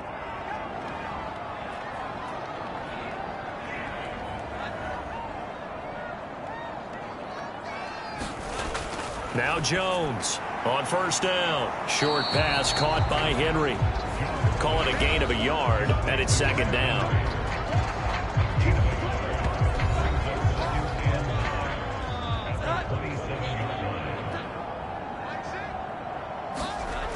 Operating from the gun, Jones. Now a short one to Gesicki. They'll wind up getting 7 on the play, and that'll leave them with a 3rd and 2. And he's the epitome of what we call the move tight end, a guy that you can line up anywhere, in the slot, out wide, in tight, doesn't really matter because he has such great skills. You want to utilize him in all aspects of your passing offense. And there he was in the slot for the catch. Jones on 3rd and 2. He'll get this underneath to Stevenson. And he will have a Patriots 1st down by about a yard as they're able to convert on 3rd and 2. Well, they certainly had success throughout this contest getting him the ball in the passing game, and there he picks up another 1st down.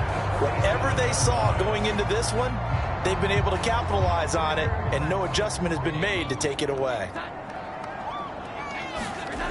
Here's Jones on 1st and 10. Over the middle, hauled in by Smith-Schuster. And this will be stopped at the 44. That one good for 7 yards. From the 44-yard line, here's 2nd and 3. Back to throw. Jones. And that'll be off the mark, too far out in front, and it's incomplete. At this point in the game, they've got to continue to try anything they can. They're still working at it, even though this one feels like a lost cause.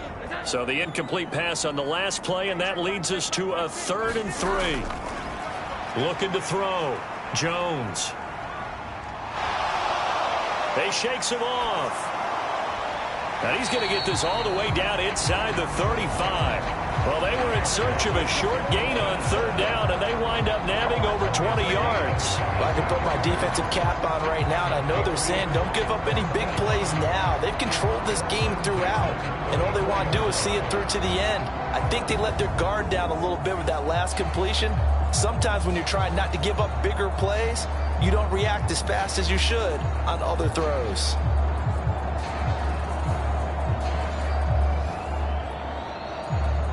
So from Charger territory now, here's a 1st and 10 at the 34. Back to throw. Jones. Over the middle, complete. It's Henry. And he's tackled a yard short of the marker. Good gain of 9 on 1st down. From the 25, here's 2nd down and 1.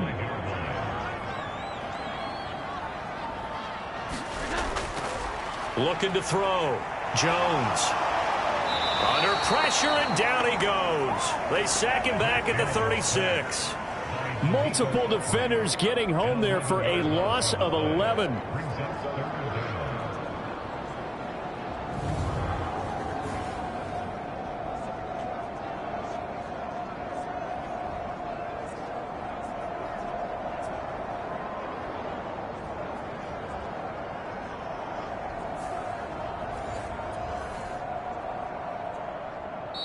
Just 2 minutes remaining here in the 4th quarter of what has been a one-sided affair. So the Patriots with the football as we get you reset. They face a 3rd down now as they try to find a late score. Operating from the gun, Jones. Work in the middle of the field, and he's got a man complete. And he's taken down, but not before reaching the 10-yard line. Jones now throwing on 1st down.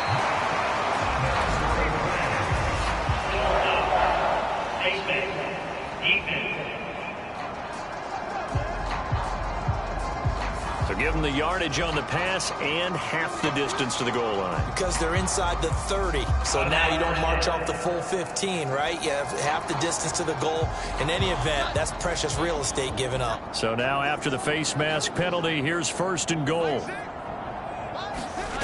Back to throw. Jones. And he's left with no option here but to throw it away. 2nd and goal, and they will try again from the 2-yard line.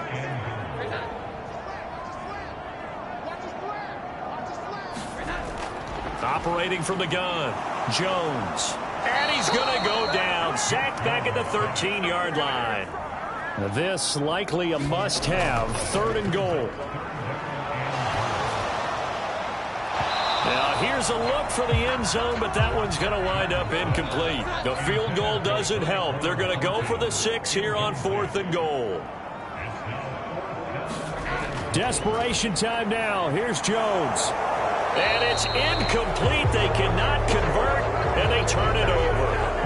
They can't hook up here on the 4th down pass attempt, and this long drive is going to wind up yielding nothing. So they tried to go for it for pride, but it really wouldn't have mattered. This one, it was already determined. No doubt about it. This one was over a while ago. And the LA offense ready for this next possession. And this one has gone pretty well to form. They've come in, had little problem thus far, and now they'll try to polish things off in the 4th. The drive starts with a give to Spiller. And he finds a little bit of room, enough for 4 yards. It'll be 2nd down. That's it. That's what you want. Straight ahead positive gain. Just keep that clock ticking. 2nd down and 6 now.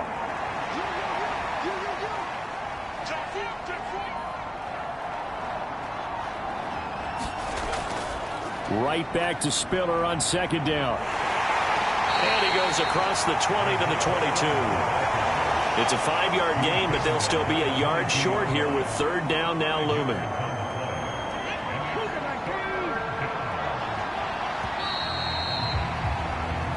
So this one's over. It's in the win column for the L.A. Chargers. And this, not always an easy proposition, Charles. You had a West Coast team that traveled east, but they got the job done. And there's so much that goes into it because your body time and your body clock different from what you're used to west, because if you go east, you're going to lose up to 3 hours, right? So is your body going to be awake when it's time to play? A lot of teams actually rehearse it. They practice it. Maybe the week of the game, they move everything up to that time frame so guys get used to doing it that way. I remember when I played at Tennessee, when we had to go from east to west, our trainer, Tim Karen, said, leave your watches on East Coast time. Every piece of information we got was East Coast Standard Time. Try to psychologically tell us what to do, as well as prepare our bodies the same way. So for Los Angeles, they continue to make their case for the playoffs as they move to 9-3. And they'll get another road date next week.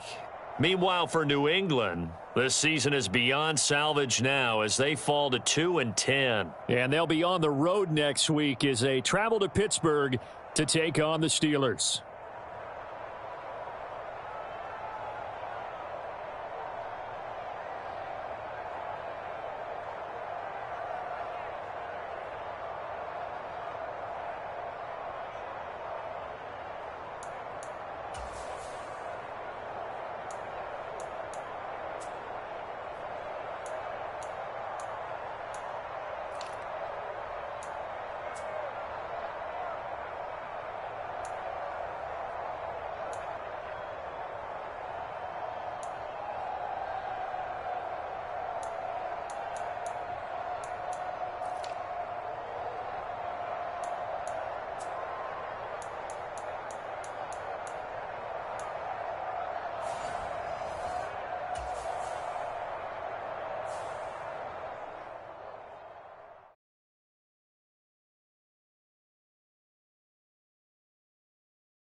Today, from MetLife Stadium in New Jersey,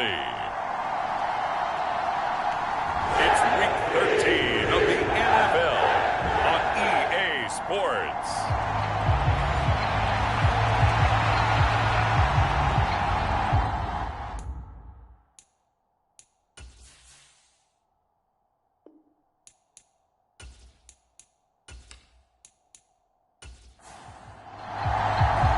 The calendar has turned to December, and we're in the home stretch now as we're underway in Week 13.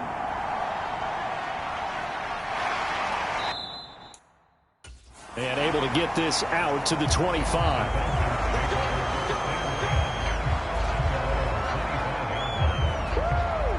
The Falcons ready to go to work here on offense, and at the helm in his second season, Charles, it's Desmond Ridder. That was a solid performance last week, wasn't it? 2 touchdowns, no interceptions, ran the team well, won the ball game. Bottom line, may not have been earth-shattering, but it didn't need to be. Here we go, set. 52 blue.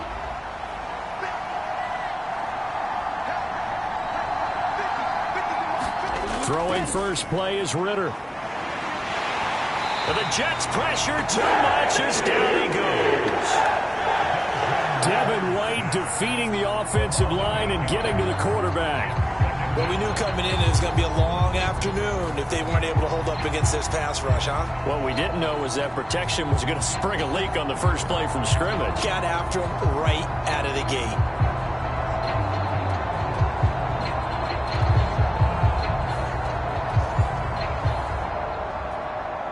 The start less than ideal as they already face a 2nd and long.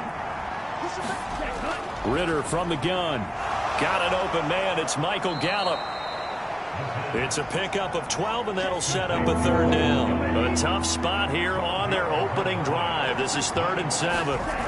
Ridder. It's caught on the right side by Robinson. He's got this almost to the 40 before going out. A couple of nice plays right in a row, and it's a Falcon 1st down yet again. Well, you want to make sure that on an opening drive that you at least stay out there for a while and get into the flow of the game. A 3 and out would have been problematic, but that's a good throw there to ensure they get another set of downs.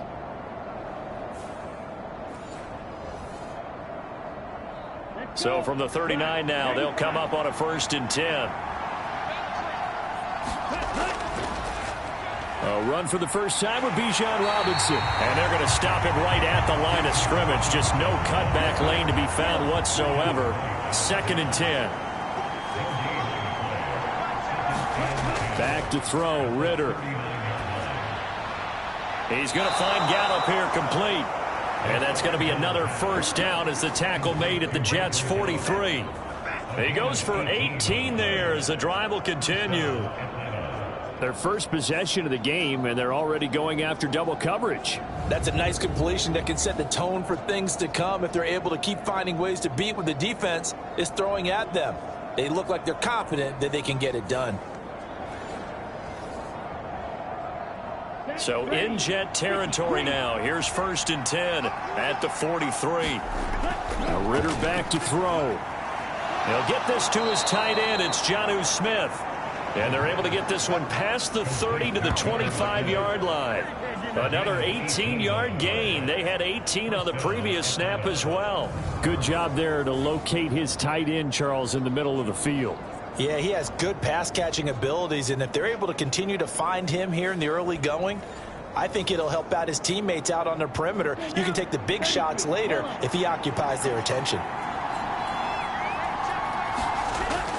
Back to the ground with Robinson. And nothing much materializing there on the 1st down run. He'll get a couple, and that's it. The numbers in last week's ball game for Robinson. 14 carries, 63 yards. It's a pretty mediocre week for him on the ground. Certainly a boon to his offense if he can get a little more output on his touches this week. He should get some more early carries as his team tries to get him into a rhythm. On 2nd down, another shot for Robinson. And he lost the football. And it's scooped up by the Jets. And his guys are going to get the football at the 23-yard line. And without a doubt, not the way they pictured that opening drive unfolding. No, they were making progress. They weren't exactly in high gear, but they were making a few yards along the way, and now that they've comped it up, you got to go back to the sidelines and regroup a little bit.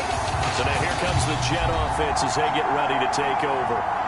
They'll be led out by the man from the University of Washington. This is Jacob Eason. He had the numbers of a game last week that if you win, you talk about him being a gritty guy, managing the game, getting it done.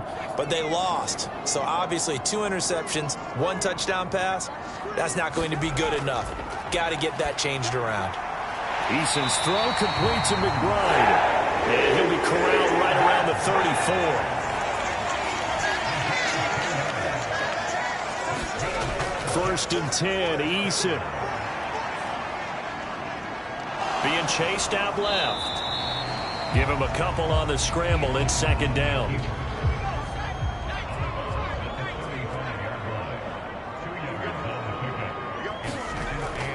Here's Eason off the play fake. Into space at the 45. And he's going to get this into enemy territory at the 45. 19 yards to pick up there. Move the chains. They were in zone defensively, went with a crossing route. It's always interesting to watch that chess match. Yeah, and I think safeties don't mind crossing routes against zone because eventually you're going to run into their territory, and that's when they lick their chops in order to get the big hit or a play on the ball. Offensively, nice execution to find a hole, make the catch.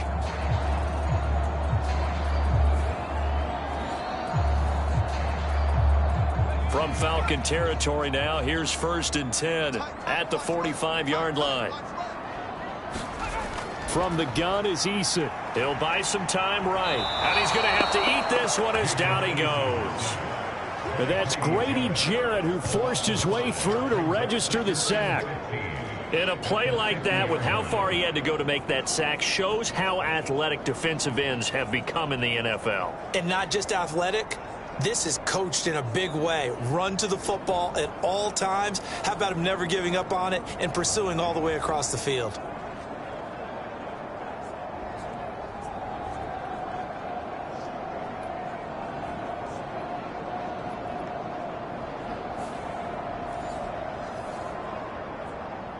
Coming up now on a 2nd and 15 following that sack. From the midfield stripe, they'll look to throw. And he completes it to Wilson. And that's good for a gain of 6. And that's going to set up a tough 3rd and 9.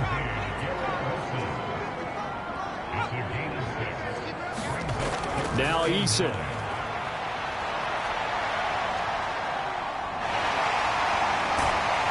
And that's going to be good for another first down as the tackle's made at the Falcons' 29-yard line. Give him 15 yards on that one, and the Jets move the chains. Fast, slow, it doesn't matter. If you give a quarterback enough room to escape, he can hit you for a big gain. You've got to give him a little more focus moving forward.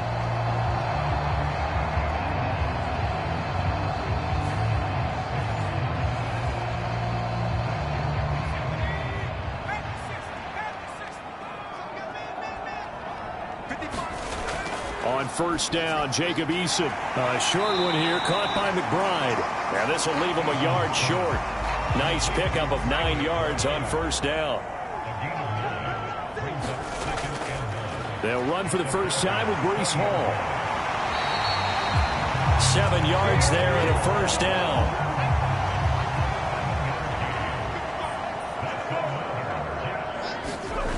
Here's Eason to throw. Throwing for the out route, he finds Wilson. Only able to gain a couple there, and that'll bring up second down. On second down, a run with Hall. That's going to go down as a loss of 5, and it brings up third down. Count me as a little bit surprised by what we just saw there because this has been a pretty long drive, and normally you think that wears down a defense. In this case, looked like the offensive line let them down a little bit. They allowed the penetration and the ability to stuff them for a loss.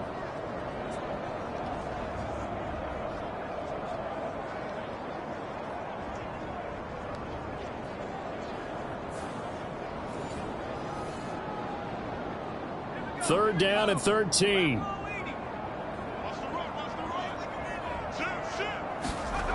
Eason sets to throw it. And it's caught. The tight end Hill. And the tackle made at the 13. He is well short of the first.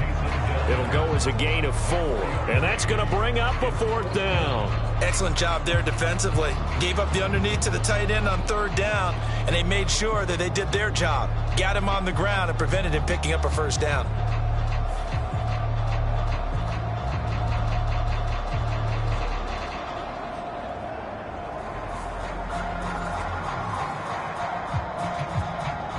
Field goal coming from Younghoe Koo. From the left hash, a chip shot here. Koo knocks this one through the post. And the Jets hit the board first. It's 3-0.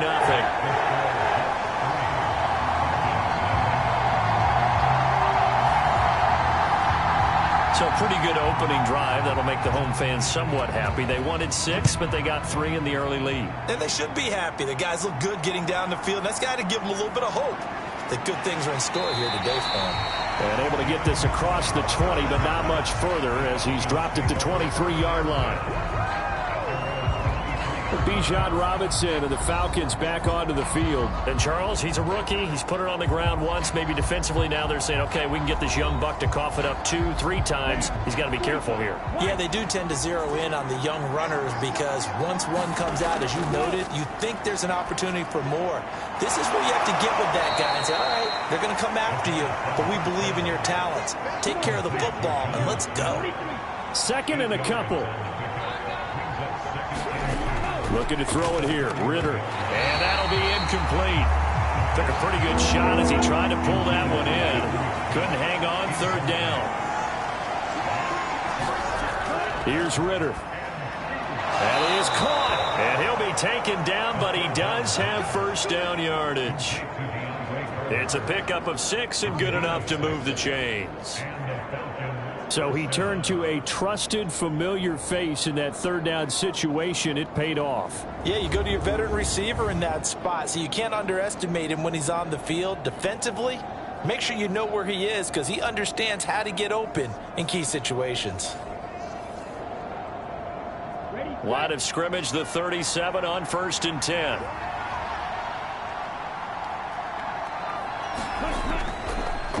Opening carry of the game for Cordero Patterson. And that play going absolutely nowhere as he's belted before he could get out of the backfield. Myles Garrett showing that athleticism as he gets in to make the play. Plays like we just saw there. That's why they're up right now. And the defense, they're doing their job. Yeah, it starts with the guys up front. So when you talk with GMs who are putting together a team, a lot of them say we're going to build from the inside out because if you control the line of scrimmage, you control the rest of the ball game, and that's what we're seeing here.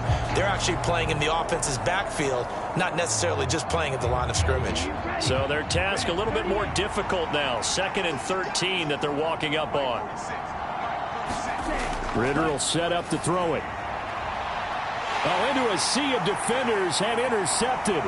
Ritter picked, and it's his former Bearcat teammate, Ahmad Gardner, who got it. And he brings this one back. It's a pick-6 and a Jet touchdown.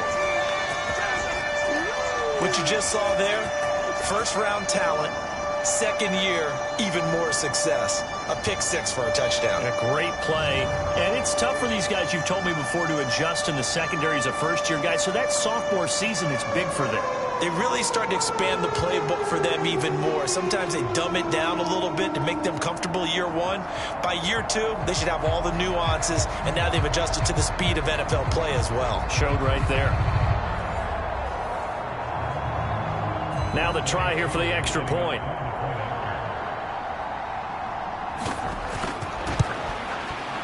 He's got it, and now it's a 10-0 lead here in the opening quarter.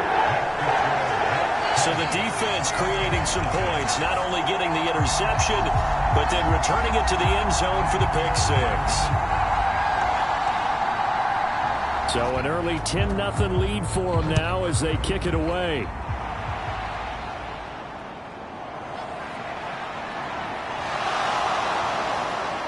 A solid return, pretty good field position. They'll start at the 32. Atlanta prepped and ready for its next possession. They are back over the 500 mark for the season. Got there with a win a week ago, their second straight victory. Well, they've definitely gotten better as this season has gone along, and from what I can tell, they know their roles. Everyone understands how they fit offensively, defensively. Now the ball comes loose, and it's scooped up by the Jets. And they are going to set up shop at the 40-yard line. This defense, Charles, very opportunistic here early. A second fumble recovery in this first quarter of play. Yeah, you mentioned the right word, opportunistic and aggressive, because once they got the first fumble recovery, they were eager to get a second one, and sometimes they just come in bunches. On the flip side, they've got to figure out how to hold the ball because the play calls seem to be okay. They're just not executing. On 1st and 10, it's Hall. And not a whole lot of room to operate there on the first down run. He gets maybe 3. Here's a 2nd down and 7 from the 37. Throwing is Eason. That one is slant to McLaurin. And they're able to get this one past the 30 down to the 25. They'll throw on 1st down with Eason. He dumps this one off here to Hall. And he will be out of bounds here on what will turn out to be the final play of this first quarter. 10-0 the score after 1 on EA Sports.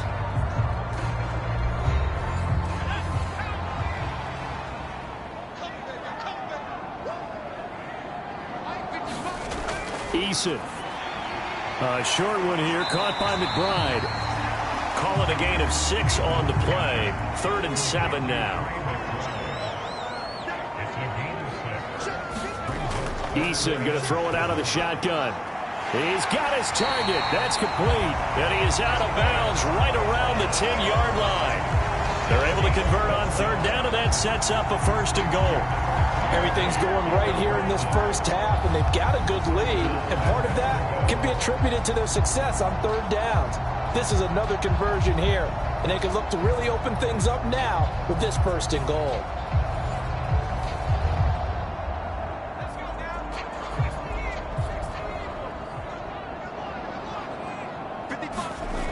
They'll look to throw again. Throwing quickly to Wilson. Touchdown, Jets.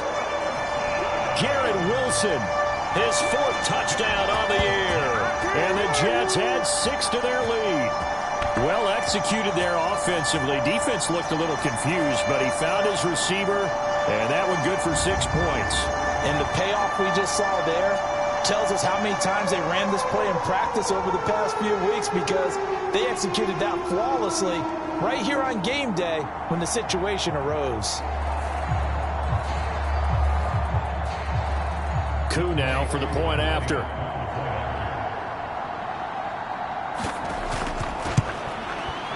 He's got it, and it's 17-0.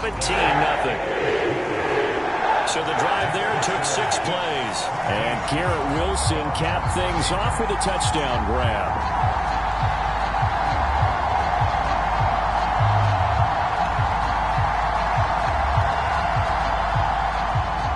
The kickoff unit is out on the field, and they will send this one away.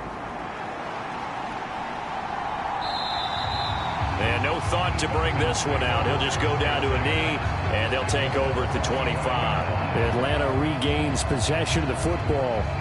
And they've sort of lost their way, partner. How do they recalibrate and get this proverbial train back on track? Well, this is where leadership really comes into play. How's the head coach handling it? The offensive coordinator? Sometimes they just make a joke. All right, guys, had your fun? All right. Throw it out the window. Yeah, let's get back on track here. And sometimes that'll work just fine. I guess it's time now to lean on that leadership. Here's a 2nd and 2 now from the 33. 2nd down and a run by Robinson. And they take him down, losing yardage back at the 27. It goes as a loss of 6. And now 3rd down. Another example right there how this defense really is winning the entire game at the point of attack. Yeah, right there at the line of scrimmage, because they are dominating. It allows their interior guys to get upfield and spill into the backfield. So how are you going to combat that? You know, because they bring in your tight end, keep him in. Your running backs, they have to step forward. Bottom line, your offensive line has to block them first to give yourself a chance. Able to find the open man. That's complete. And they nearly get this all the way to midfield. Mark him down at the 49. Great way to convert on third down there. 21 yards the play. It's been a very one-sided game so far. They got to change what they're doing right now, don't they? You can't wait till the halftime speech to make an adjustment. No, you can't, because if you're doing it right, you're adjusting from series to series, and they need a big adjustment here to try and put some points on the board.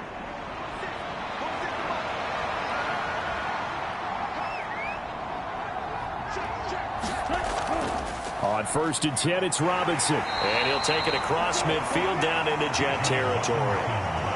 Now 2nd and 5.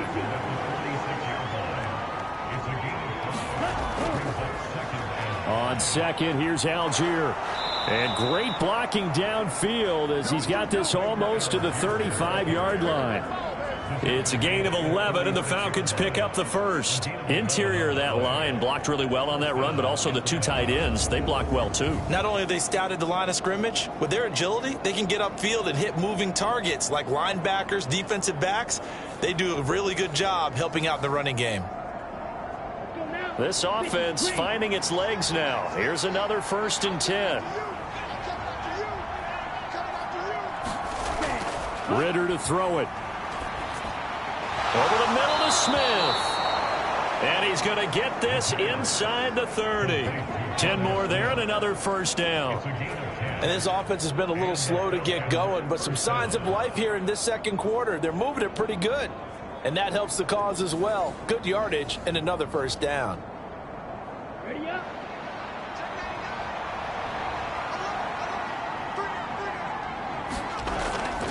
Ritter with it after the play fake. And this one too low. Now a 2nd and 10.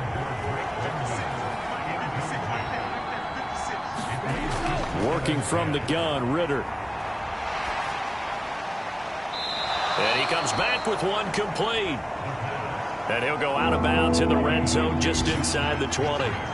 The Falcons on 3rd down. A perfect 3 for 3 as they look to keep that streak going. Here it's 3rd and 2. And he gets the 1st down yardage before he's brought down just outside the 10 at the 11. Move the chains, a gain of 7. Not for just the fancy runs, but these dirty, gritty 3rd and 1s, 3rd and 2s. That's why you draft him.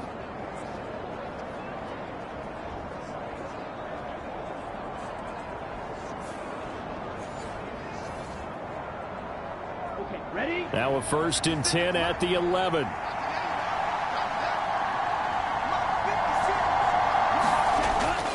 Back to Robinson now on 1st down. And he'll find his way down inside the 10 to the 9-yard line. Here's a 2nd and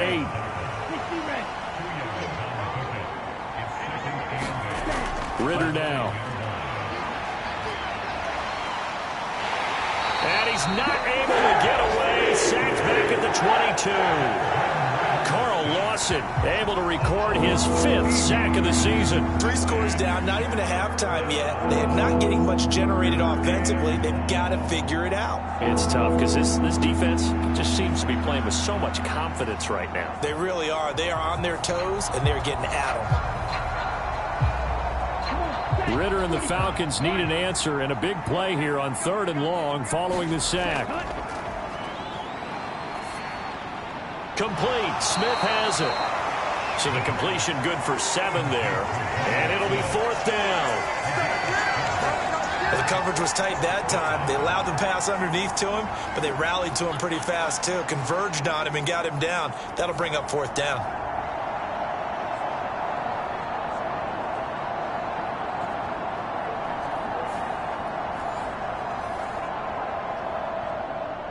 So here's Greg Zuerlein now as he'll try for the field goal. From the right hash, this from 33. Zuerlein's kick is up and through. And they're on the board at least here. It's now 17-3.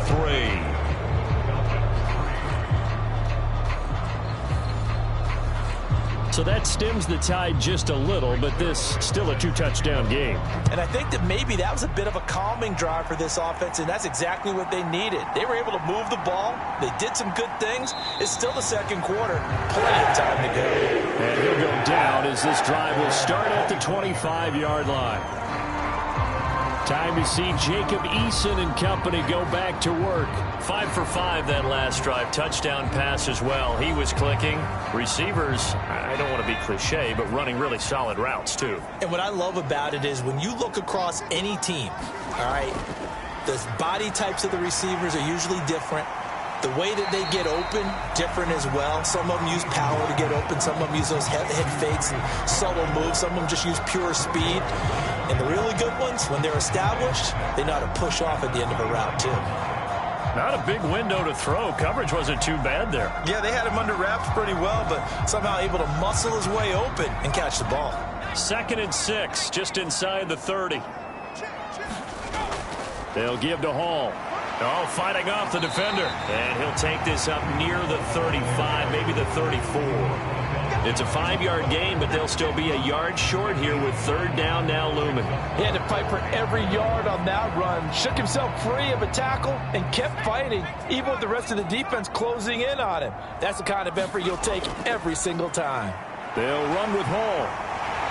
And he will have a first down here at about the 40. Give him the 3rd down conversion, 5 yards on the play. The Jets add 8 and 3 now. Well, they come in losers of 2 straight, so try to turn things around here.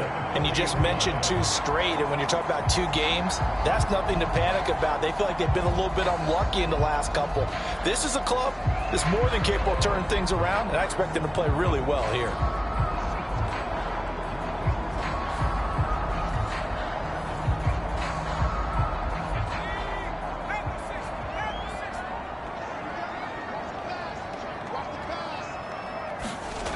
On 1st and 10, Eason. Middle of the field, he's got McLaurin. And the result here, a pickup of 8. Leaves him with 2 to go on 2nd down.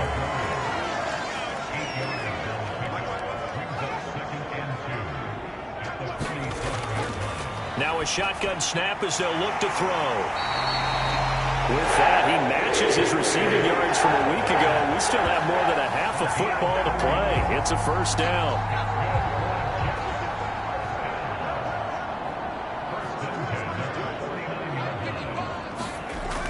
Out of the gun, they'll look to throw. And he can't find a receiver, and he's brought down. Lorenzo Carter coming in from that outside linebacker spot. He gets him down. It's a loss of 5. I think a lot of time when we see a sack, you say, well, you blame it on the offensive line, the quarterback. But here, maybe you just tip your hat to the defender. What a play. Yeah, and I think sometimes they just get a sense of the play before the ball's even snapped. Kind of like a sprinter anticipating the gun in a race. They're off, and guess what? The quarterback's down. Got to assume this defense will be charging again here. It's 2nd and 15. Another try after the first down sack. Eason. They get 14 back, but it leads now to a 3rd down. And we've hit the 2-minute mark in this first half of action. And we'll remind you that coming up at halftime, we'll join Jonathan Coachman and the gang in Orlando. Coach will have stats and scores from the early games going on here around the NFL. Pass taken in by his big tight end. And he is going to have a Jets first down as they're able to convert by plenty there on 3rd and 1. I'd have to say they're feeling like they are in rhythm right now. Things are in sync, aren't they? Team's winning, got a nice little margin on the scoreboard, completing some passes, and they just completed another one for a first down there to the tight end.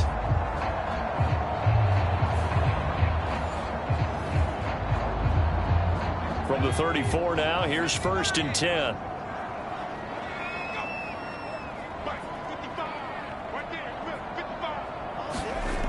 Operating from the gun. Eason looking for McLaurin, and he's got him. And he's got this down almost to the 20 before he's dropped.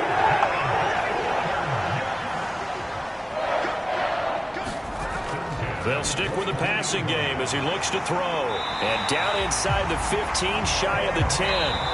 The Jets are going to use the first of their timeouts. as they'll stop it with just over a minute to go before halftime. From down at the 12, it's 1st and 10.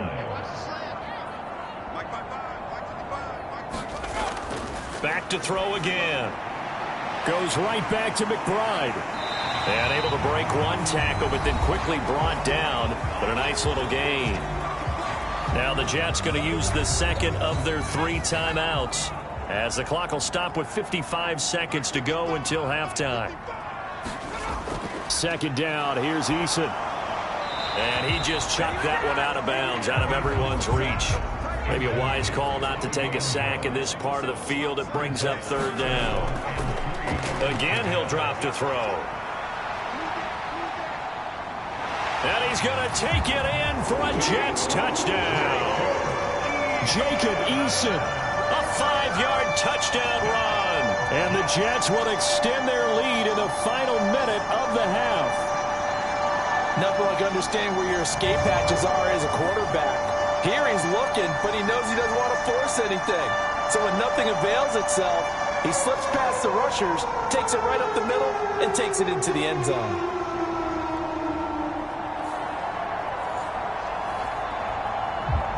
Coup for the extra point.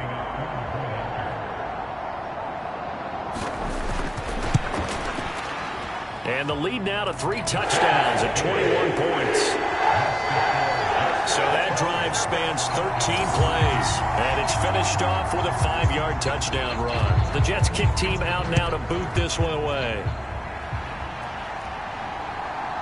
From a yard or 2 deep, here comes a return. And he'll be stopped right around where he would have been had he gone down to a knee, maybe a yard shy of there at the 24. And the Falcons now going to go on offense late in this first half.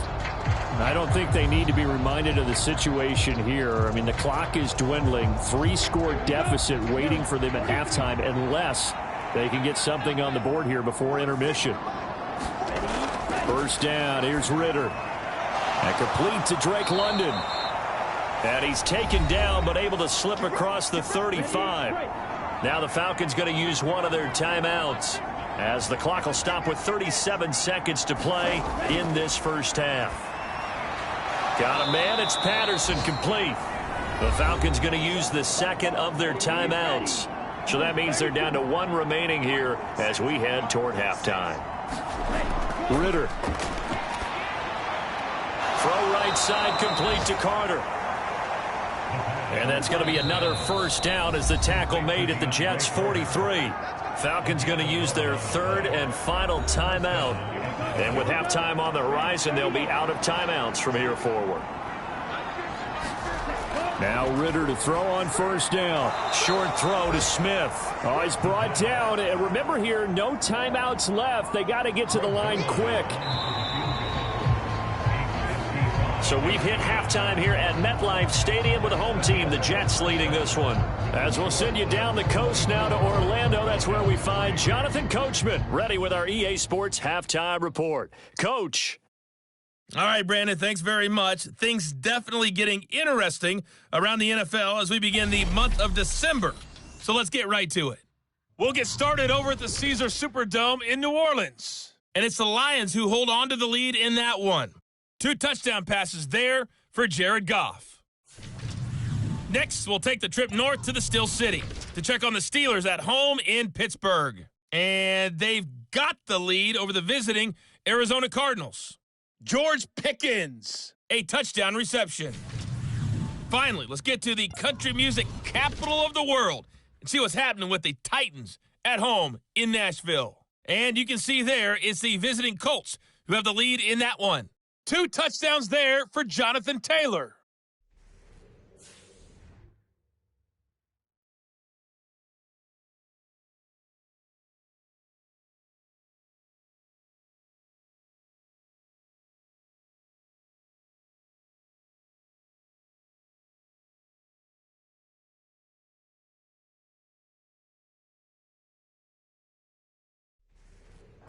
All right, Coach, thank you, and we welcome everyone back for quarter number 3. And the Jets set to receive this third quarter kickoff, and they have the lead as well as we are underway in the second half. And this will not be returned, so the second half begins with a touchback.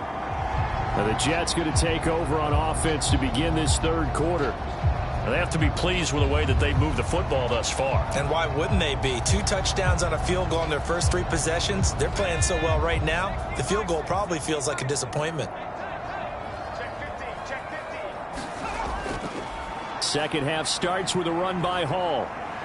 He'll be dropped after a gain of about 6 across the 30 to the 31. From the lineman to the guy running with it, that was a well-executed first down by the offense. With 2 shots left to get the first, you can get a little aggressive here on second down if you want and try for some bigger yardage. Eason on second down. Got St. Brown running the quick slant here. And they get him down, but not before he takes it across the 40-yard line.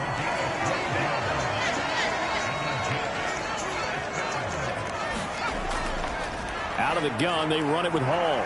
And he's over midfield and into Falcon territory. Second down and a little more than a yard here.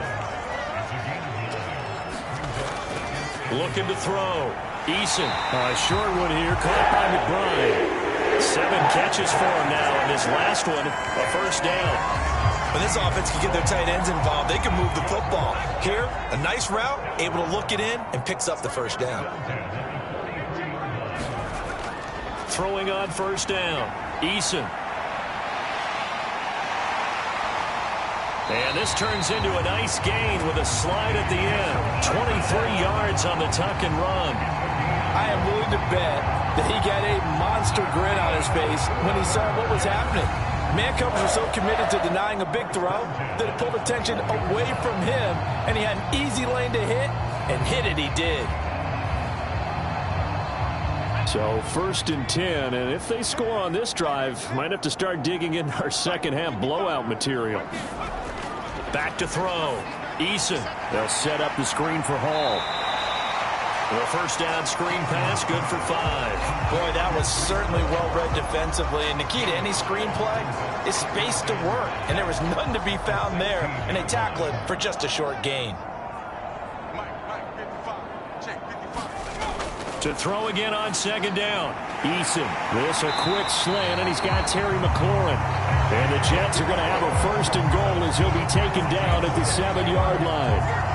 Whatever the discussions were at halftime to try to slow down this offense, it has not worked to this point. Yeah, I have a vision right now of everything that was discussed at the half just being torn in shreds or being erased off of the Microsoft Surface tablets because none of it is working. They are really locked in on offense. They'll try again here from the 7 on second and goal. One more time with Hall. And he's in. Touchdown, Jets. Breece Hall with his 6th rushing touchdown on the year.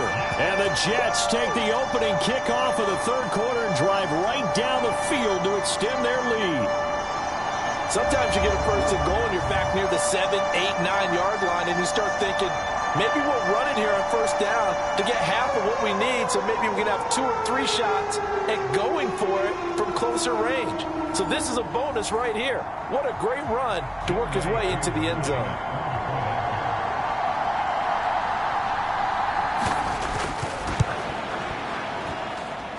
Koo able to connect on the extra point, and that'll increase their lead to 28.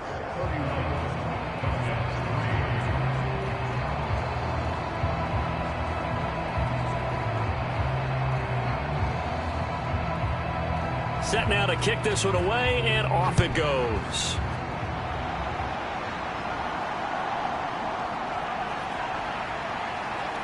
And up to about the 26-yard line, just across the 25. Here comes the Falcons offense. It's their first possession of the second half now. CD, they certainly know the hole that they face as they begin the second half. They have to do what precious few teams have done in NFL history, and that's try to come back from a 4-possession deficit. And, partner, you know as that team gathers, they're saying to each other, you never say never, right? Because if you're on an NFL roster, that's how you have to think. You can always come back and win a ball game. And let's face it, we saw a certain Super Bowl A 25-point lead late that wasn't enough to put someone away. But that being said, this task is near impossible. Let's face it. And bottom line is, it officially becomes impossible if this possession is an empty one. One play has him up past the 40 already, and another 1st and 10. Ritter back to throw. Over the middle, caught by London. They'll give him 4 yards there. And that will bring up 2nd down. Back to throw, Ritter. That's Gallup on the slant. And he takes this one down almost all the way to the 30. 22 yards on the catch and run, a 1st down.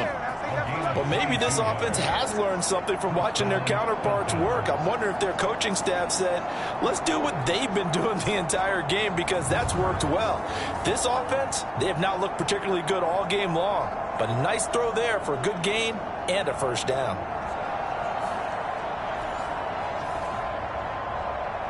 Still in search of their first touchdown of the game, but they're on the move. 1st and 10. 1st and 10, it's Patterson. This will be stopped about 2 yards shy of the marker. 8-yard gain, 2nd and 2.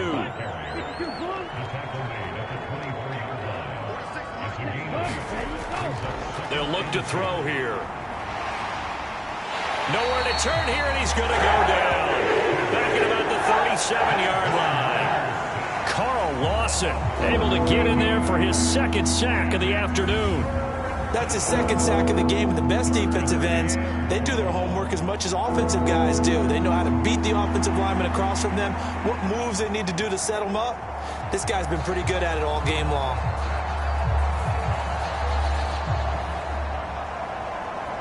Ritter and the Falcons need an answer, and a big play here on 3rd and long following the sack.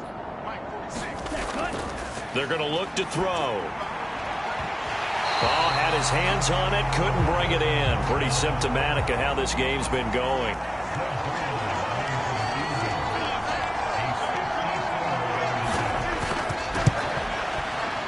Zerline's kick is up and through, and that drops a deficit from 28 to 25.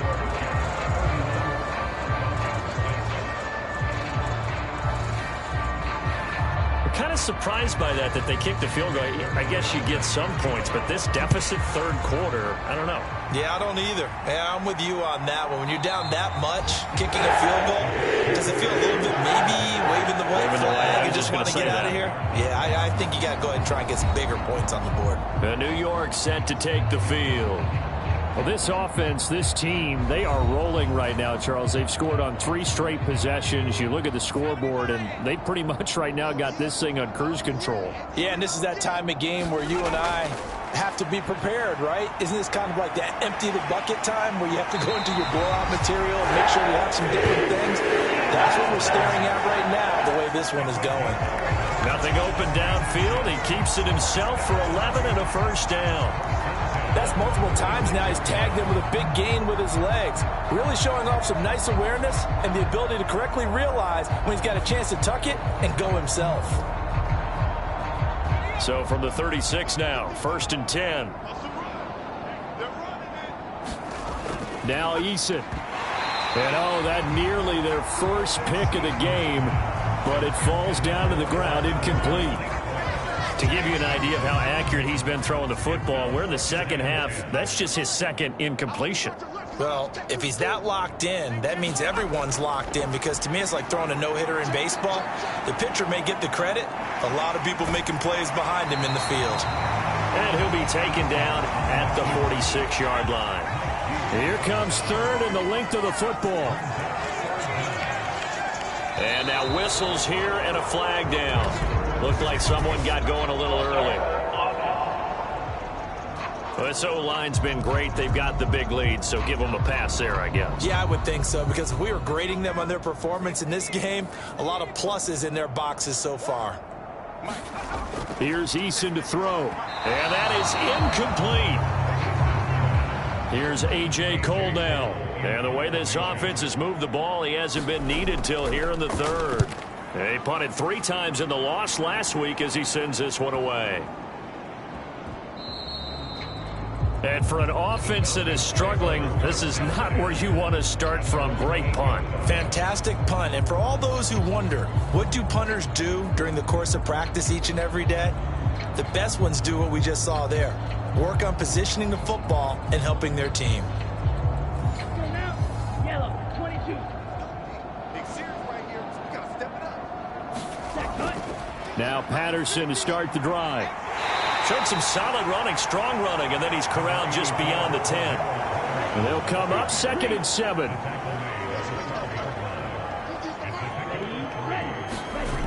Ritter from the gun. He'll get that one to Carter, complete. And able to get this to the 24-yard line. They began the play at the 12. It's also a pickup of 12 for the first down.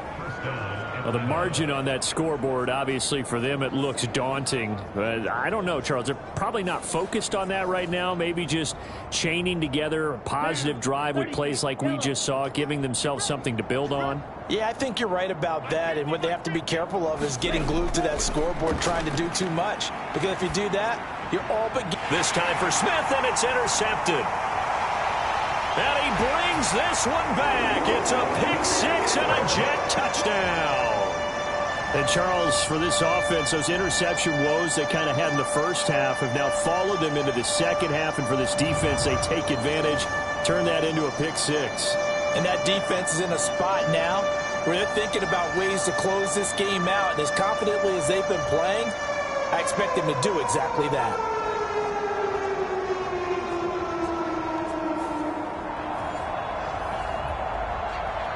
Now Younghoe Koo for the extra point.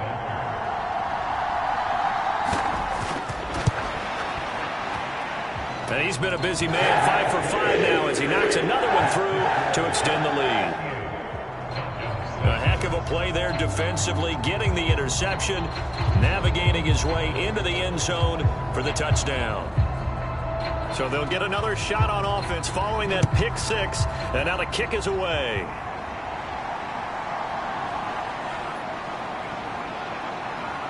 And the tackle going to be made right there at the 25-yard line.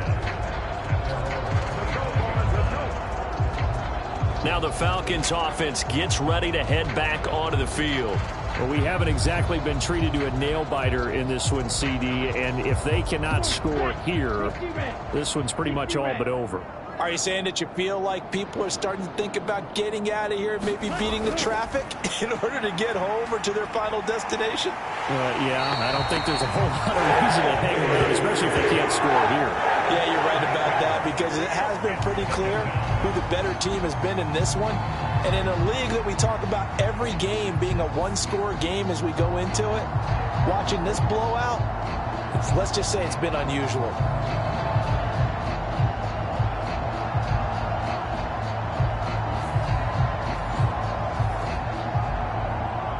Gotta imagine the pass rush will be equally intense here on second down following the sack. It's 2nd and 18. Now a toss left side into the hands of his tight end. The Jets will bring in a nickel set here as they try to stop this third down. Looking to throw it here. Ritter. Pass to the sideline and pulled in.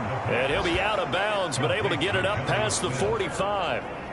They call his number again. It's his 6th catch and a first down. Well, a lot of ground left to make up, obviously. A lopsided contest, and we're already in the third quarter.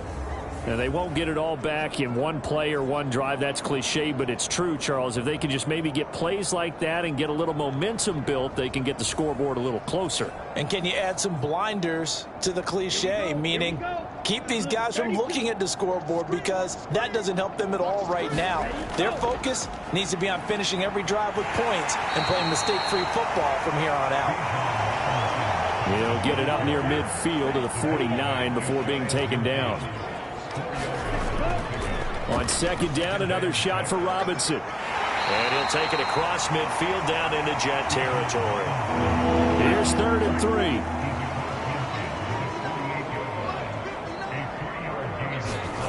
3. Here's Ritter. He'll be taken down. The Jets get in there for the sack. Quinton Williams coming in to drop him for a loss of 8, and it also brings up 4th. The punt team on now as Pinion sends this one away.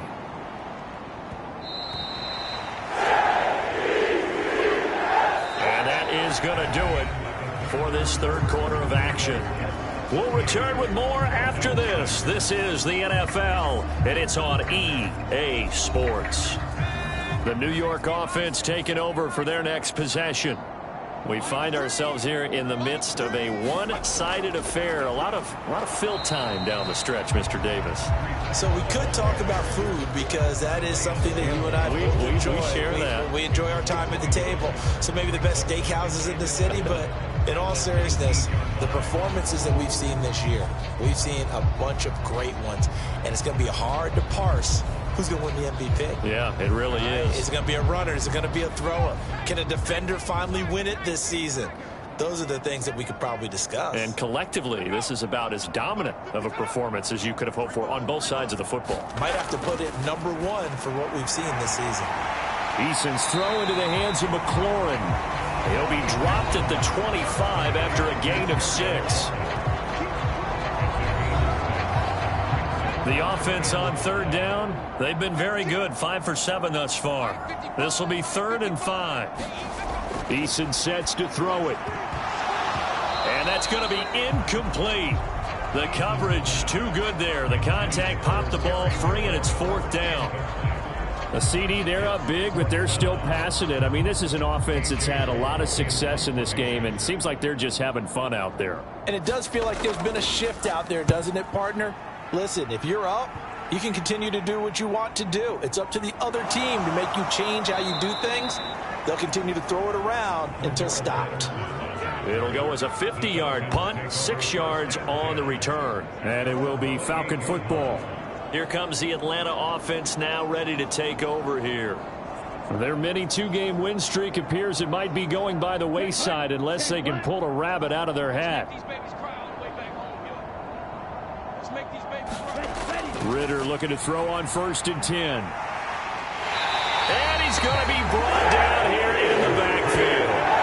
Myles Garrett in there to record another sack, and that is now 6 on the afternoon for this defensive unit. Partner, my vocabulary isn't that great, but to me, there's only one word that fits this front 7 today, and that's dominant. 4 and 5 sacks is already rare in one game. Getting to more than 6 in one contest while winning by this many points, an absolutely astounding effort by every player involved. Well, they're in some hot water now. After that sack, it's 2nd and 21. Ritter will set up to throw it. Throwing the out route incomplete. That's Carter. And he'll be out of bounds right around the 20.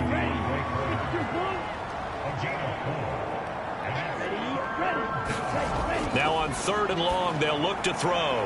Throw out right, taken in by Patterson. And he gets this up just shy of the 30 to the 29 before he's out of bounds. That'll bring up 4th down. They wind up getting 8 yards, but they needed more than that.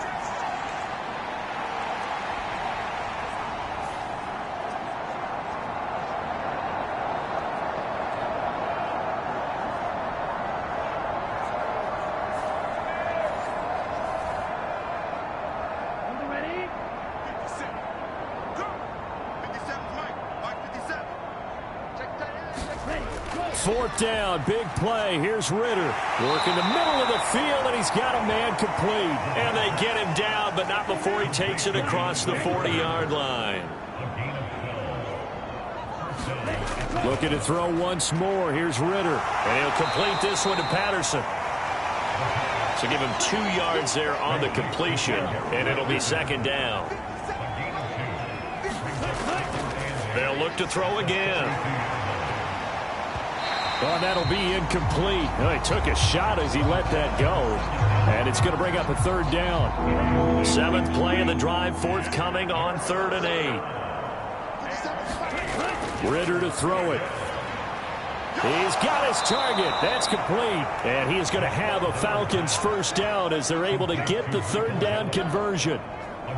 And with this game well in hand, perhaps we are seeing the coverage lighten up a little bit as they got burned there a bit for a first down. Well, we certainly know the coach isn't happy along the sideline because he certainly wants them to finish this one out the way they started it. He doesn't want to give up any soft completions, no late points. He wants his lead to stay right where it is. So in Jet territory now. Here's 1st and 10 at the 47. He'll look to throw. Short throw to Smith. That's good. The completion there for 7 yards. And that's going to bring up 2nd down. Sticking with the passing game. Here's Ritter again. He's going to find Gallup here complete. And they just keep marching right along. First down on a pickup of 8 there.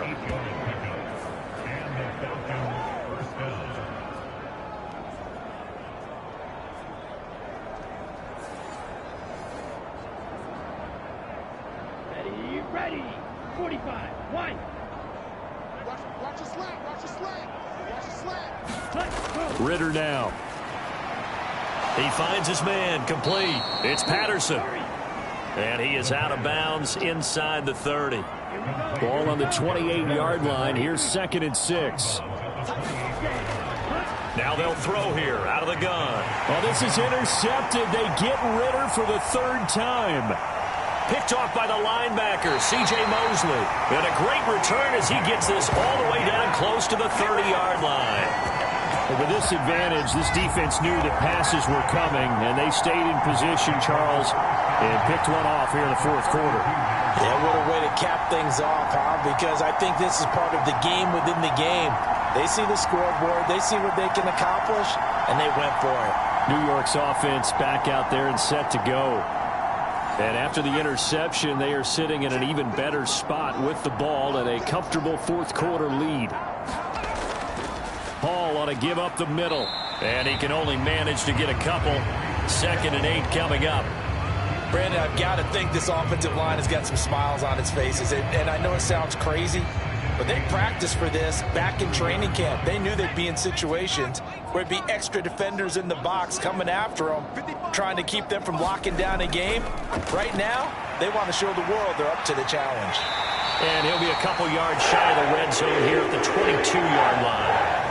46 yards rushing on 12 carries for him now. Hate to be blunt, but it is just continuing to prove to be the case that this O-line is manhandling this D-line right now. They deserve to roll up their sleeves and show up their biceps because they're doing exactly what you just described, manhandling the defensive front. They've got the leverage, they are powering through, and they're controlling this game. They'll go again with Hall. And brought down by Zach Harrison. From the 22 now, here's the 2nd down and 9. Throwing is Eason.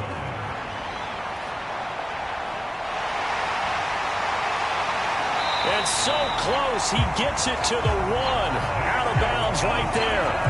That one a broken play, but it ends up being a good play. The scramble goes for 20. Obviously, a big play was needed, and you can see his eyes light up as he realized there's absolutely no one in front of him. And he takes off and goes a long way. Not only does he pick up a first down, but a big gain to boot. Let's go, defense. Here we go. Like 3. They'll run with Hall. And he is in. Touchdown, New York. Breece Hall with his 2nd touchdown of the game, number 8 on the season. And the Jets look like they're about to put an end to their 2-game losing streak as they add on to their lead. Sometimes offenses can get too cute down near the goal line, but there's nothing fancy about this one. As Coach Lombardi would say, we get a seal here, and we get a seal here, and we run this play in the alley. And that's good work to hit the hole hard and finish in the end zone. Extra point by Koo, up and good. And this one was over a while ago as they just add on to that big lead.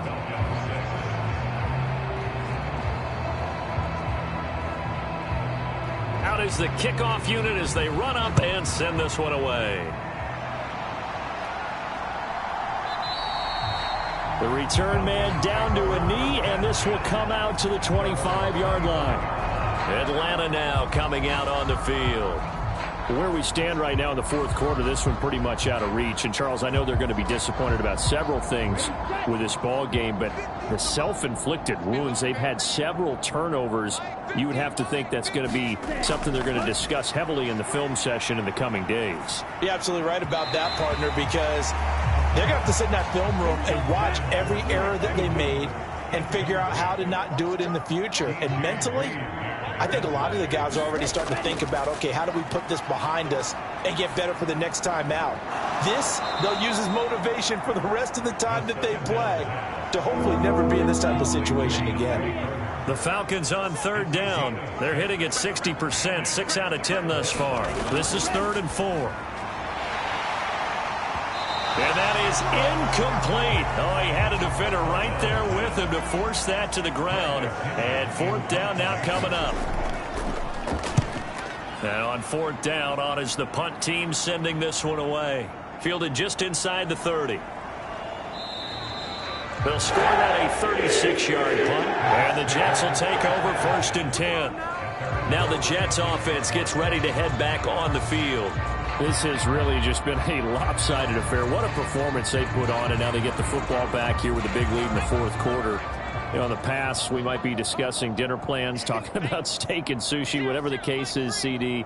This ball game is pretty much well in the books. Yeah, we really could have started bringing up dinner a long time ago if we wanted to, partner. And I think a few of the guys out in the field already making plans for the evening.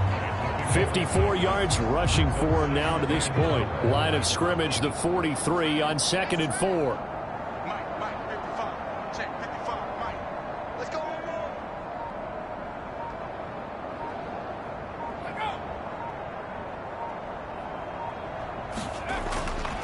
Hall again on 2nd down. 7 yards there and a 1st down. They don't need to run another play here before the 2-minute warning. Let's see if they do it anyway.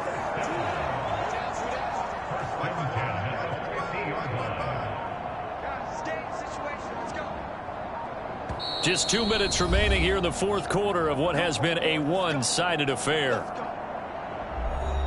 So it's Jets football as we get you reset here.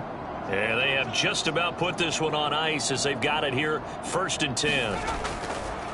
Hall again. It's a 6-yard gain on the ground, and that'll make it 2nd and 4.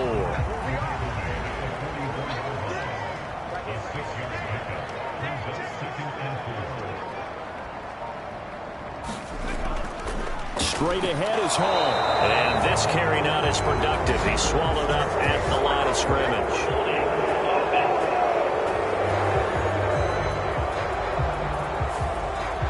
Now they face a 2nd and long following the holding penalty. Mike 3. Come on, cut it. I got you. Here's a give to Hall. And they'll get this just to the 47. 1-yard gain. Not an easy spot here. They'll be in search of 13 yards to try to pick up the first.